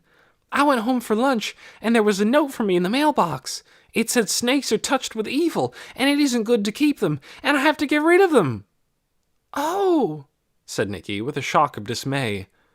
"Someone must have told her," Grover said. "I think I know who. My so-called friend Martin." Nicky didn't answer. She stared at a man taking the display tables of on-sale shoes inside for the night. She didn't want to meet Grover's eyes. "He was lurking around my shed a few days ago," Grover went on. "Someone was, anyway. He ran away before I could see who it was." He scowled. "I don't want to get rid of my snakes." Nicky felt a sickening dizziness. She couldn't remember all of a sudden whose side she was on. Was she God's helper or Grover's friend? Her mind went numb. She didn't know what to say. "I had to tell someone," Grover said. "I saw you in there, so—" He shrugged, looking at her curiously, probably wondering why she was standing there like a dummy. Without her even wanting it to, the truth pushed its way out of her. "It wasn't a he," she said, looking down at the sidewalk. "What? Who wasn't?" "It was me, outside your shed. It was me who told her about the snakes." Grover's mouth dropped open. "You?" "I've been helping her," Nicky said. "Looking for things that are bad, helping her root them out. I didn't know if keeping snakes was bad. I just asked her about it. That's all I did." "Why are you helping her?" Grover said. He flung his hands out and looked at her with an "I can't believe this" expression. "Because I want to fight against evil," Nicky said. "Find trouble spots. Help keep everything on the side of good so we'll be safe."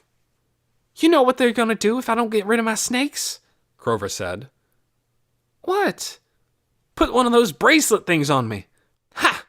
he cried out suddenly. A woman passing by gave him a startled look. "Let them try it. They're never going to touch me." "What bracelet things?" Nicky asked. You don't know about them? Grover circled his wrist with his thumb and forefinger. They hum. They go, mmm. Some little non-stop battery thing powers them. You can't get them off, even with a hammer or a hacksaw, because they're made of something incredibly hard. Anybody they say is a sinner gets one. Nobody can talk to a person with a bracelet, and they won't take it off till you either quit sinning or leave. Leave? Leave town. Move somewhere else. That must be what I've heard then, Nicky said. Twice I heard it. There's 3 or 4 people who have them right now. They don't come out much. They don't want to be seen. Jonathan Small has one. So does Ricky Platt. What did they do wrong? I don't know about Ricky, but Jonathan sings, said Grover. No one is supposed to, since the prophet said no singing. But he sings these loud show tunes in the shower every morning. His neighbors heard him, and the cops came and snapped the bracelet on him. He said he wouldn't quit singing, but I think he's about ready to change his mind. That bracelet thing drives a person crazy. He twisted his lips in a disgusted way. A whole lot of people got these letters in their mailboxes. I heard about 2 of them already. The Elwoods got one for yelling at each other. Mary Essa Brown got one for smoking. And you should have seen what happened to old Hoyt McCoy. They brought out the whole police force and tried to arrest him. I saw it. I was there. Nicky's heart had started beating rapidly. Maybe you should let the snakes go, she said. Why should I? He said. What harm are they doing? They could bite someone, Nicky said weakly. There's a lock on this shed. No one goes in there but me. Grover was shouting now, and people passing by were frowning at him. His face took on its wild-eyed look. And anyway, he yelled, they're not venomous snakes. Nicky stepped back. I'm sorry, she said. I was just trying to, I don't know, do the right thing. She took a deep, shaky breath. If they try to put one of those bracelets on you, what will you do? Run. They won't catch me. Grover's chin jutted out and his lips pressed together in a hard line. He pointed a finger at her and shook it in her face. You should think about what's the right thing to do, not just take someone's word for it. And with that he turned around and stalked away, leaving Nicky standing beside the door of the shoe store, with dark feelings swirling through her like storm clouds. The storm in her mind got worse when she tried to sleep that night. She couldn't stop thinking about the blue envelopes. Mrs. Beeson must have given one to every person who was doing something they'd decided was wrong. How many of them were people Nicky herself had talked about? And were they all going to do what they were told? Or were there others like Grover who would refuse? And what was the right thing to do? She didn't feel well. Her stomach was all unsettled. She lay in bed for a long time, not sleeping, thinking about Grover's snakes, and the humming bracelets, and the prophet, and the president, and God, and about good versus evil, until her mind was a swirl of confusion. Finally, she crept out of bed. She felt her way down the hall in the dark to the back stairs, and she tiptoed up to the 3rd floor and into the nursery. Otis, who'd been asleep on the bed that had been Amanda's, jumped down and ran to her, wagging his rear end, and Nicky picked him up and got into the bed herself. She could feel the warm spot where he'd been lying. It was right by her knees. She put him back there and laid one arm across his furry body, and after that she felt better. But she didn't sleep soundly that night. A dark feeling stayed with her. She wasn't sure if it was guilt or dread. Chapter 21. Getting Ready for the Open House.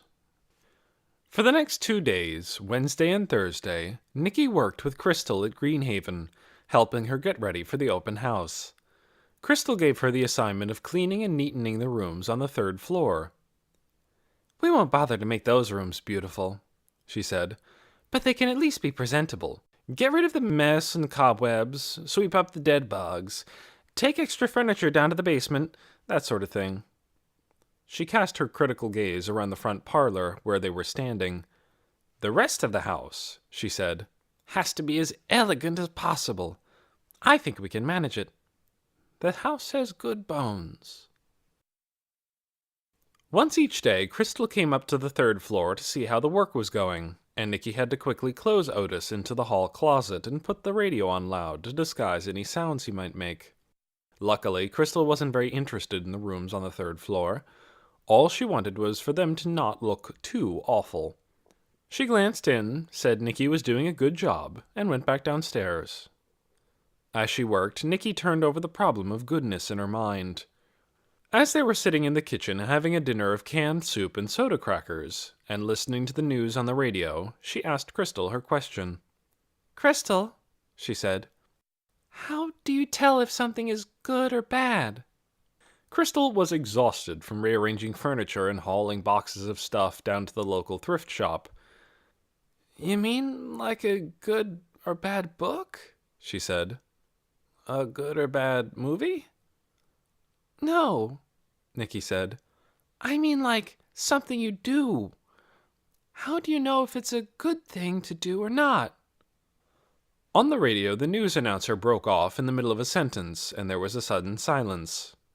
Then he said, "We have a bulletin from the president. One moment." The president's voice came on, not quite as smooth as usual. Instead of answering Nicky's question, Crystal held up one finger and said, "Listen." "One day remains," the president said, "before the deadline we have issued to the Phalanx nations. I regret to say, no progress has been made. Our resolve is firm. We will not back down in the face of threats from godless evildoers. Citizens should prepare for possible large-scale conflict. Please refer to the Homeland Security website at www. Crystal turned down the radio. She frowned and broke a few soda crackers into her soup. It sounds bad, she said. We ought to be all right here, but I'm worried about your mother in the city. Let's call her then, said Nicky, and tell her to come. No, I wouldn't want her traveling right now. I'm not really sure what to do. She turned up the radio again, but the president was finished, and the newsman was reporting on a terrorist group that had taken 100 hostages and was refusing to release them until they swore to follow the one true faith. Could you answer my question now? Said Nicky. About how you tell if something is good or bad? It's a deep question, Crystal said, and I'm deeply tired. I guess if I had to answer, I'd say that you look to see if what you're doing causes harm, if it hurts anyone. If so, it's probably not good. What if it doesn't hurt any people, said Nicky, or even any animals, but it hurts God? Hurts God? How can God be hurt? Well, I mean, if you do what goes against what God says. You'd have to know what he says then, wouldn't you? Assuming he's up there saying anything. Crystal swallowed a spoonful of soup. It's too deep for me, she said. I just want to eat my dinner and go to bed. And by the way, your mom called again and read me another one of those odd postcards from your dad. Nicky jumped up. Did you write it down? Where is it? It's here somewhere. Crystal went out into the hall. Here. She handed Nicky a scrap of paper. It said, Dear Rachel and Nicky, how is everything with you? Here it's work as usual. I am doing all right, though. I miss you both. Love, Dad. P.S. Nicky, I was thinking about that movie we went to for your 9th birthday. Wasn't it called Snowblind? Nicky thought back to when she turned 9. She remembered it well. She and Katie and Sophie had gone ice skating. There was no movie. So this confirmed it. Either her father was losing his mind, or he was sending a message in some sort of code. She would crack it. She was sure she could. She took the postcard messages into her bedroom, spread them out on the bed, and began to study them in earnest. And after a while, she had an idea about what the key to the code might be. On Friday morning, Nicky awoke and instantly knew that she had to find out what had happened to Grover and his snakes. If he was still mad at her, too bad. She couldn't bear not to know. Crystal said she was meeting Len for breakfast so they could discuss last-minute open house details. "Wanna come?" she said, and of course Nicky said no. As soon as Crystal had left, she ran upstairs to feed Otis and take him outside, and when that was done, she headed for Grover's house. It was very cold. Iron-gray clouds hung like a ceiling over the town. Main Street was strangely quiet. As usual, small clusters of people stood inside the stores with TVs on, but when Nicky glanced in, she didn't see the president on screen. She couldn't tell what was on. It looked like an old movie of some kind, but she didn't stop to worry about it. But she didn't stop to wonder about it. She was in a hurry. Granny Carey saw her coming. "You won't find him here," she said as Nicky came up the steps. "I won't? Where is he?" "Up in the woods somewheres. They came and clamped one of them bracelets on him this morning early, and he took off." Nicky stood still where she was, one foot on the porch and the other on the step. "A bracelet?" "Yep," said Granny Carey. She pressed her lips together.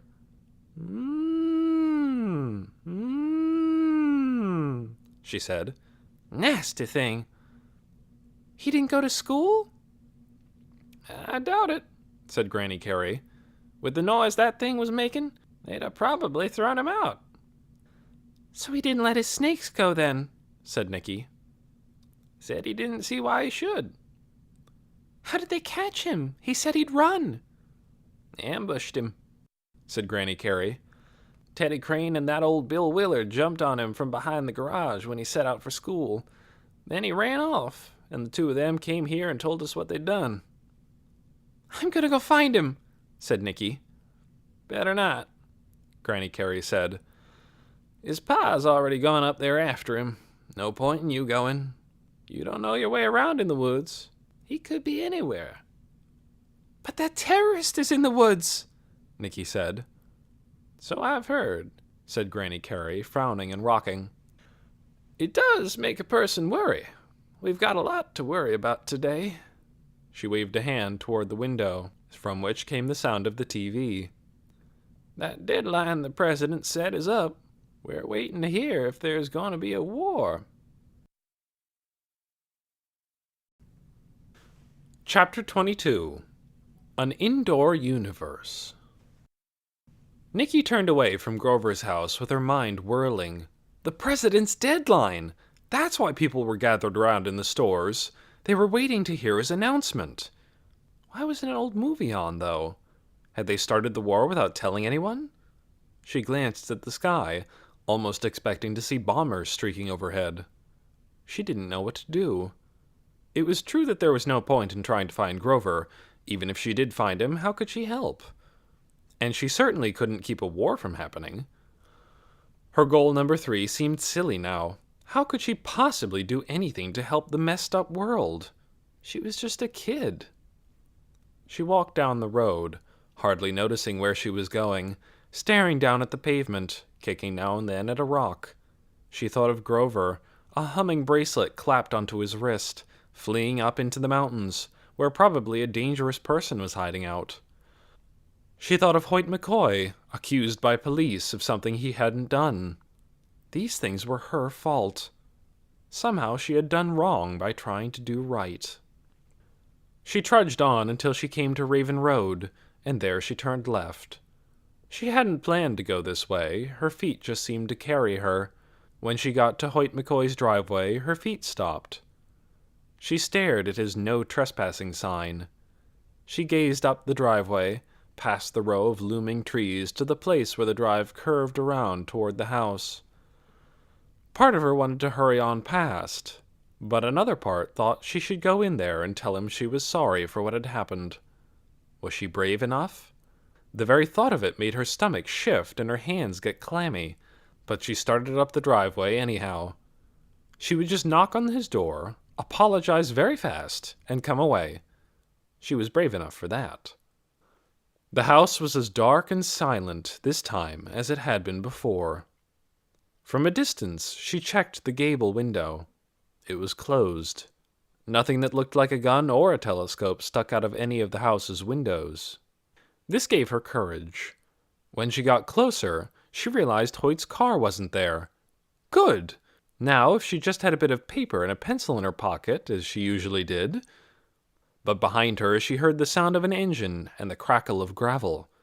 She turned, and there was Hoyt McCoy in his black car, coming toward her. He'd seen her, of course. She couldn't leave. So she waited, with her heart thudding. "Ah," said Hoyt, getting out of the car. "The other trespasser." Nicky managed to speak. I came to say I'm sorry," she stammered. "About what happened." "You mean the invasion of the Beeson police?" "Yes. Well, it was because I thought you were going to shoot me." "I do not shoot people," said Hoyt. He opened the rear door of the car and took out a battered suitcase. "I may not like people, but I do not shoot them." "I just thought," said Nicky, "that you had a gun. You know, aiming out your window." "And my question for you is this." Hoyt set down the suitcase, put his hands on his hips, and glared at her. "Why were you here, on my property, looking at my windows in the first place?" Nicky had no answer for this question. It was no good to say that she was trying to do the right thing. Deep down, she'd suspected that looking in windows and snooping around people's houses was probably more wrong than right, no matter what the reason for doing it. So she just stood there, staring down at the ground. "But of course, I know why," Hoyt McCoy went on. "Brenda Beeson sent you. Did she send the boy, too?" "What boy?" "The boy who sneaked behind my house a week ago. The boy who was lurking about when those cops tried to snatch me. Skinny boy, hair falling in his face." "Oh, Grover. No, she didn't send him." For a second, the thought of Grover in the woods came to her. She pushed it away. "Well, I have to go now," she said. She'd done what she came to do. "Wait one moment," said Hoyt McCoy. Nicky's heart gave a bump. "I have just returned from a tense encounter which I believe has had the result I hoped for. That puts me in rather a generous mood. Rare for me." He walked up his front steps and turned to face her. "I'd like to show you," he said, "that a person may be gruff and somewhat on the sloppy side without being a madman or a criminal. But probably you would decline to step inside my house." "Well, thank you very much," Nicky said, with her heart beating harder.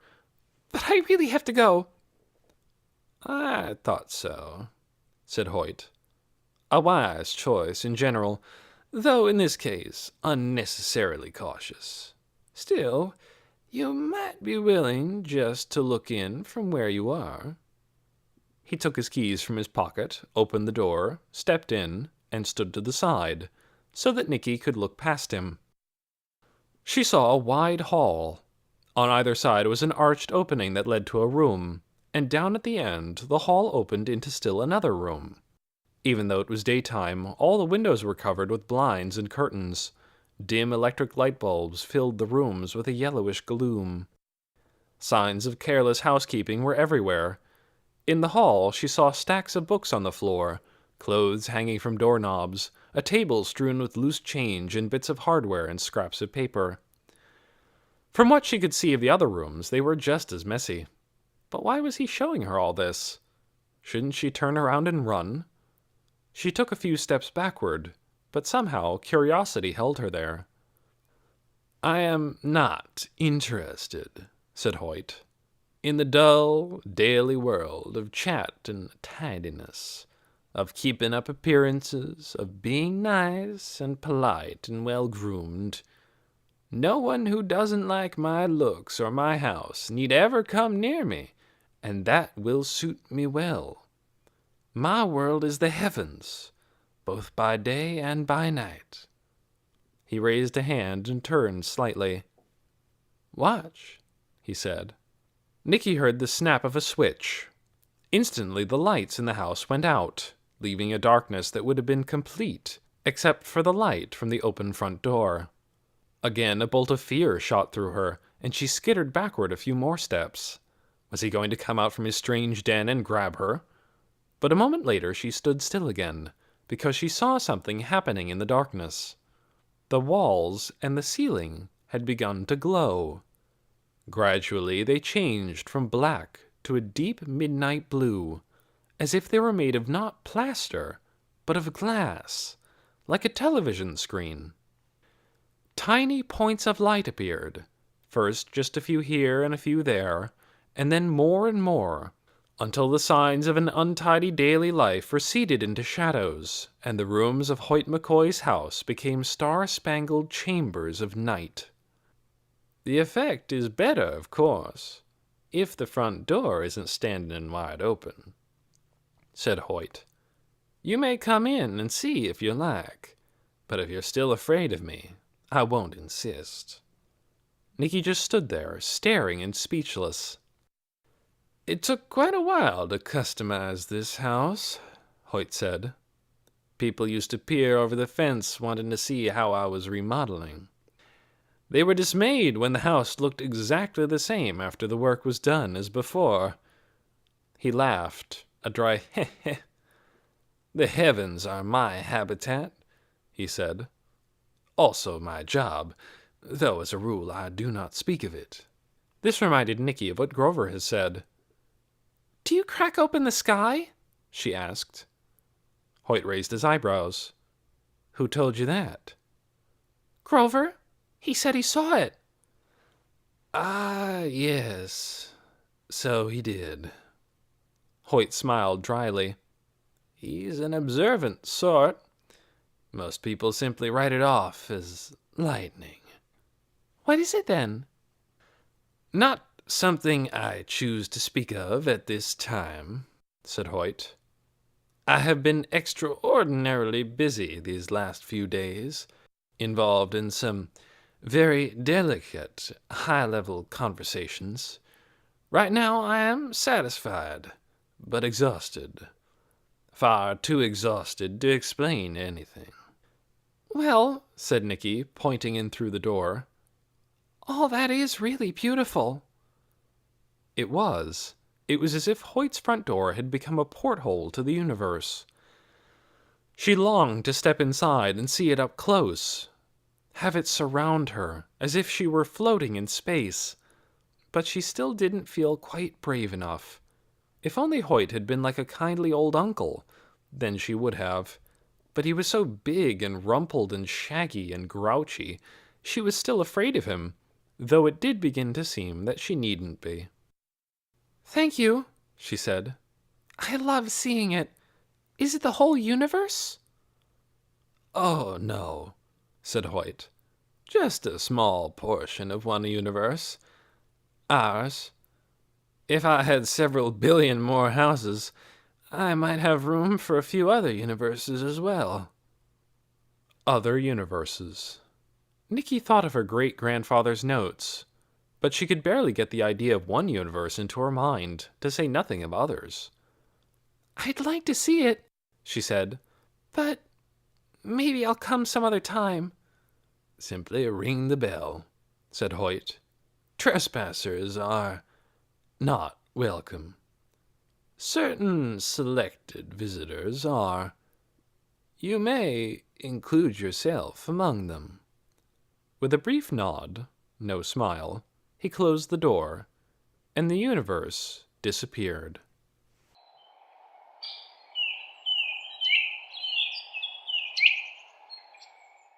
Back at Greenhaven, Nicky wandered through the house, too stirred up to settle to anything.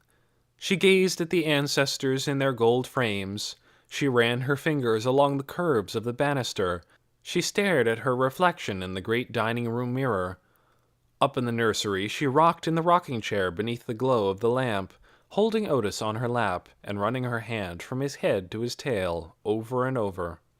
Around 4:30, when Crystal still wasn't back from wherever she was, she took Otis down for his afternoon outing. To her surprise, there were people on the street, walking as if they had an appointment somewhere. Quickly, she took Otis back upstairs and came down again. As she went out the front door, she saw Martin among the people passing. She ran up to him. "What's happening?" "You didn't hear?" Martin looked down his nose at Nicky. "There's a meeting. Mrs. Beeson called it. She wants to speak to everyone. It's urgent. You should come. It's at the church." "Do you know what it's about?" Nicky asked. "No," said Martin, "but it must be important." He set off down the sidewalk again. "You should come," he said again over his shoulder. "And your aunt, too." Crystal wouldn't be interested, Nicky was sure of that, but she herself would go, of course. She had to know what the meeting was about. She dashed back into the house to get her jacket. The sun was down now, and the temperature was dropping. And then she joined the flow of people moving toward the church.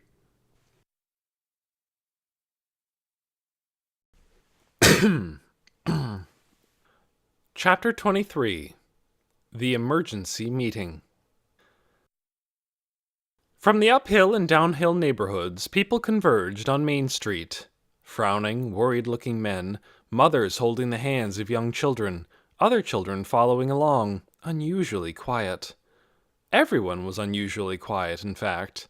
When they spoke at all, it was in low voices, just to exchange a few questions. "What's this about? Do you know?" "Have no idea. Must be something serious."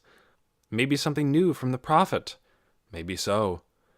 They hurried past the dark windows of stores, which had closed early, down past the deserted park, down toward the very end of Main Street, a stream of people, almost all the citizens of Yonwood. Though not quite all, Nicky remembered. Hoyt McCoy wouldn't be there, and Grover wouldn't, because he was up in the woods somewhere, and no doubt there were a few other Yonwood citizens who didn't come when Brenda Beeson called. But certainly most of the town was now pouring into the narrow, upright building that was the Church of the Fiery Vision. Once Nicky got past the crush of people at the door, she saw a long room filled with rows of wooden pews. High in the walls were windows of stained glass, but because the sky outside was growing dark, she couldn't make out the pictures in them. The light inside the church was dim, too. It came from candles placed in dozens of spots around the room. They lit up the aisles and the seats, but the space above, up to the ceiling, was a gulf of darkness. Quickly and quietly, people filed into the pews and sat down. Nicky sat toward the back. Then came long moments when nothing happened. People whispered and rustled, waiting. At last a door opened behind the pulpit, and Mrs. Beeson came out. She climbed up the steps to the pulpit and stood there, looking out at the crowd. The whispering immediately died down. There was no hat of any kind today. Mrs. Beeson's hair was fluffed out in a cloud around her head, and she wore a red dress with her round blue tower button pinned to the front. She stood looking out at them in silence for a long time, her eyes flitting from one face to another. At last she spoke. There was a wave of creaks and rustles as everyone leaned forward to hear. "Well, friends," she said, "we're in a dark time." There was a murmur of agreement from the crowd. "Our prophet has seen a dreadful disaster in the world's future. It could be the war that might be coming. It could have to do with the terrorist in our woods." The crowd murmured again. "But she's also tried to tell us how to be safe from this disaster. I call that a miracle. It's like being taken under God's wing." Mrs. Beeson smiled, and Nicky could tell that the people in the room were feeling that smile's warm glow. "And so most of us," Mrs. Beeson went on, "have done our best to do what our prophet tells us to do. It's not always easy to know what that is. Sometimes the prophet says things that even I can't interpret. She says no words, for example, unless she means swear words, which we don't say anyhow. I must admit I'm mystified. And there's something else she says that until now I've thought I must be hearing wrongly. But as danger comes closer, I'm forced to believe she means exactly what she says." Mrs. Beeson paused. She stood still, her blue eyes scanning the crowd.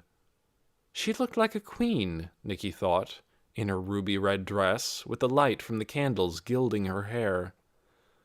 The people in the church seemed to hold their breath. Finally, Mrs. Beeson squared her shoulders and spoke. "What I am about to say is for the good of us all," she said.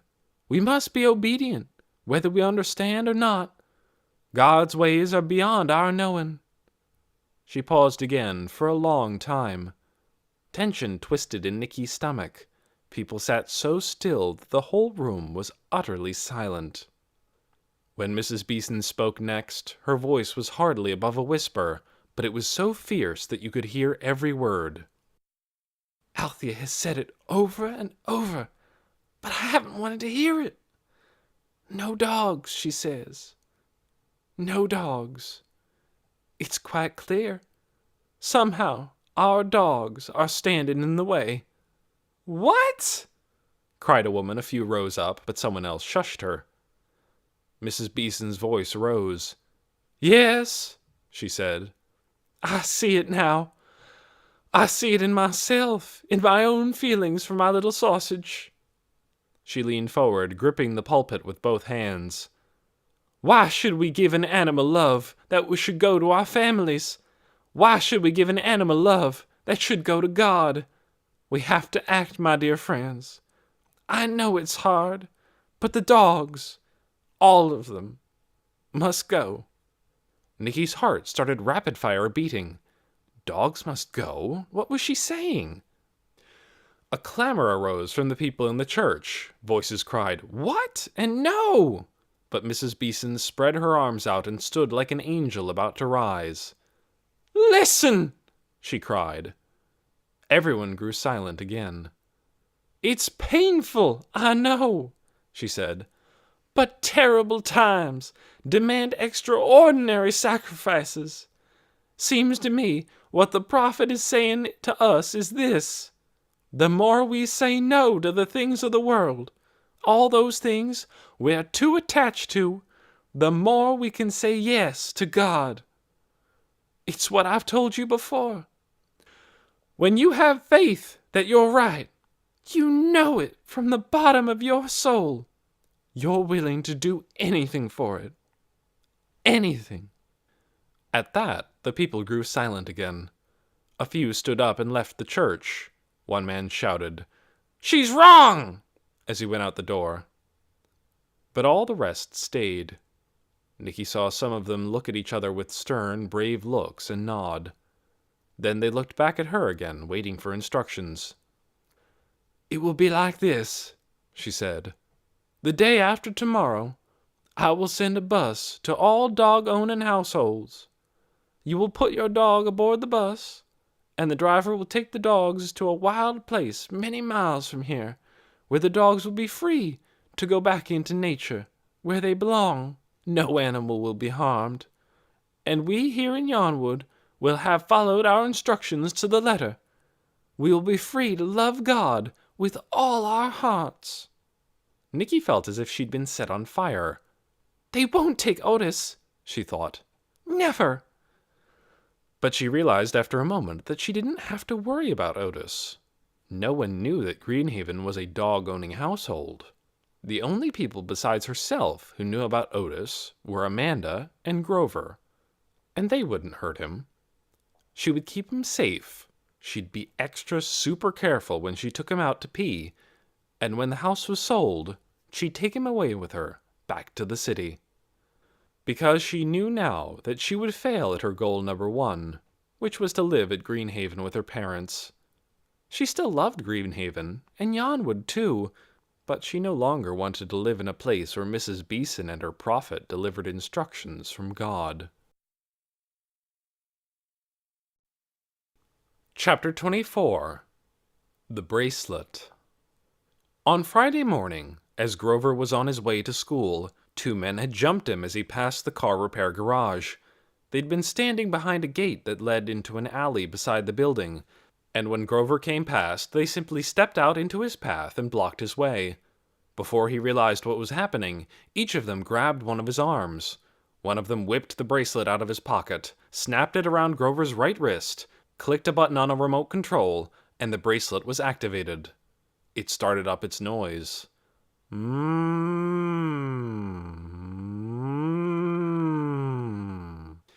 He wrenched free and ran, but by then, of course, it was too late. The noise screamed from his wrist. He shook his arm as if the thing were a scorpion biting him, as if it were a cloud of bees attacking, but there was no stopping it. "Get away! Get away!" was all he could think.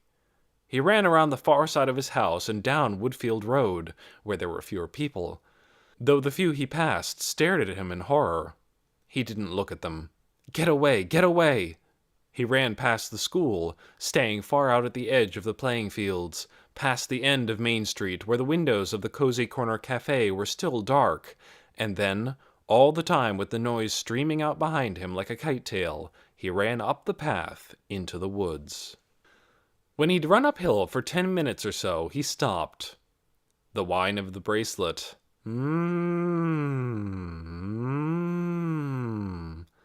Zinged around his head like a monster mosquito. He had to do something about it.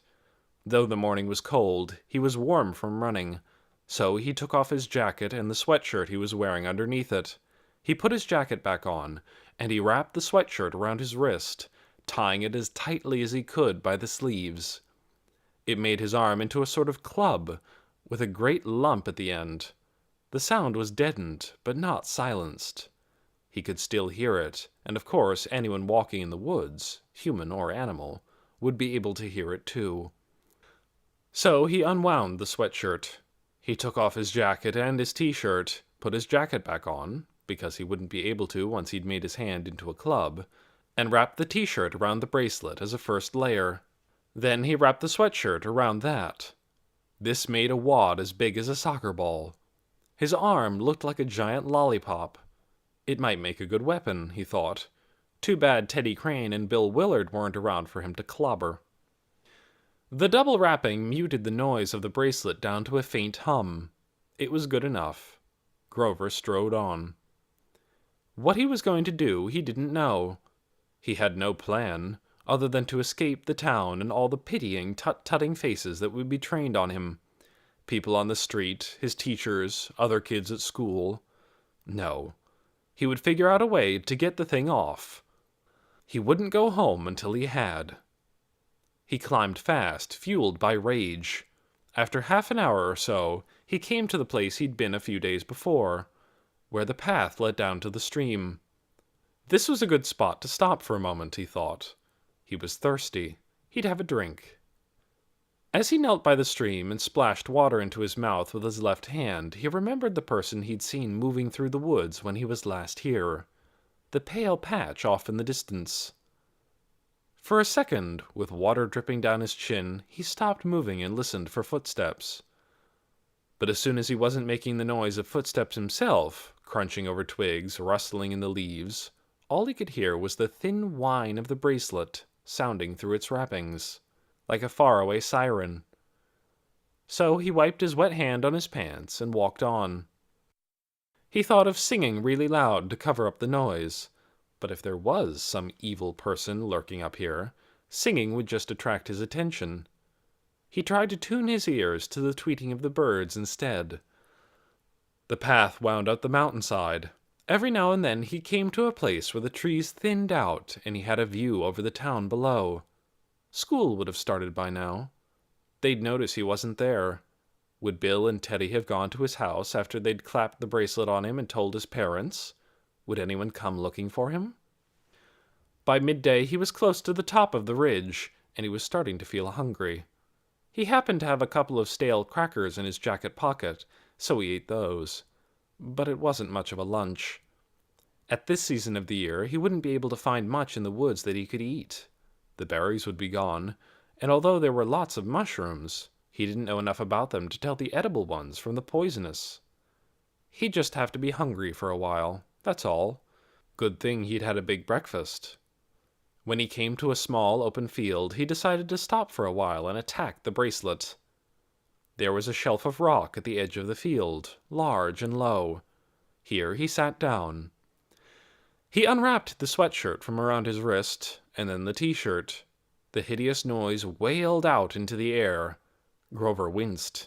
It was like having skewers poked into his ears. The bracelet was a flat metal band about 1/4 of an inch thick, a dull silver color. There was a small hinge at one point on it, and a couple of grooves that went all the way around. The sound came from inside, but Grover couldn't see any way of getting at it. No switch or slot or sliding panel. Maybe he could just slip the thing off. He curled his hand into a tube shape and tried to work the bracelet over his knuckles. But it wouldn't go. He slipped the fingers of his left hand under it and pulled as hard as he could, hoping to break the hinge, but all he accomplished was to make the edge of the bracelet dig into his skin. In furious frustration, he banged the bracelet against the rock, but the silver surface of it was barely even scratched. The noise went on without pause.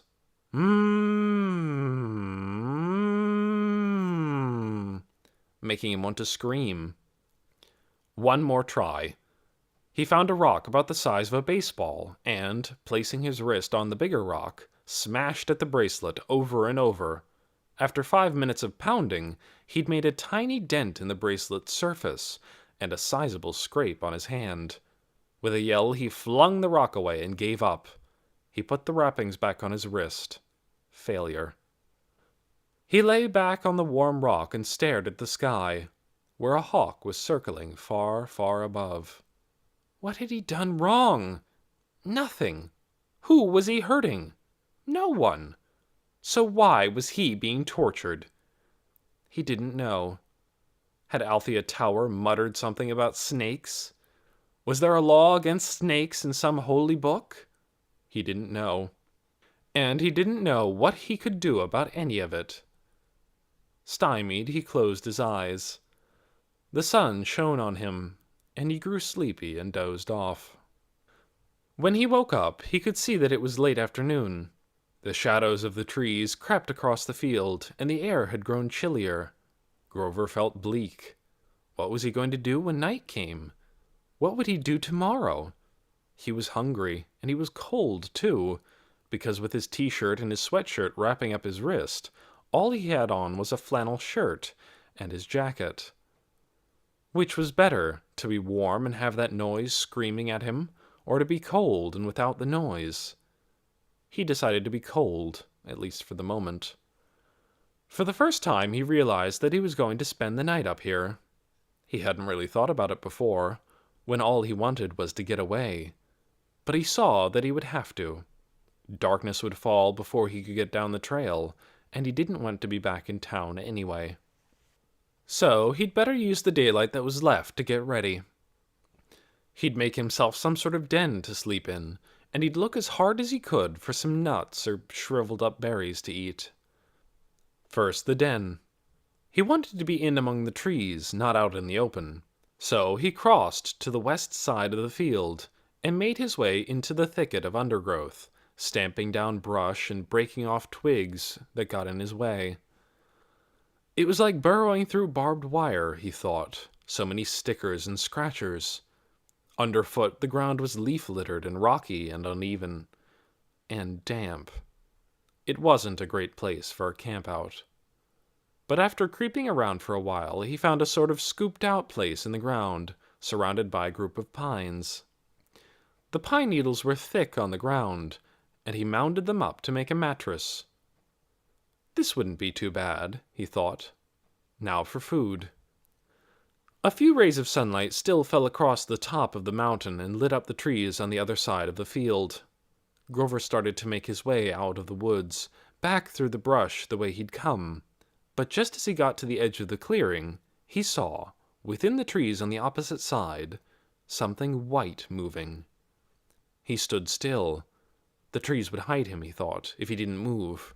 If only he had binoculars! His heart began a quick, steady thudding. Could the terrorist hear the faint hum of the bracelet? The white patch moved slowly. It seemed to be coming toward the clearing. Grover held his breath. He squinted, trying to see more clearly in the failing light. The white patch moved, stood still, moved again, and at last came out from the shelter of the trees and into the field.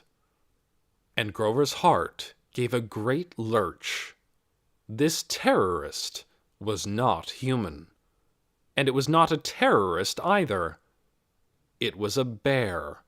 A white bear. Something Grover had never seen nor heard of. The bear came out into the field. It walked with a lopsided motion, as if maybe one of its feet hurt. Its nose was down. Its head swung slightly from side to side.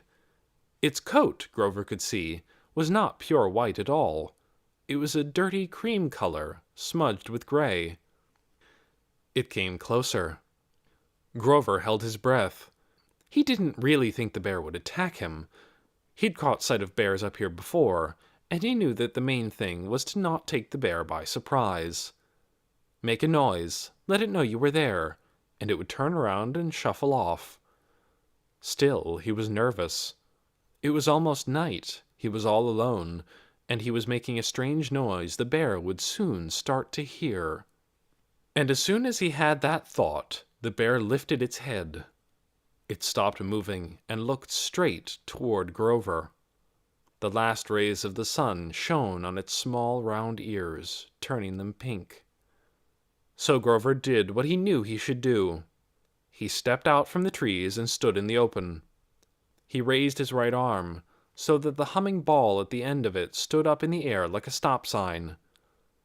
In as strong a voice as he could muster, he called out, "Bear! Here I am! I'm your friend, not your dinner!" They stared at each other. Grover saw that the bear's nose was a pale tan, and its eyes shone in the slanting sunlight like little rubies. He called out again, waving his arm. "I see what you are," he said. "You should get away from here. You're not safe." And as if it understood, the bear turned away. It didn't hurry. It turned around and trundled back the way it had come. In a few minutes it had gone into the woods and disappeared. Grover slept that night on his cushion of pine needles. He covered himself with more pine needles, and he used the wad around his wrist as a pillow. The bracelet whined in his ear and, when he finally fell asleep, made its way into his dreams as a screaming jet plane, diving toward him and swooping away, over and over. When he awoke in the morning, he was very cold and very hungry, and he knew there was nothing to do but go home. At least it was Saturday. No one would try to make him go to school. Chapter 25. The Open House. The house looked beautiful on Saturday morning. Its floors were polished, its paint was bright, and the pieces of furniture that remained were the finest antiques of the lot, and dust-free. Big vases stood here and there, with artistically arranged pine branches and bare twigs arching out of them. Now Crystal was scuttling among the downstairs rooms, looking for anything that might discourage a buyer. Was there a crack in the plaster? Cover it with an antique portrait in a gold frame. A scuffed place on the floor? Put a Persian rug there. She puttered and fussed, fixed and fidgeted, talking the whole time. "The Tiffany lamp! Here would be the perfect spot. And wait, these cushions! Nicky, would you get those green ones from the middle bedroom? That's better. Really, it's looking good. Except for... Hold on a sec. Maybe the leather-topped game table over here. Help me move it, Nicky." Over an hour went by, during which Nicky could not stop thinking about Otis 2 floors above, needing his breakfast, needing to go outside, ready any second to start whining or barking. But Crystal, for once, wasn't in a hurry. At 10 o'clock, she tuned in on the radio. "There ought to be some news," she said. She stopped dashing around and sat down to listen.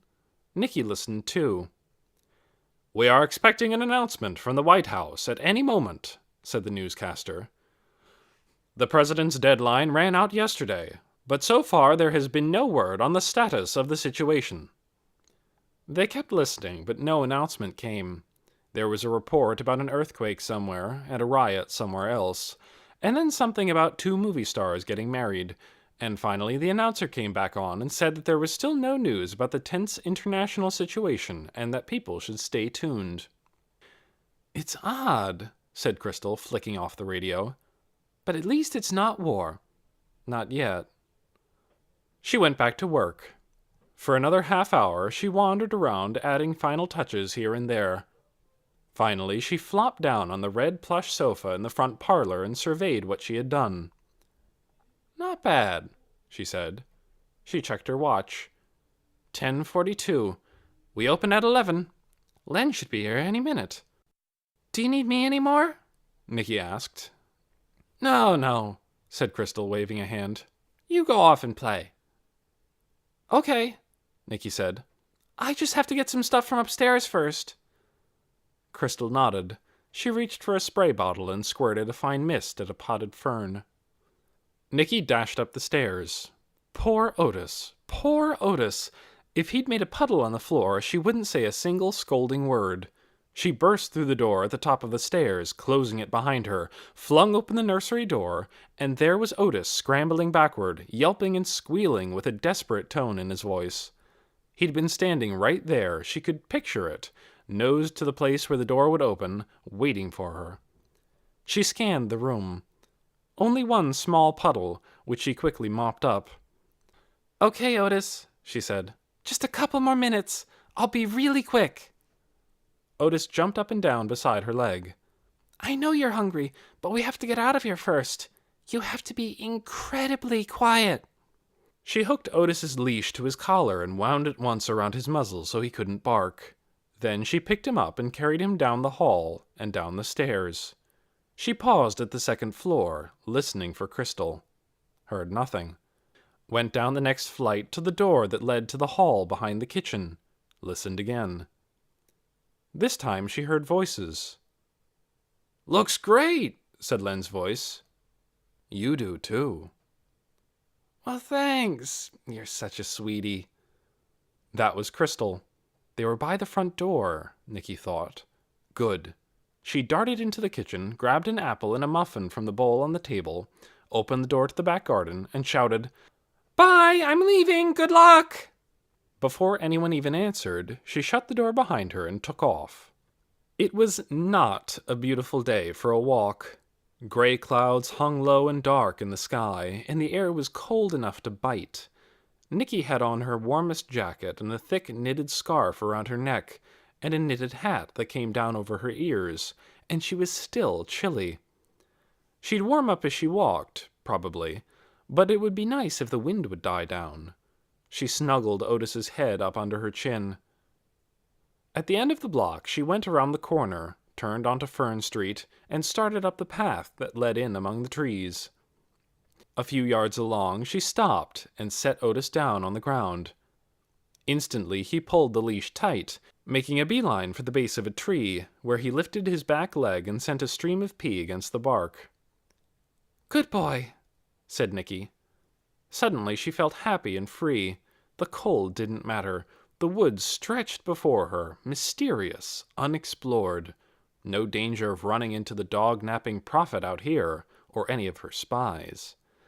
And if there was a terrorist wandering around in the woods, well, if she saw him, she'd just hide, that's all.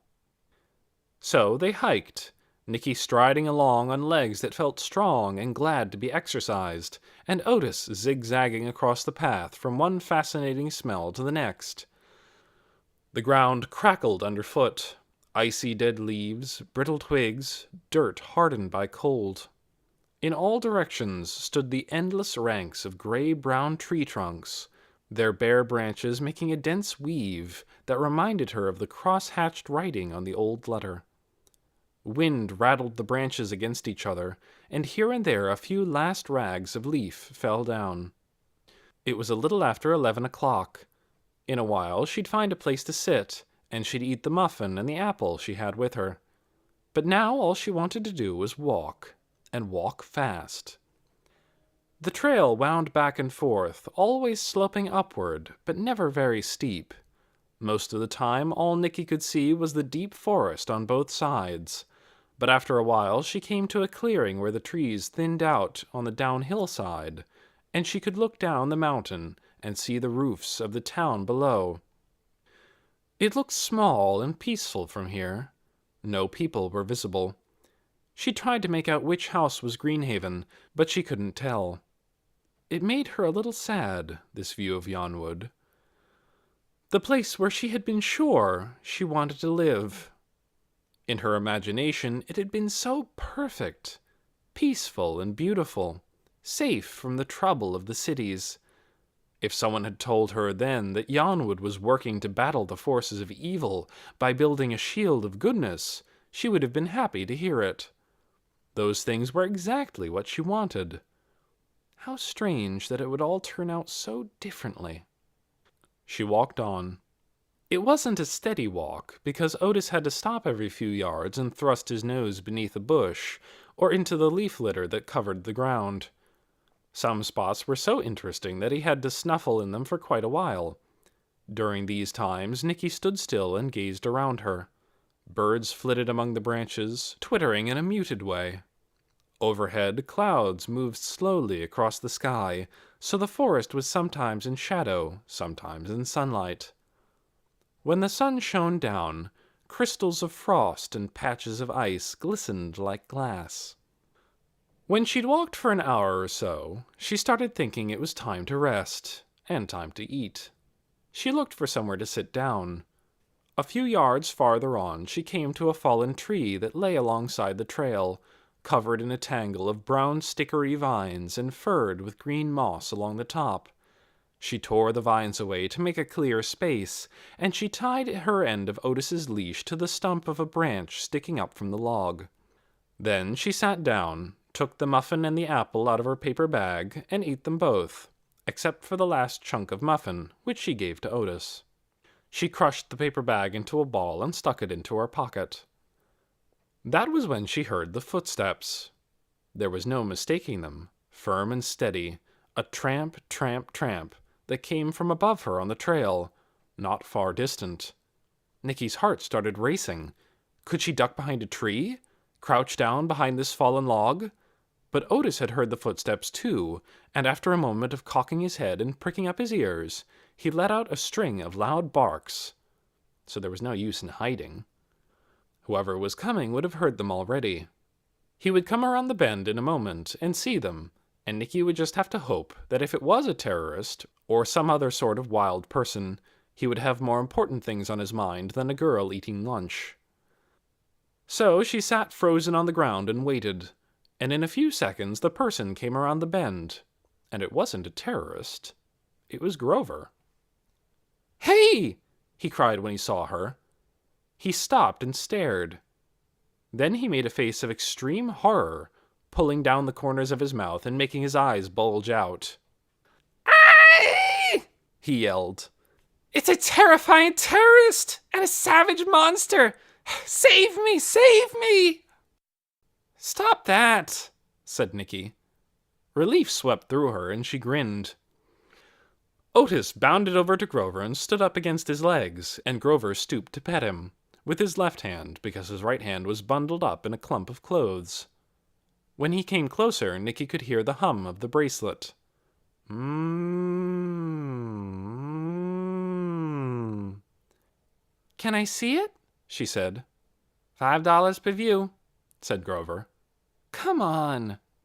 So he unwrapped his wrist, and the noise came out loud and shrill in the cold air.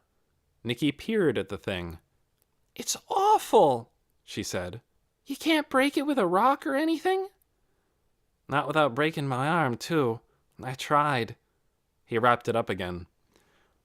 "What are you doing here?" "It's the open house today," Nicky said. "I have to keep Otis away. Not just because of the open house, but the Prophet, too." Grover sat down on the log. "Why?" Nicky told him what Mrs. Beeson had said. "It's tomorrow. She's going to take all the dogs away." Grover responded to this by rearing backward and nearly falling off the log, as if knocked off balance by astonishment. "I am stunned." Me too, said Nicky. You don't think she could be right, do you? That dogs take up too much love, which should go to God? I don't think so, said Grover, sitting up straight again. Otis sniffed at his wrist, which hummed faintly. I really don't think so. Otis is all right because nobody knows about him. Hardly anybody. You do, but you wouldn't tell, would you? Nope, said Grover. He rumpled Otis's ears. Guess what? He said. What? I saw the terrorist. Not really, said Nicky. Did you? I did. He told her about the bear. It was an albino, he said. I'm pretty sure it was, because I've never heard of a white bear, except polar bears, and there aren't any in North Carolina. He looked thoughtful and a little sad. I told it to go away, he said, for its own good. People here don't like things that are different. Was it beautiful? Nicky said. Not really. It was sort of dirty looking. It had smudges on it, and it was limping. Were you afraid? Nicky asked. But Grover didn't answer. He was staring into space with his eyebrows raised. I just thought of something, he said. What? The broken window. I bet it was the bear. Put its foot through the glass. You mean at the restaurant? Right. Snatched up that chicken and snagged the napkin with a claw, I bet. And that blood. She said it was an R, but I always thought it was just a blot.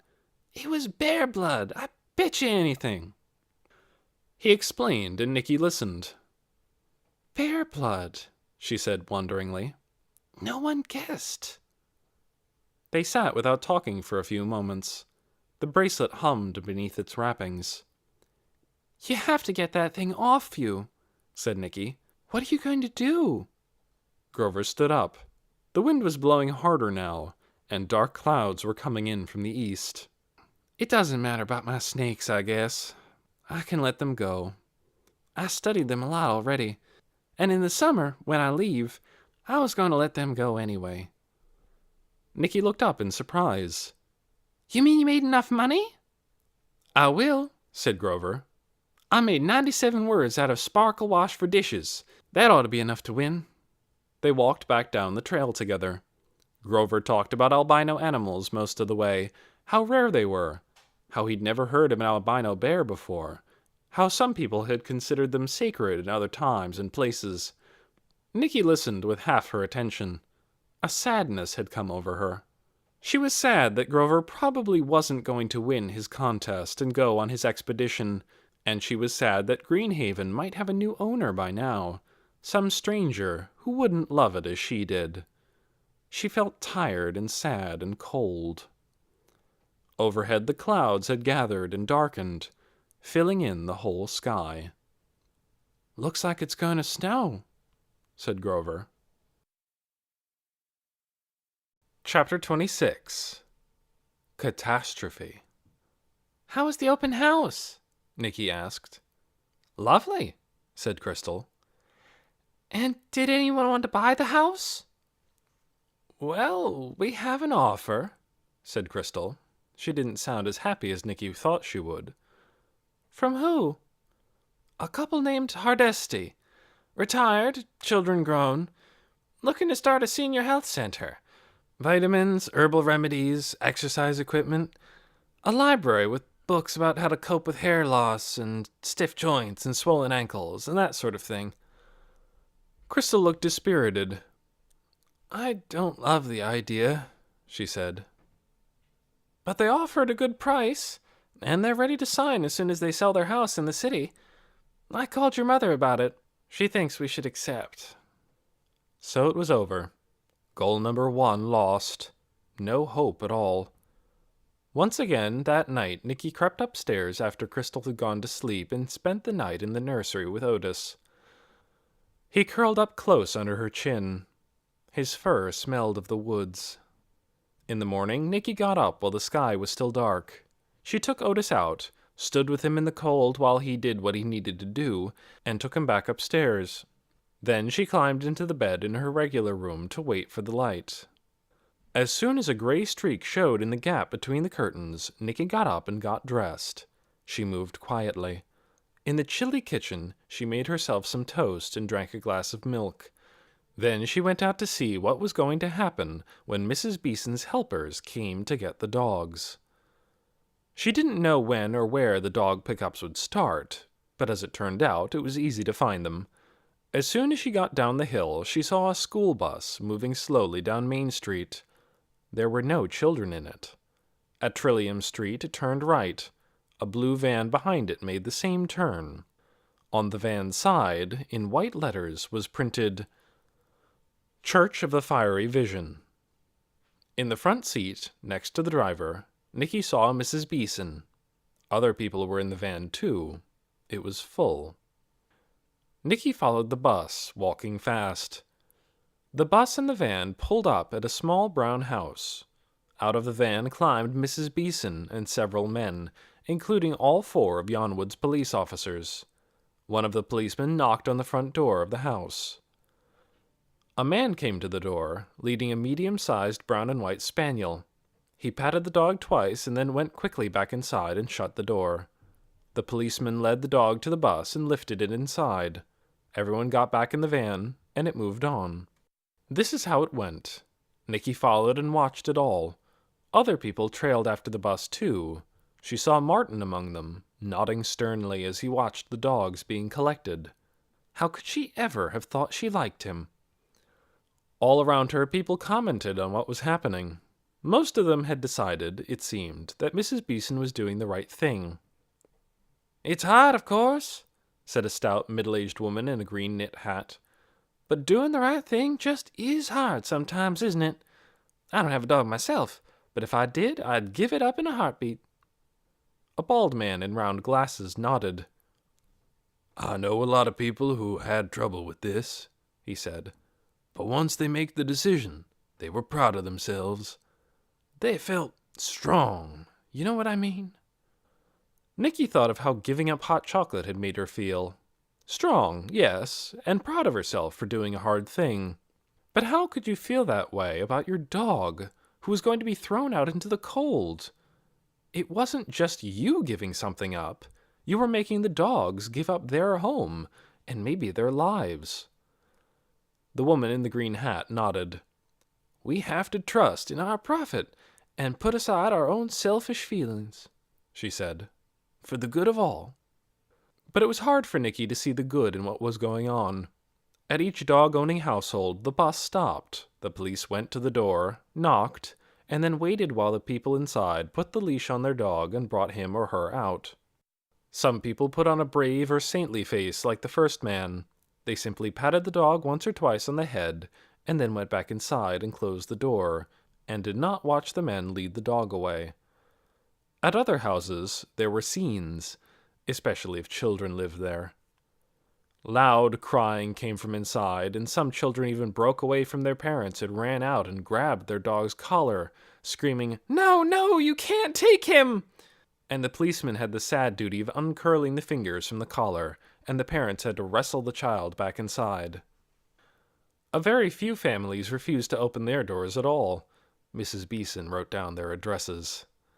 After about an hour, when a second and third bus had been added to the first to hold all the dogs, and a chorus of barking, whining, and howling came from the bus windows, Nicky began to tremble, as if she had a hard-beating heart in every part of her body. Her teeth chattered, but not just from the cold. Suddenly she couldn't stand it anymore.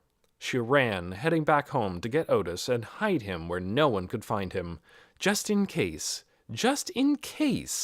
somehow the dog bus came to Greenhaven. As she ran, she kept saying to herself, it's all right, no one knows he's there. I have plenty of time, he's safe, no one knows about him. Only Amanda and Grover, so he's all right." But still, the sound of barking and shouting followed her as she ran. Crystal would probably be there, but Nicky didn't care anymore if Crystal found out about Otis. She'd have to find out soon anyway. It was time for her to know. And Crystal would help her hide him. Wouldn't she? She wouldn't let him be taken away. But when she got to Greenhaven, Crystal's car wasn't there. Where could she have gone? Out to breakfast? It didn't matter. Nikki raced up the path and bounded up the stone steps. She opened the front door and dashed inside and started up the stairs. And stopped short just before reaching the second floor, because there was Amanda, standing at the top of the stairs with Otis in her arms. Nikki stared, but then relief swept through her. "Oh," she said, "you thought of it too." Amanda didn't move. "Thought of what?" she said. Otis licked her neck, and she lifted her chin to get away from his tongue. "To hide Otis," said Nikki, "so they won't find him. Even though nobody knows he's here, it would be better." "They do know he's here," said Amanda. She still didn't move. "Oh no, they do? Then we have to hurry. How did they know? Come on, let's—" "I told Mrs. Beeson," said Amanda in a cool, flat voice. "You what?" Nikki's heart seemed to stop. "I called her up and told her. Course I did. Did you think I'd want to mess up everything? Did you think I'd go against the Prophet?" Nikki ran at Amanda and grabbed at Otis with both hands. Amanda pulled him away. "No!" she cried. "She said no dogs. I have to take him." "You can't take him!" Nikki reached again for Otis, who was now thrashing wildly in Amanda's grip, but Amanda darted to the side and turned her back, clutching Otis close to her chest. And when Nikki came at her again and grabbed her arm, she made a sudden, ferocious twist, sending Nikki staggering across the floor, and turned back toward the stairway. Nikki got her balance and came after her. When Amanda reached the top of the stairs, Nikki was close behind. She could have pushed her. It would have been easy. Amanda would have dropped Otis, who'd have scrambled away, and she would have fallen down the whole length of those hard, polished steps. She might have broken bones. She might have been killed. The urge to push her was so strong that Nikki just barely kept herself from doing it. Instead, she grabbed for Amanda's shirt tail. Amanda jerked away, and Nikki fell back and sat down hard on the top step. Before she could get up, Amanda was halfway down the stairs. Nikki followed, but Amanda was too far ahead. When Nikki reached the bottom step, Amanda was at the front door, throwing it open. When Nikki got to the front door, Amanda was racing down the path toward the sidewalk. And when Nikki made it to the sidewalk, Amanda was running as fast as she could toward the corner of Cloud and Trillium Streets, where the blunt yellow nose of the school bus was just coming into view. That was when the sobs came up in Nikki's throat and the tears flew from her eyes, and she kept running and crying, but only for half a block, because she could see the man coming down from the bus, and Amanda running up to him and holding out Otis, and the man taking Otis into the bus. At that point, Nikki stood still and screamed. Someone came out of a house and scowled at her. She screamed again. The bus moved on, turning a corner. She ran after it, crying so hard she could scarcely breathe, but it turned another corner and disappeared. Two desperate urges arose in her. One was to find Amanda and choke her to death, and the other was to find Crystal and make her drive after the school bus, so she could get Otis back. Finding Otis was more important than choking Amanda, but where was Crystal? Nikki stood in the street, looking wildly around, rooted to the spot, trying to think what to do. Maybe Crystal had left her a note. She ran back to Greenhaven and dashed from room to room, but no note was there. Maybe Crystal was at the restaurant. With trembling hands, she fumbled through the phone book and found the number, but when she asked if Crystal was there, the person who answered said no. Finally, she ran outside again and stood in the street. Could she run downtown and try to find the school bus somehow and bash her way into it and rescue Otis? She didn't know. She couldn't think. Her breath came in hiccupy sobs, and her heart was running like an engine out of control. She wailed. She couldn't help it. A long, wavery wail.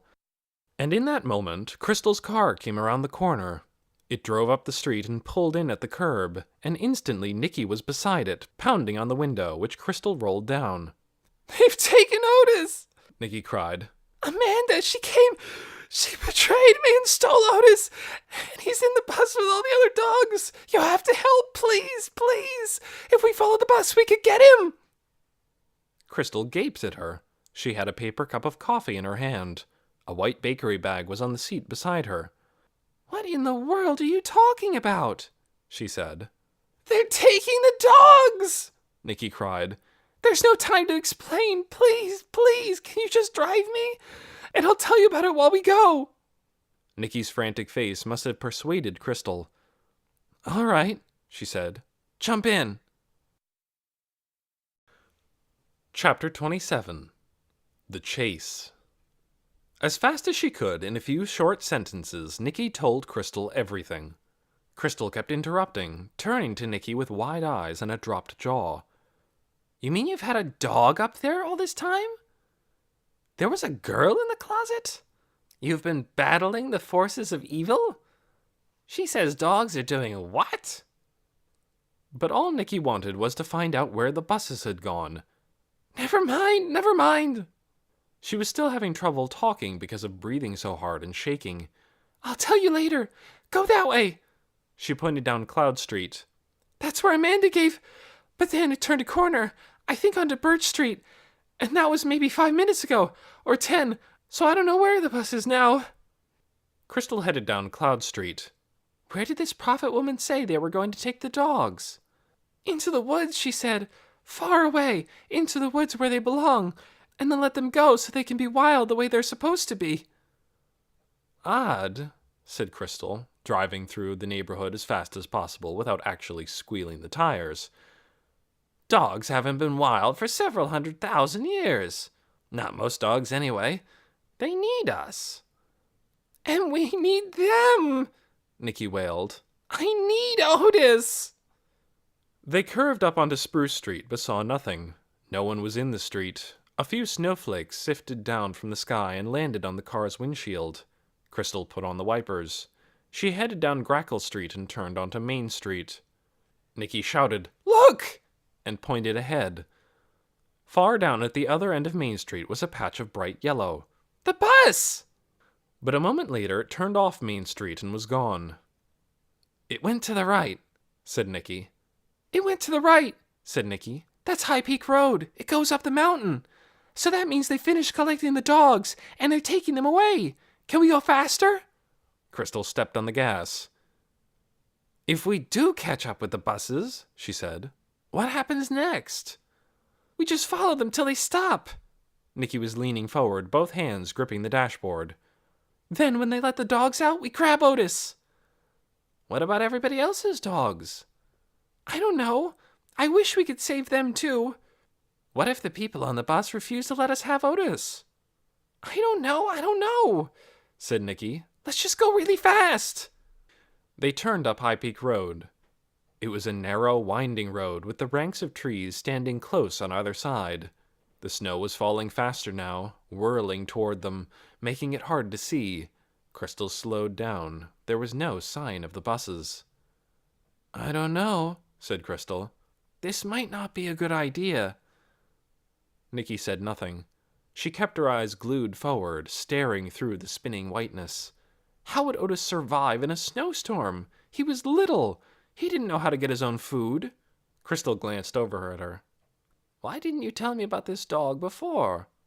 I thought you'd take him to the pound. You said you would. I did? Crystal shook her head. So you've been getting fond of him all this time, haven't you? Nikki nodded. Tears came to her eyes again, and she couldn't speak.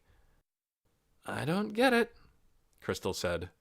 This prophet woman says the love you give a dog is subtracted from the love you give God. Have I got that right? Nikki nodded. The sky was growing darker as afternoon turned to evening. The shadows in the woods were so thick she could no longer see between the trees. So would that apply to cats too, I wonder? Parakeets? Hamsters? Undeserving people? How do you decide what's okay to love, according to the prophet?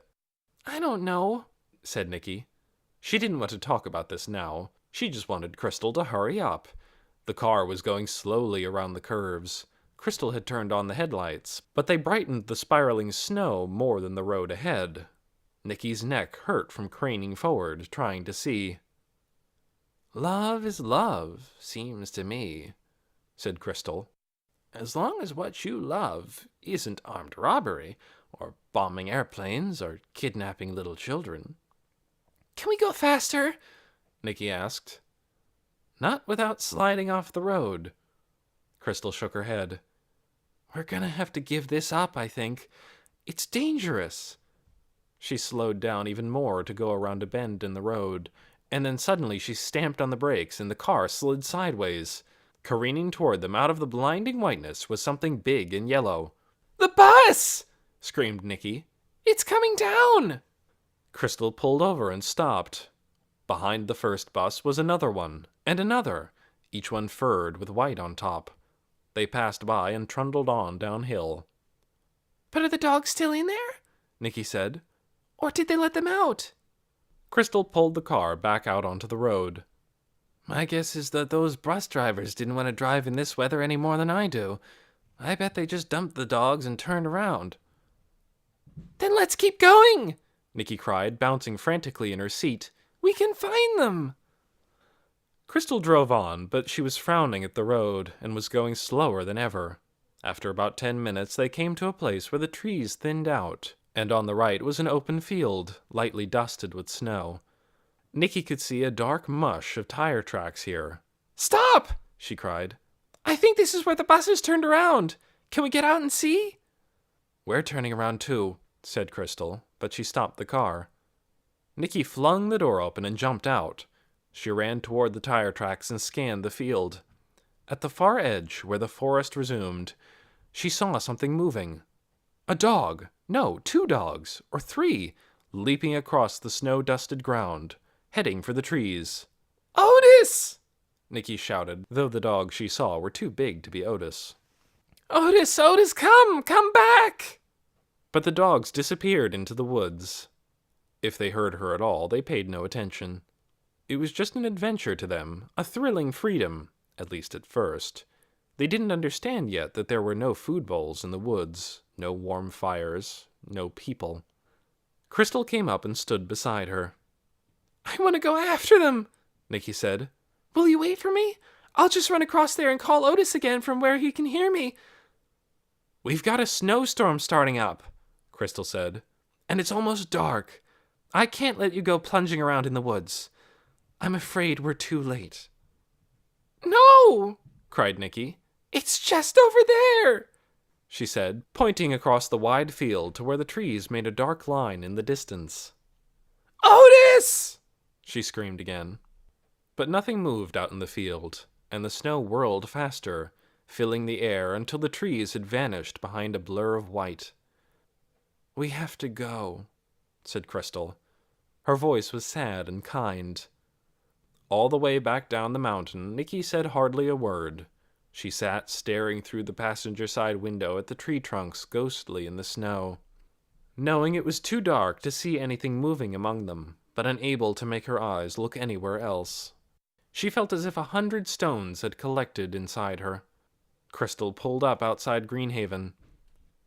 I'm sorry about this, sweetie, she said. I just had no idea any of this was going on. How could I not have known it? You were busy, said Nicky. With other things. She was so tired all of a sudden, she barely had the strength to open the car door. But even after they got inside, Crystal kept asking questions, and Nicky kept having to explain things, and then they had to have something to eat, which Nicky wasn't hungry for at all, and Crystal had to talk about how strange it was that no word had come from the president about whether there was going to be a war. It seemed like forever before Nicky could get into bed and close her eyes. And of course by then she wasn't sleepy anymore. She lay there thinking about Otis out in the snowstorm, cold and hungry and alone. She thought about the white bear, which might eat small dogs. She thought about Mrs. Beeson, who was trying to do good and causing so much pain, and about Althea Tower, the prophet, whose vision had started everything. And she thought about what she herself had done, and at that she buried her face in the pillow and tried not to think at all. I want my mother, she whispered, and my father. I want to go home. Chapter 28. One More Trip to the Woods. In the morning, a white cloak of snow lay across the ground. Rooftops and tree branches wore caps of white, and from the bedroom window, Nicky saw that the mountainside had turned from gray to silver. The sun shone down on this white world and made it glitter. It was beautiful. If she hadn't been so sad, Nicky would have rushed outside to make snow angels and snow caves. But she didn't have the heart for it this morning. Besides, Crystal had plenty of work for her. Nicky begged Crystal to drive her up High Peak Road again so she could look for Otis, but Crystal said no. This was a busy day. They'd never find the dog. The woods were vast, and besides, everything was buried in snow. And anyhow, they'd be leaving soon, and what would Nicky do with a dog? Nicky's orders were to clean out the nursery, put the lamps and furniture back where they came from, pack up the toys and games and other things, throw out anything old and useless. All morning she worked on this. It was awful not having Otis there. When she picked up his food bowl and his water bowl, a lump of sorrow rose into her throat. She put the bowls in a big plastic bag so she wouldn't have to look at them. She was going to keep the picture of the Siamese twins. Crystal had told her she could have it, either to keep or to sell.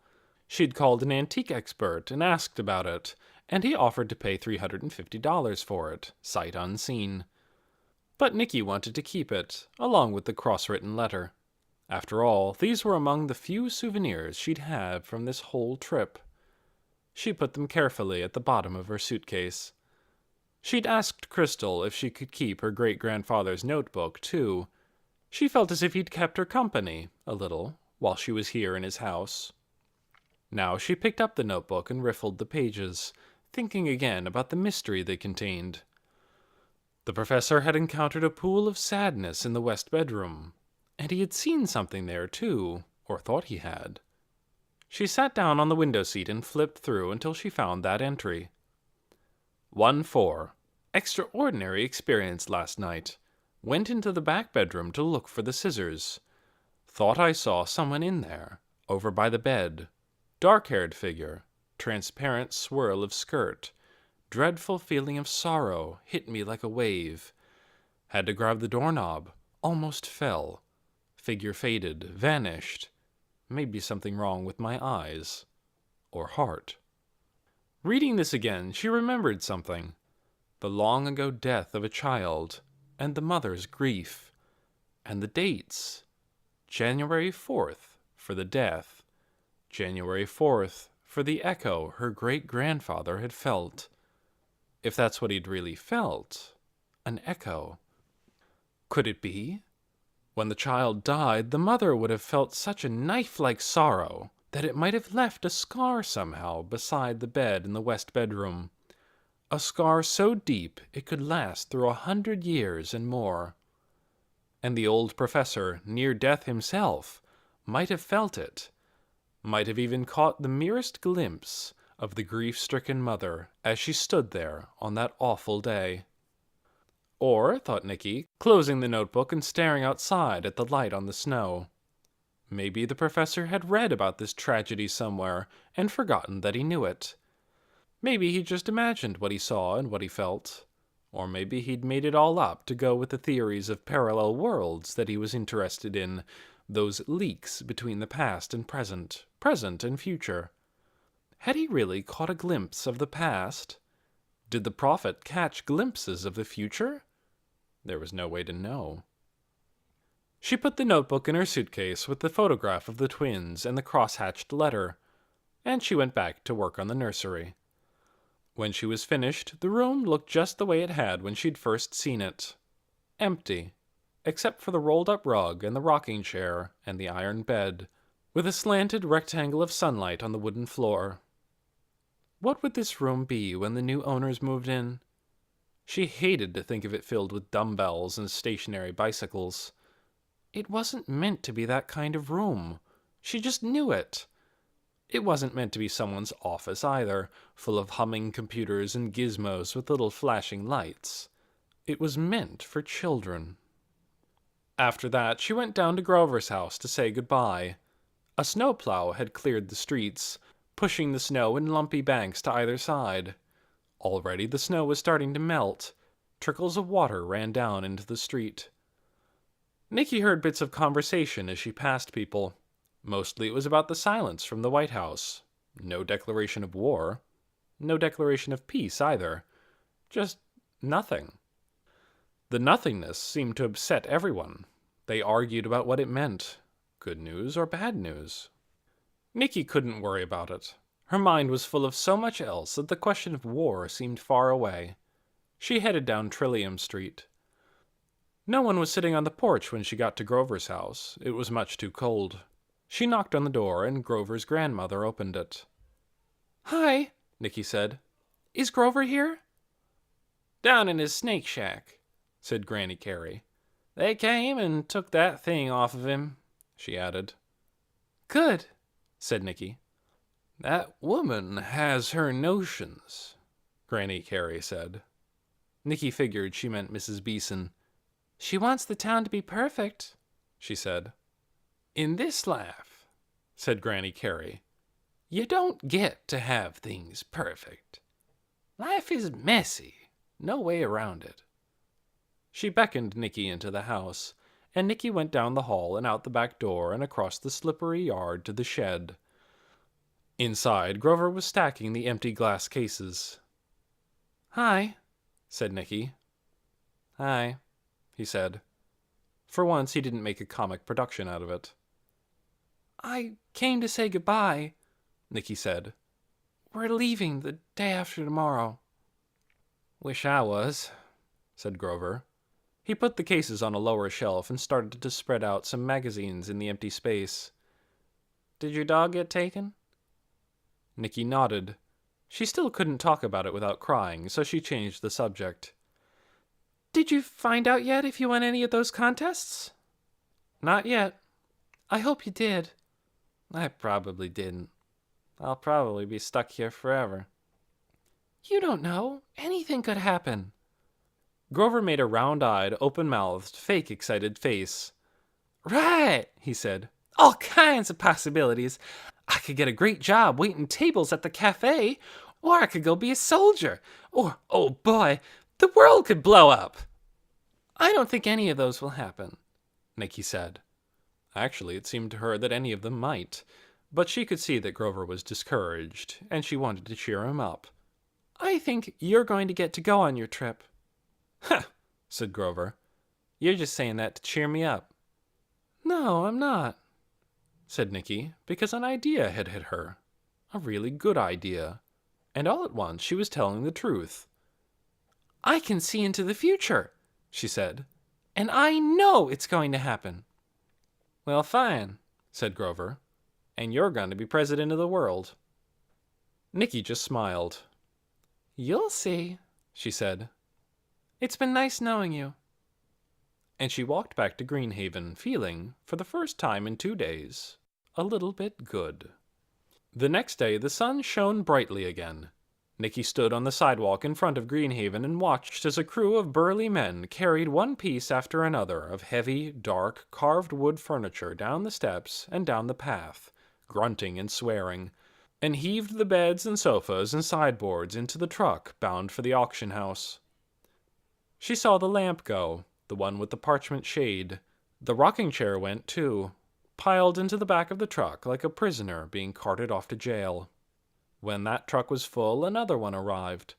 This time the burly men went down into the basement, where decades' worth of beds and chairs and dining tables were stacked on top of one another. It took hours just to empty out the basement. When the trucks were finally gone, Nikki and Crystal wandered through the house. Their footsteps thudded hollowly on the bare floors, and their voices, when they called to each other from room to room, shivered with echoes. Strangely enough, though, the house didn't seem sad. Nikki had the feeling it was glad to be emptied out and unburdened. It was taking a deep breath of fresh, cool air, looking out through its clean windows, ready for whatever was coming next. Even Crystal seemed to sense this. "Really," she said, "it's a fine old place, without all that ghastly Victorian furniture.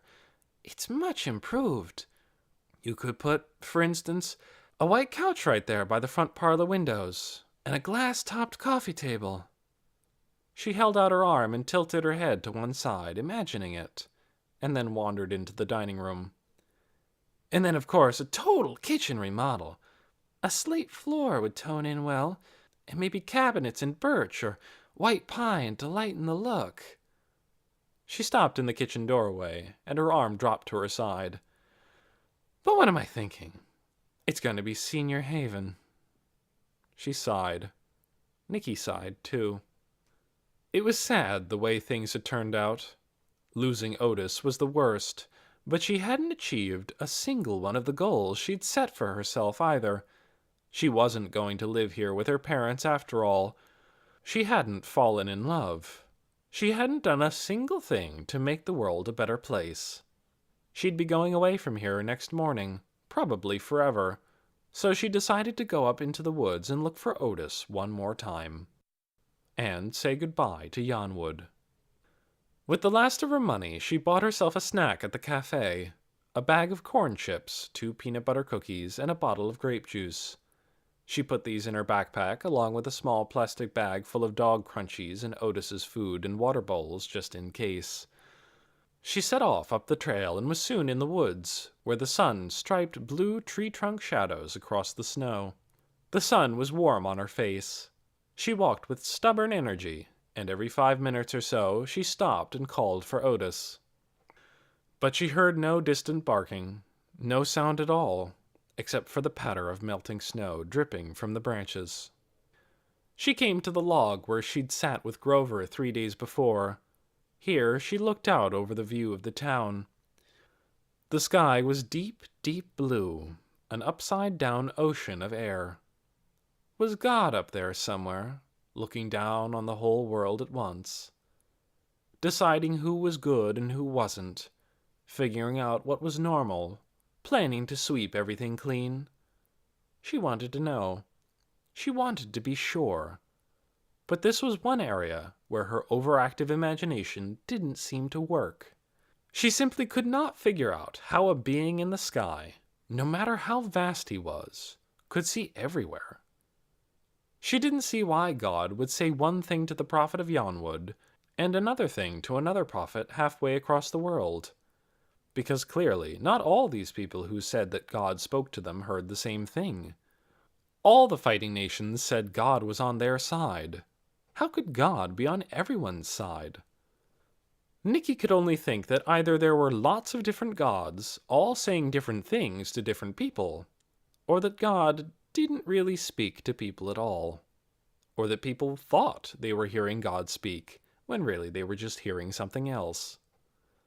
A bird flew across the sky, level with her line of sight. It lit on the top branch of a pine tree, pointed its beak upward, and sang out a long, warbling burble of notes. Did God speak to birds? Or were birds speaking to God? She called Otis one more time, shouting his name into the vast air. No answer. Just the bird, singing its heart out. Suddenly she felt finished here. She was ready to go, ready to get out of this place that made her heart hurt. She took off her backpack and got out Otis's bowls. From her water bottle she filled his water dish. She poured the crunchies into his food bowl. Both of these she set at the side of the trail, next to the end of the fallen log. Maybe he would find them, or maybe one of the other dogs would, and remember its home, and then go on down the trail back to its family. The bag with her snack in it was still in her backpack. She realized she wasn't hungry. The very thought of food made her stomach clench. So she set the bag on the log. She liked the look of that. A present for a dog, and a present for a person. An offering to whoever might need it. Why not make it even nicer? She walked a little way off the trail, poking around in the leaf litter, looking up into the branches. Some pine cones lay beneath a tree, and she picked up the best one. A perfect, fat, sturdy shape, all its little wooden tabs lined up in a spiral. She went farther, though in the deep shade of the pines the snow still covered the ground, and her shoes sank into it and got wet. She found a bush with red berries and broke off a branch of it. She found a smooth, plum-sized stone patterned with veins of white. She brought these things back to the log and arranged them around the bag of snacks. The branch was like an arm around the bag. The berries were jewels. The stone was for her heart, which was heavy and hard. And the pine cone was just a pine cone, something nature had made that looked nearly perfect. She stepped back and gazed at what she'd done. Very nice, but it needed a finishing touch. What did she have that she could add to it? She put her hands in her pockets and felt around. In her left pocket was a piece of paper. She pulled it out. It was the picture of the dust mite, a little bent. She stuck it between the pine cone and the stone, so that it stood up. It added a note of strangeness that was exactly right. It seemed to say, "Remember, I am here too, along with other things you can't see. The world is full of endless, strange surprises." She started back down the trail. If no dogs find the food, she thought, maybe squirrels will. Or that white bear. Or if no one finds it, then it can all be for God. Only not for the prophet's God, her mean, picky God who dislikes so many things. It's for my God, the God of dogs and snakes and dust mites and albino bears and Siamese twins, the God of stars and starships and other dimensions, the God who loves everyone and who makes everything marvelous. Chapter 29. The Last Day. The next morning, Crystal had a great deal of business with the post office. There were 20 or 30 boxes of stuff she'd decided to save from Greenhaven that had to be shipped back to her house in New Jersey. So much of it that she couldn't fit it all in the car at once. It took her 3 trips. While Crystal was at the post office, Nicky roamed around the empty, gleaming house. She went into every room and said goodbye to it. The front parlor, the dining room, the cleaned-up kitchen, the bedrooms, all swept and empty. In the west bedroom, she waited to see if she might feel a trace of the sadness that had washed over her great-grandfather. The grief left there from all those years ago. But all she felt was her own sadness at leaving this house behind. Finally, she went up to the 3rd floor. Here, the 2 trunk rooms were still crammed with the things of the past, waiting for Crystal's decisions. The nursery was empty, but as she stood by the window seat, she could almost feel the presence of the beings she'd encountered there, the letter writers and journal keepers, those who had taken pictures and had their pictures taken, those who had made scrapbooks and saved postcards and lived their lives in this place. And with an ache, she felt the bouncing, wriggling, eager spirit of Otis. Down below, the doorbell rang. She was the only one here, so she'd have to answer it. She went downstairs to the front hall, and when she opened the door, there stood Amanda with her suitcase. She looked terrible. Her hair was falling out of its berets. Her skin was broken out. On her face was the look of someone expecting to be shot in the next 3 seconds. "I don't want to talk to you," Nicky said. "No, you have to let me," said Amanda. Her mouth wrinkled as if she was going to cry. "I have to tell you something." "You killed Otis!" Nicky said. She swung the door hard, but Amanda put her hand out to stop it and took a step in through the doorway. "But listen," she said, and now she really was starting to cry. "I thought it was right. It was a sacrifice. It was so hard to do it. But Mrs. Beeson said, the harder the better. If it's real hard, you know it's right. That's what she said." She looked imploringly at Nicky, but Nicky glowered at her. "And," Amanda added, "everybody else was giving up their dogs, so I thought it must be right." Nicky turned her back on Amanda, but she didn't try again to close the door. She went into the front parlor and sat down on the bare floor with her back to the wall beneath the windows. Amanda followed. I wish I hadn't have done it, she said. I've been thinking about him all this time, out there in the snow.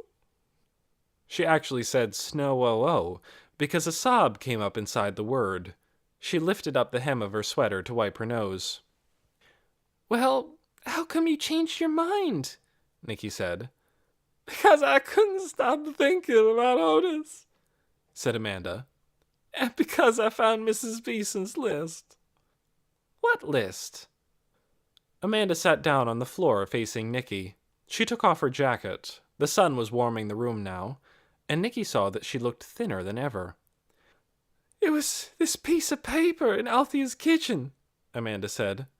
A little edge of it sticking out from under the telephone book. So I looked at it. I shouldn't have, but I did. So what was it? Nicky kept her voice cold and hard so Amanda wouldn't think they were friends. But she was interested.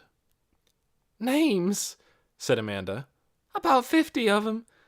At the top of the list it said sinners. Just that one word. Then there was names, and by each name a couple of words.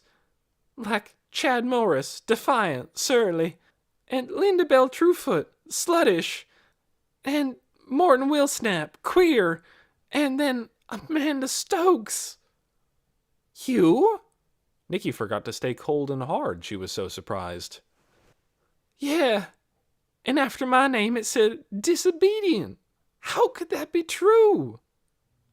Amanda's voice rose into a wounded wail. I always did every single thing she told me to do. You sure did, said Nicky, going hard again. Except for one thing, which was I bought a couple of those romance books I like to read. She found them and scolded me. They'd sway me in evil directions, she said. What's supposed to happen to the people on this list? Nicky said. Bracelets. It said that at the bottom. They're all supposed to get those bracelets. Even me. Amanda crossed her arms over her thin chest. Well, I'm not having one. I'm leaving on my own, going to my cousin in Tennessee. I don't much like her, but it's better than being here. But I had to come to you first and tell you I'm sorry. About Otis, I wish I hadn't have done it. I really do. She looked so miserable that Nicky almost felt sorry for her. But then she thought of Otis out there in the melting snow, his feet wet and cold, his belly empty, and she tried to steel herself against Amanda. So, do you forgive me? Amanda said. If you could get Otis back, I might, said Nicky. But I can't. I'm catching a bus in 20 minutes. Amanda actually clasped her hands together and held them up under her chin like someone in an old-fashioned picture. Please? She said. And Nicky remembered that she, too, had wanted to do whatever Mrs. Beeson told her. That she, too, had wanted very badly to be right. And also that she'd been just a hair away from pushing Amanda down the stairs. So she looked at Amanda's tear-stained face and hauled up forgiveness out of herself. All right, she said. I guess I forgive you. It was a grudging forgiveness, but the best she could do. Amanda sprang up. Thank you, she said. I'm going now. Right now? Said Nicky. You mean you left the prophet by herself? It don't matter, Amanda said. They'll find someone else to take care of her. But you left her alone? She's alone right now? She is, but it's okay. She's just sleeping. Amanda picked up her suitcase and went to the door. Bye, she said, and she walked away. Nicky watched as she went down the sidewalk, moving with a sideways tilt because of her suitcases. And as soon as Amanda was out of sight, she threw on her jacket and dashed out the door, heading for the prophet's house. Chapter 30. Nicky and the Prophet. Nothing was moving around the house on Grackle Street, except for a bird that fluttered around the empty feeder and then flew away, disappointed. Nicky tried the front door and found it open. She stepped into the silent house. No one was in the living room, so she went down the hallway, looking into all the rooms. a kitchen, a study, a bathroom. No one was in any of them. At the back of the hall was a flight of stairs, and she went up them. At the top, she found herself facing 2 doors. She hesitated a moment. Then she chose one of the doors and pushed it open. She saw a room full of books, shelves to the ceiling, books on every shelf, and at the end a big soft armchair by a window. Books on the floor, books on a desk, the chilly light coming in through the glass. Outside the window, another empty bird feeder, but no one there.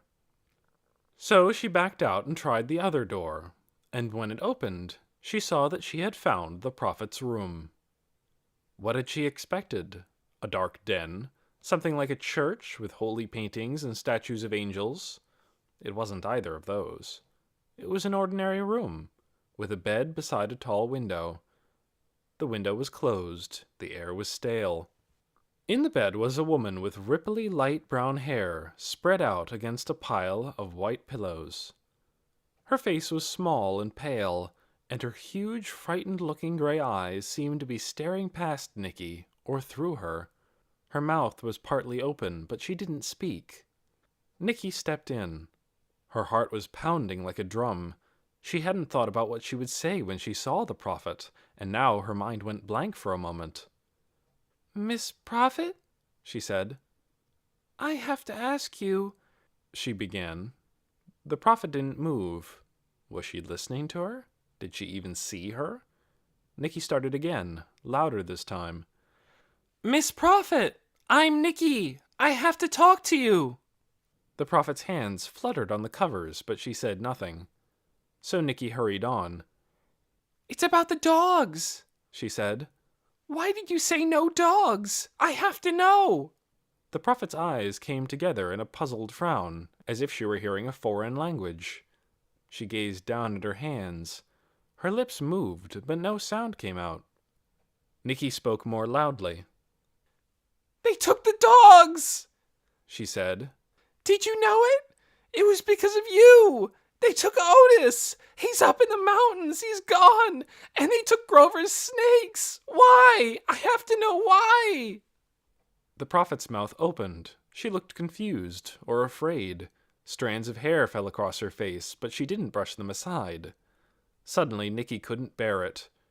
All her grief and anger rushed up in her like hot steam, and she took 3 fast steps toward the prophet and grabbed her by the arm and shouted right into her face.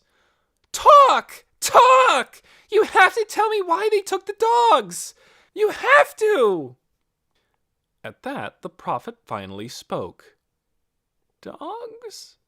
she said in a feeble voice. "Dogs?"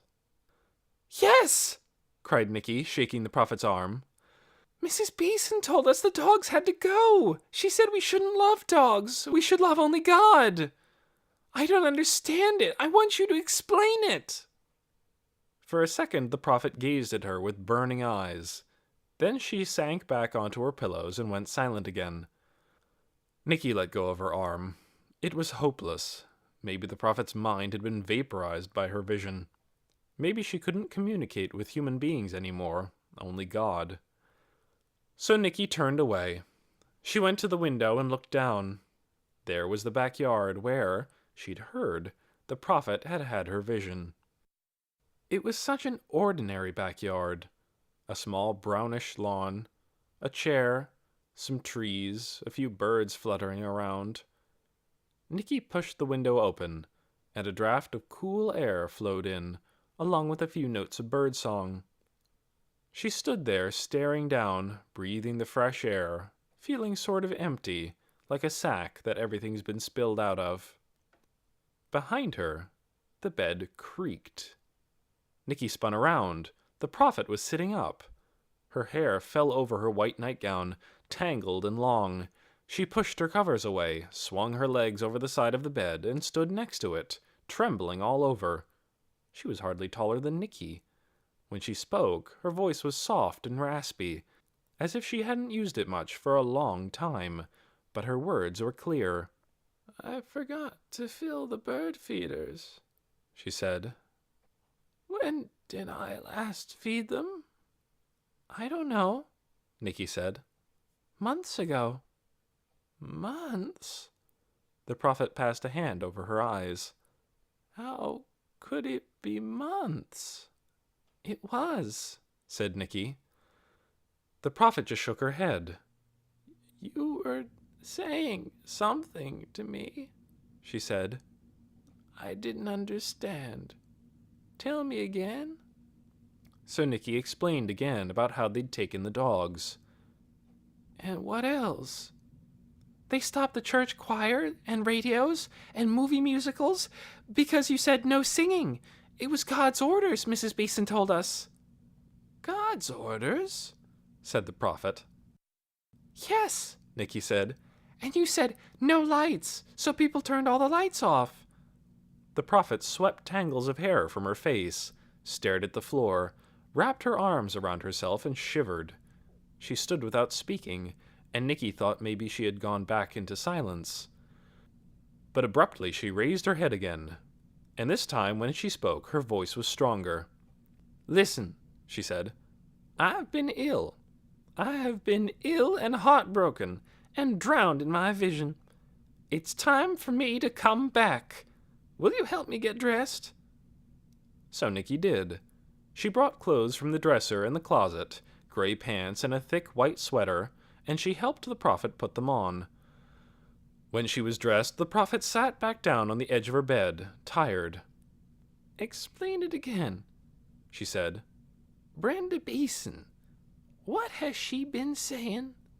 Nicky explained again about Mrs. Beeson figuring out what the prophet meant and looking for anything that was wrong or evil, and how people were supposed to love only God, not singing or snakes or dogs.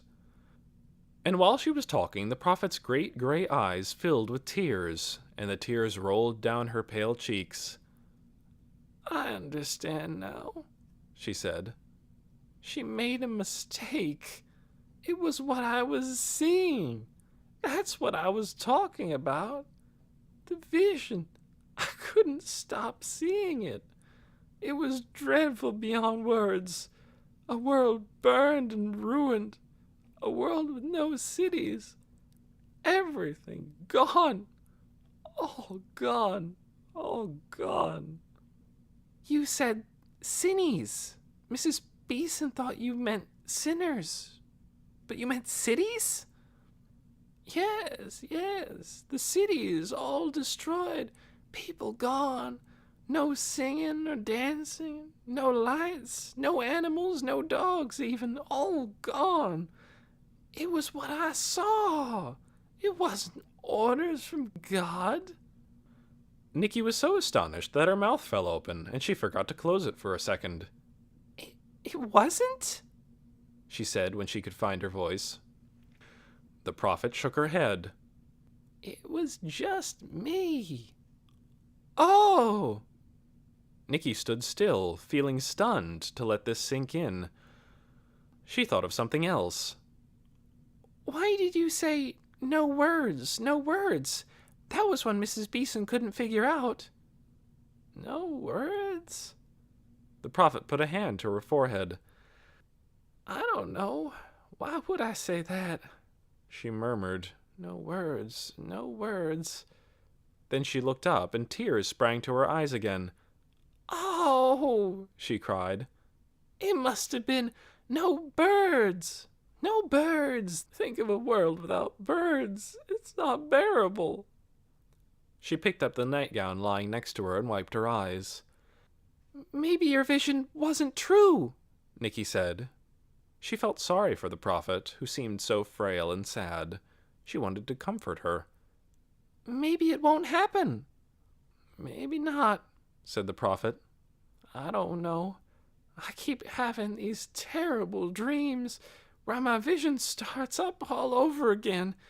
I see the leaders about to begin the war, and I cry out, don't do it, but they don't hear me. She shuddered. Nicky came and stood close to her. I just want to make sure, she said. You didn't say we shouldn't love dogs? No, said the prophet. She reached out and took both of Nicky's hands in hers.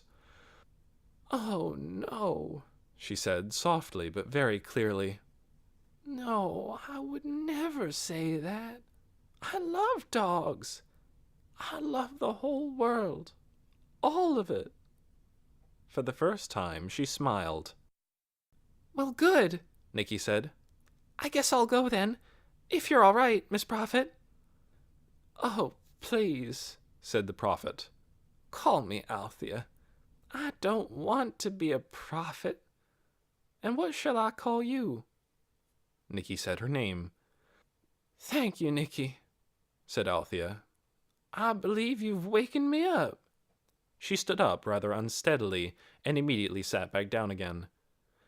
Maybe if I got some fresh air, she said. Nicky walked with her to the window, and Althea took a long, deep breath. It feels so good, she said. And listen. Birds. But Nicky was listening to something else. It was a faint sound, off in the distance, but clear. It was the sound of barking. Chapter 31. Love. Nicky's heart gave a huge thump. Dogs, she said. It sounds like dogs. I have to go. Yes, said Althea. Go. I'm so glad you came. But go now, quick. Nicky ran down the stairs and outside. The barking was louder, a yipping and yelping with some ruffs and woofs mixed in, a chorus of dog noise. Where were they? She ran toward the park. Other people were coming out of their houses, too, shouting at each other. When Nicky got to Main Street, she joined a stream of people. Cars on the street slowed down to see what was happening, and among them, Nicky saw, was Crystal. Crystal! Shouted Nicky. Stop! Come here! Crystal rolled down her window. What? She called. What's going on? Nicky just pointed, because at that moment she saw the dogs coming from the uphill end of the road. A jouncing, prancing, jostling gaggle of dogs pouring around the bend and down toward the town. 10 dogs, or 20, or 30. She ran toward them, and in just a few seconds the pack was all around her, streaking by, and she turned to race after them. Otis! She screamed, trying to make out his small body among the flail of legs and tails. Otis, where are you? They were coming through downtown now, and people burst out of the stores and halted open-mouthed on the sidewalks. The dogs ran down the middle of Main Street, and it looked to Nicky, pounding after them, as if they might just run on through the town, out the other side, and back into the woods. But instead they swept around the corner when they came to Grackle Street, raced through the little park, and whirled in a circle, the lead dogs veering around to chase the dogs at the rear, around and around like a tornado, until a few dogs broke away, and then more did, until most of them had stopped running and were nosing around the garbage cans or raising their legs against the trees. By now a crowd of people had rushed down the street to the park. Nicky was among them. Their voices flew all around her. I see Max! Someone cried joyously, and someone else called out, Look, there's Missy! Here, girl, come on! Right in front of Nicky, a few people wearing Don't Do It t-shirts halted at the edge of the park. They stood there with their shoulders hunched and arms folded, as if to ward off any dog that might come near. This is a bad sign, one of them said. The other muttered something that Nicky didn't stop to hear. She pushed past them. Where in that swirl of dogs was Otis? Was he there? She didn't see him. A boxer had knocked over a garbage can, and 5 or 6 dogs rushed to paw through the contents. A black dog was on its hind legs at the drinking fountain, lapping water from the stopped-up bowl. People rushed every which way, calling dogs names, clutching them by the collar, and the dogs leapt up, licked faces, thrashed tails back and forth. But where was her dog? A dread seized her. What if he wasn't? But he was. There, under a picnic table, nose to the ground, sniffing at a scrap of paper, tail pointing straight up. Otis! Nicky screamed, and he looked up in surprise.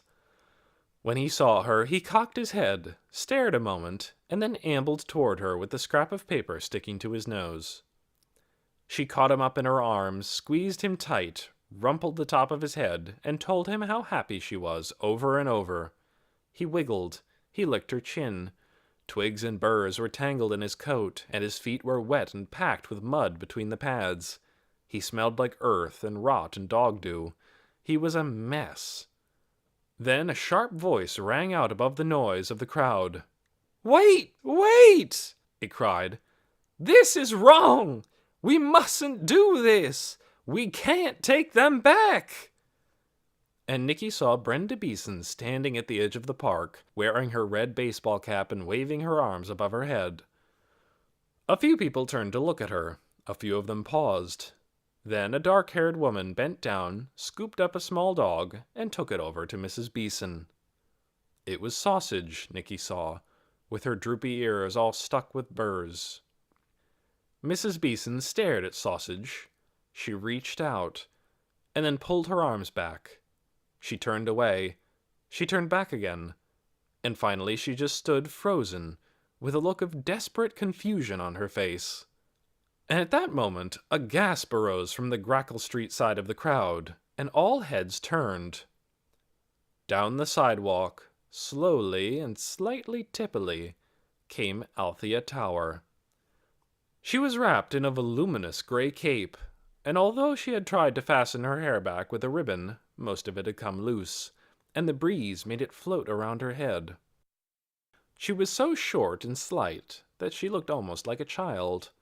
A frail, excited child, hurrying toward the place where something was happening. People were so amazed to see her that they just stared as she came closer. At last, 2 young men ran forward to help her. They led her into the park. People crowded around her, and Nicky heard her say, "Yes, thank you. Yes, I'm all right. A girl came and shouted at me. That girl right there." She pointed at Nicky, smiling. "And, well, I woke up." Then she murmured something to the young man on her left and tilted her head in the direction of Mrs. Beeson. They walked with her to where Mrs. Beeson stood flabbergasted, her eyes darting back and forth between Althea coming toward her and Sausage squirming in the arms of the dark-haired woman. Althea took Mrs. Beeson by the arm, and the 2 of them went apart from the crowd to talk. Nicky, who knew what they would be talking about, saw no need to stay any longer. She left the park and the chaos of people and dogs behind, and carried Otis back toward Greenhaven. When she was halfway there, Crystal, who had driven home and parked the car, came running toward her.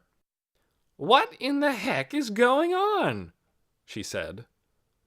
"The dogs are back," said Nicky. "Look, this is Otis." Crystal stooped over and looked Otis in the face. He opened his long pink mouth and yawned at her. "Cute," she said. "I'm keeping him," said Nicky. "I don't know," said Crystal. "Does the building you live in allow—" "It does," Nicky said, though she didn't know if this was true. She didn't care. She'd make them change the rules if she had to. If they wouldn't, she'd make her mother move. "Well," said Crystal. But she didn't argue. Back at Greenhaven, they put the last of their belongings into their suitcases and carried them out to the street. The sun blazed down, glinting off the car and the scraps of snow still left from 3 days before. They put their suitcases in the trunk. "I have to stop at the real estate office on our way out," Crystal said. "Just for a second." While Crystal was in there, Nicky sat in the car with Otis on her lap and picked the stickers out of his fur. Dirty as he was and smelly, she adored the feel of him leaning against her. After a while he got sleepy and lay down with his head hanging sideways over her leg, and she adored the way his mouth looked upside down, with his black lips and the tips of his teeth showing. She picked the dried mud out from between the pads of his feet, and didn't mind at all that she got dirt under her fingernails. Crystal came out of the real estate office quite a while later, just as Nicky was starting to wonder what was taking her so long. Len was with her. When she got into the car, she rolled down the window, and he bent over, curling his hands over the windowsill. "So I'll let you know," he said. "It should be tomorrow, or the next day." Crystal nodded. I don't even know how to feel about it, she said. But you'll call me. Oh, yes, said Len. He looked at her in a meaningful way. Oh, yes, I'll call you. Never fear. Crystal smiled. She put one of her hands over one of his. Goodbye, then, she said, looking up at him, and quickly he poked his head a bit further through the window and kissed her on the mouth. It was just a peck, but even Nicky, with her limited experience of being in love, could feel that it was quite thrilling to both of them.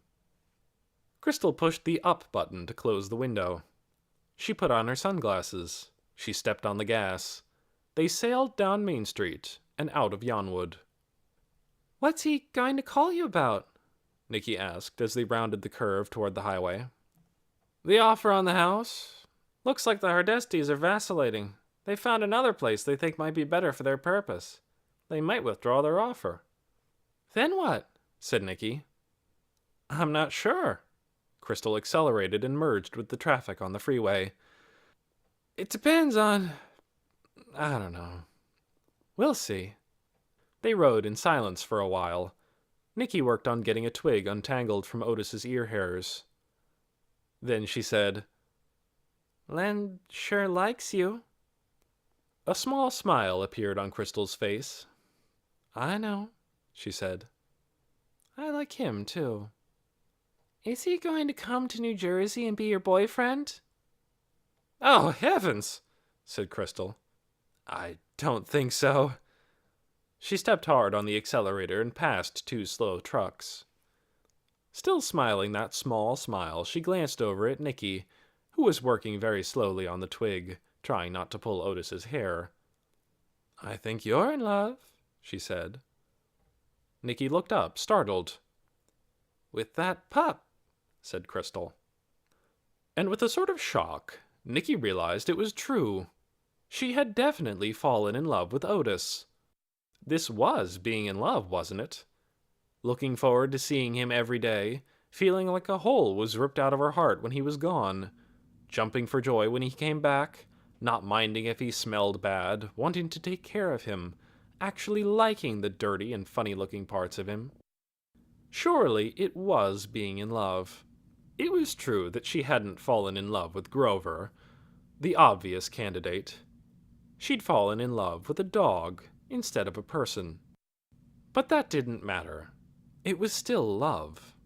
She'd apply it to a person later on. They drove back to the city. There, Nicky carried out the good idea she'd had. With Crystal's help, she sold the photograph of the Siamese twins for $350. She added $25 of her own, and she sent that money to Grover. She put it in an envelope with a note that said, Congratulations! You have won first prize in the Grand Amalgamated Products Association sweepstakes. A few days later, she got a postcard from Grover that said, A very nice specimen of the triple-fanged magenta-spotted rat snake will soon be on its way to you in the mail. Thank you. Fortunately, no rat snake arrived. It turned out that their building in the city did not allow dogs. But it also turned out that this didn't matter, because of the letter that came from her father the very day Nicky got home. Her mother opened it and gave a joyful shout. He says his job has been made permanent, and he wants us to come and join him, she said. You'll never guess where he is. Oh, said Nicky. I forgot to tell you. I know where he is. California. You're right, her mother said. But how did you know? He told me, in those postcards, said Nicky. I figured it out. I knew he wouldn't be writing those strange PSs for no reason. They made no sense to me at all, said her mother. What did they mean? If you'll get the postcards, Nicky said, I'll show you. Her mother brought the postcards, and Nicky laid them out on the table. Look, she said. It took me a while to get it, but I finally did. Each one of these messages has a number in it. 3 sparrows, 1 peanut butter cookie, midnight, that's 12, and 9th birthday. It's the very simplest code. Dad taught it to me. The numbers stand for letters in the alphabet. 3 is C, 1 is A, 12 is L, 9 is I. By the time I got that much, I knew where he was. Aren't you clever? Said her mother. And isn't it wonderful? California! Yes! Nicky threw an arm around her mother's waist and hugged her. She knew what California meant to her mother, who'd grown up there and whose family had lived there for generations. For her mother, going to California would be going home. They spent the next week packing, and as they packed, Nicky told her mother everything about what had happened in Yonwood, about Otis and Amanda, about the Prophet, about Grover and his snakes, and about the 3 goals she'd set for herself. What happened to those goals? Her mother asked. Did you reach them? No, said Nicky. Not really, except for falling in love with Otis. I didn't reach a single one. But she was wrong about that. Sometimes it takes much longer than you think it will to reach the goals you set for yourself. And sometimes, as it happened with Nicky, you reach your goals in strange and unpredictable ways.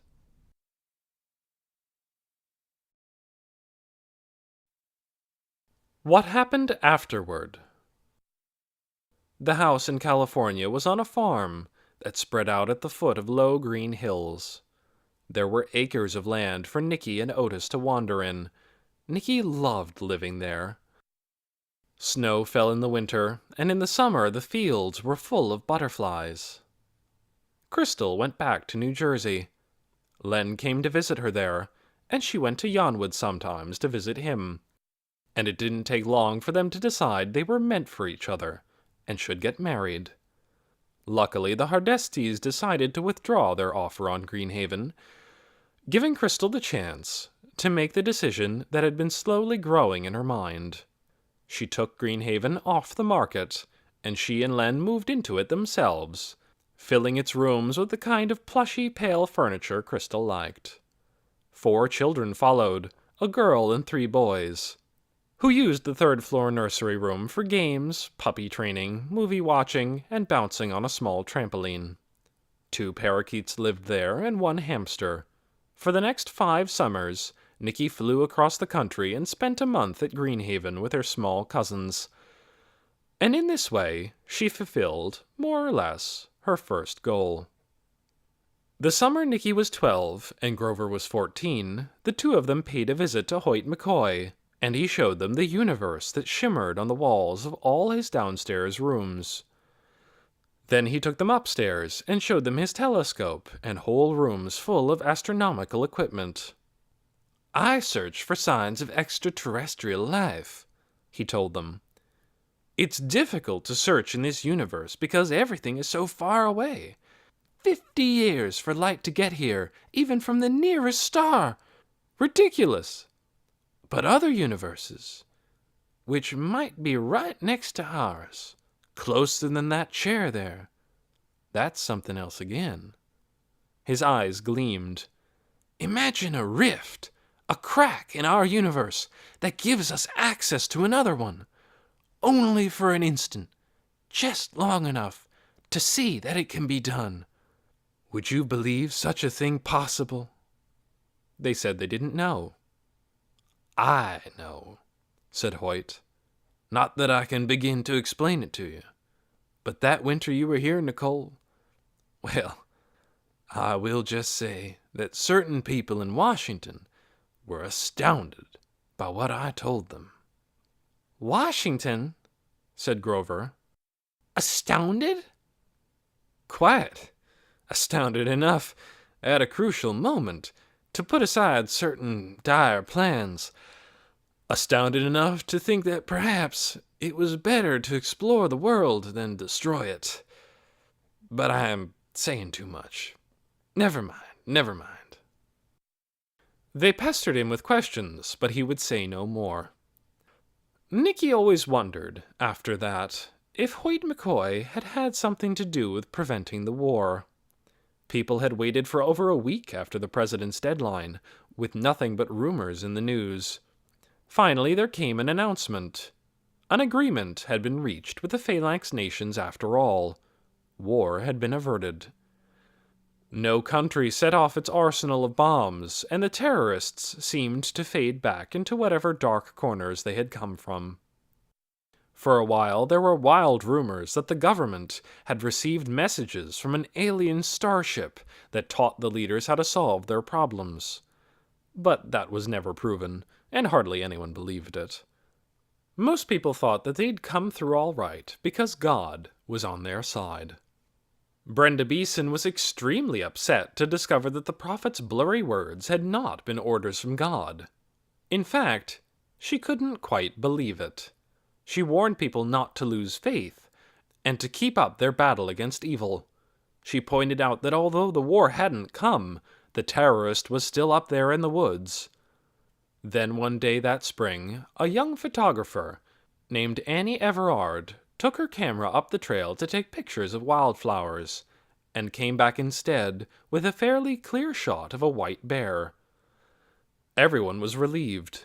Now that the danger was past, they decided to go back to following regular laws made by people, rather than commands that might or might not come from God. Mrs. Beeson found this extraordinarily frustrating. She ran for mayor the next year, but when she lost, she took up a life of study instead. She set up an office in her house, equipped with a powerful computer that had a lightning-fast internet connection and all kinds of software for finding and reading and organizing information. And there she pored over holy writings from every place and time, trying to figure out, once and for all, what God was really saying. Althea Tower asked everyone please not to call her the prophet. She was sorry for all the things that had been done in her name, especially the episode of the dogs, even though it wasn't her fault. So she set up a place in her backyard where people could bring their dogs when they went away on trips. She also led bird-watching walks around town for anyone who wanted to come, and she kept her bird baths and bird feeders full, both winter and summer. She tended to have nightmares, though, and she never completely recovered her health. Grover was in Yonwood only occasionally in those years. After the Arrowhead Wilderness Reptile Expedition, he spent the next year living with his father's sister in Arizona, so he could work with the Young Herpetologists program there on the weekends. And when he was 17 and had graduated from high school, he went to study in Thailand. His life turned out to be the very one he'd wanted: adventurous, interesting, and useful. He traveled through the swamps of Malaysia, the forests of Kashmir, and the deserts of northern Africa. No one knew more than he did about the strange, endangered creatures of those lands. Years later, Crystal sent Nicky 2 newspaper articles from the Yonwood Daily. One was about Grover. He had become, the article said, a world-renowned expert on a previously unknown Amazonian snake called the flame-tongued boa. He'd discovered that a gland in its throat produced a chemical that could be used to make a powerful painkiller, and the painkiller was now used by doctors all over the world. When Nicky heard this, she smiled to herself, remembering her goal number 3. On that first trip to Yonwood, she had done something to help the world after all. She had started Grover on the road to his discovery. The other article was about Althea Tower. It was simply a brief notice of her death. She had caught a bad flu that developed into pneumonia, and she died at the age of 64. And so the prophet wasn't around when it began to look as if her terrible vision might be coming true after all. The problem was, the conflicts that threatened the world when Nicky was 11 had never really been resolved. For a while, leaders turned to the quest for knowledge, putting their efforts into finding out what secrets the universe might hold, and the world changed in many ways. But time passed. The leaders of one era were succeeded by the leaders of the next, and the old fears and differences rose again, fiercer than ever. And so, long after Nicky had grown up and married and had children, after her children were grown and gone, after her husband, who'd fulfilled her goal number 2, had died, that was when the world once again plummeted down toward darkness. Perhaps, Nicky thought, the prophet really had seen a glimpse of the future, just a more distant future than anyone had thought. What was happening certainly matched the horrors that had frightened her so badly. All over the world, people who believed in one truth fought against people who believed in a different truth, all of them believing theirs was the only real truth, and all of them willing to do anything, absolutely anything, to defend it. Nations readied and aimed their missiles. They sent their soldiers to take over cities and fight for land. And as the fighting swarmed across deserts and jungles and seas, new diseases broke out, and warring troops and fleeing refugees carried them to one country after another. Hundreds of thousands died. Fear ran like a pack of wolves across the planet, and people were afraid for the survival of the human race. That was when the enormous project that Nicky's father had worked on 50 years before was at last put to use. It was an entire city, built beneath the ground, stocked with supplies, and sealed off from the surface so that its inhabitants could live there as long as necessary, safe from whatever was going to happen above. When the human race seemed truly threatened, the government contacted a few carefully selected people and asked if they might be willing to volunteer for this enterprise. Nicky, being the daughter of one of the builders, was among them. She was torn. She hesitated a long time before making up her mind. She loved the world, and didn't like the prospect of going down into a dark place and remaining there, probably, for the rest of her life. But because she loved the world, she finally decided to go. She was 60 years old, after all. She'd had many good years of life. But she wanted to make sure people were still around after she was gone, to keep on loving the world. Who would appreciate its beauty and wonders and strangeness if people were gone? So she volunteered.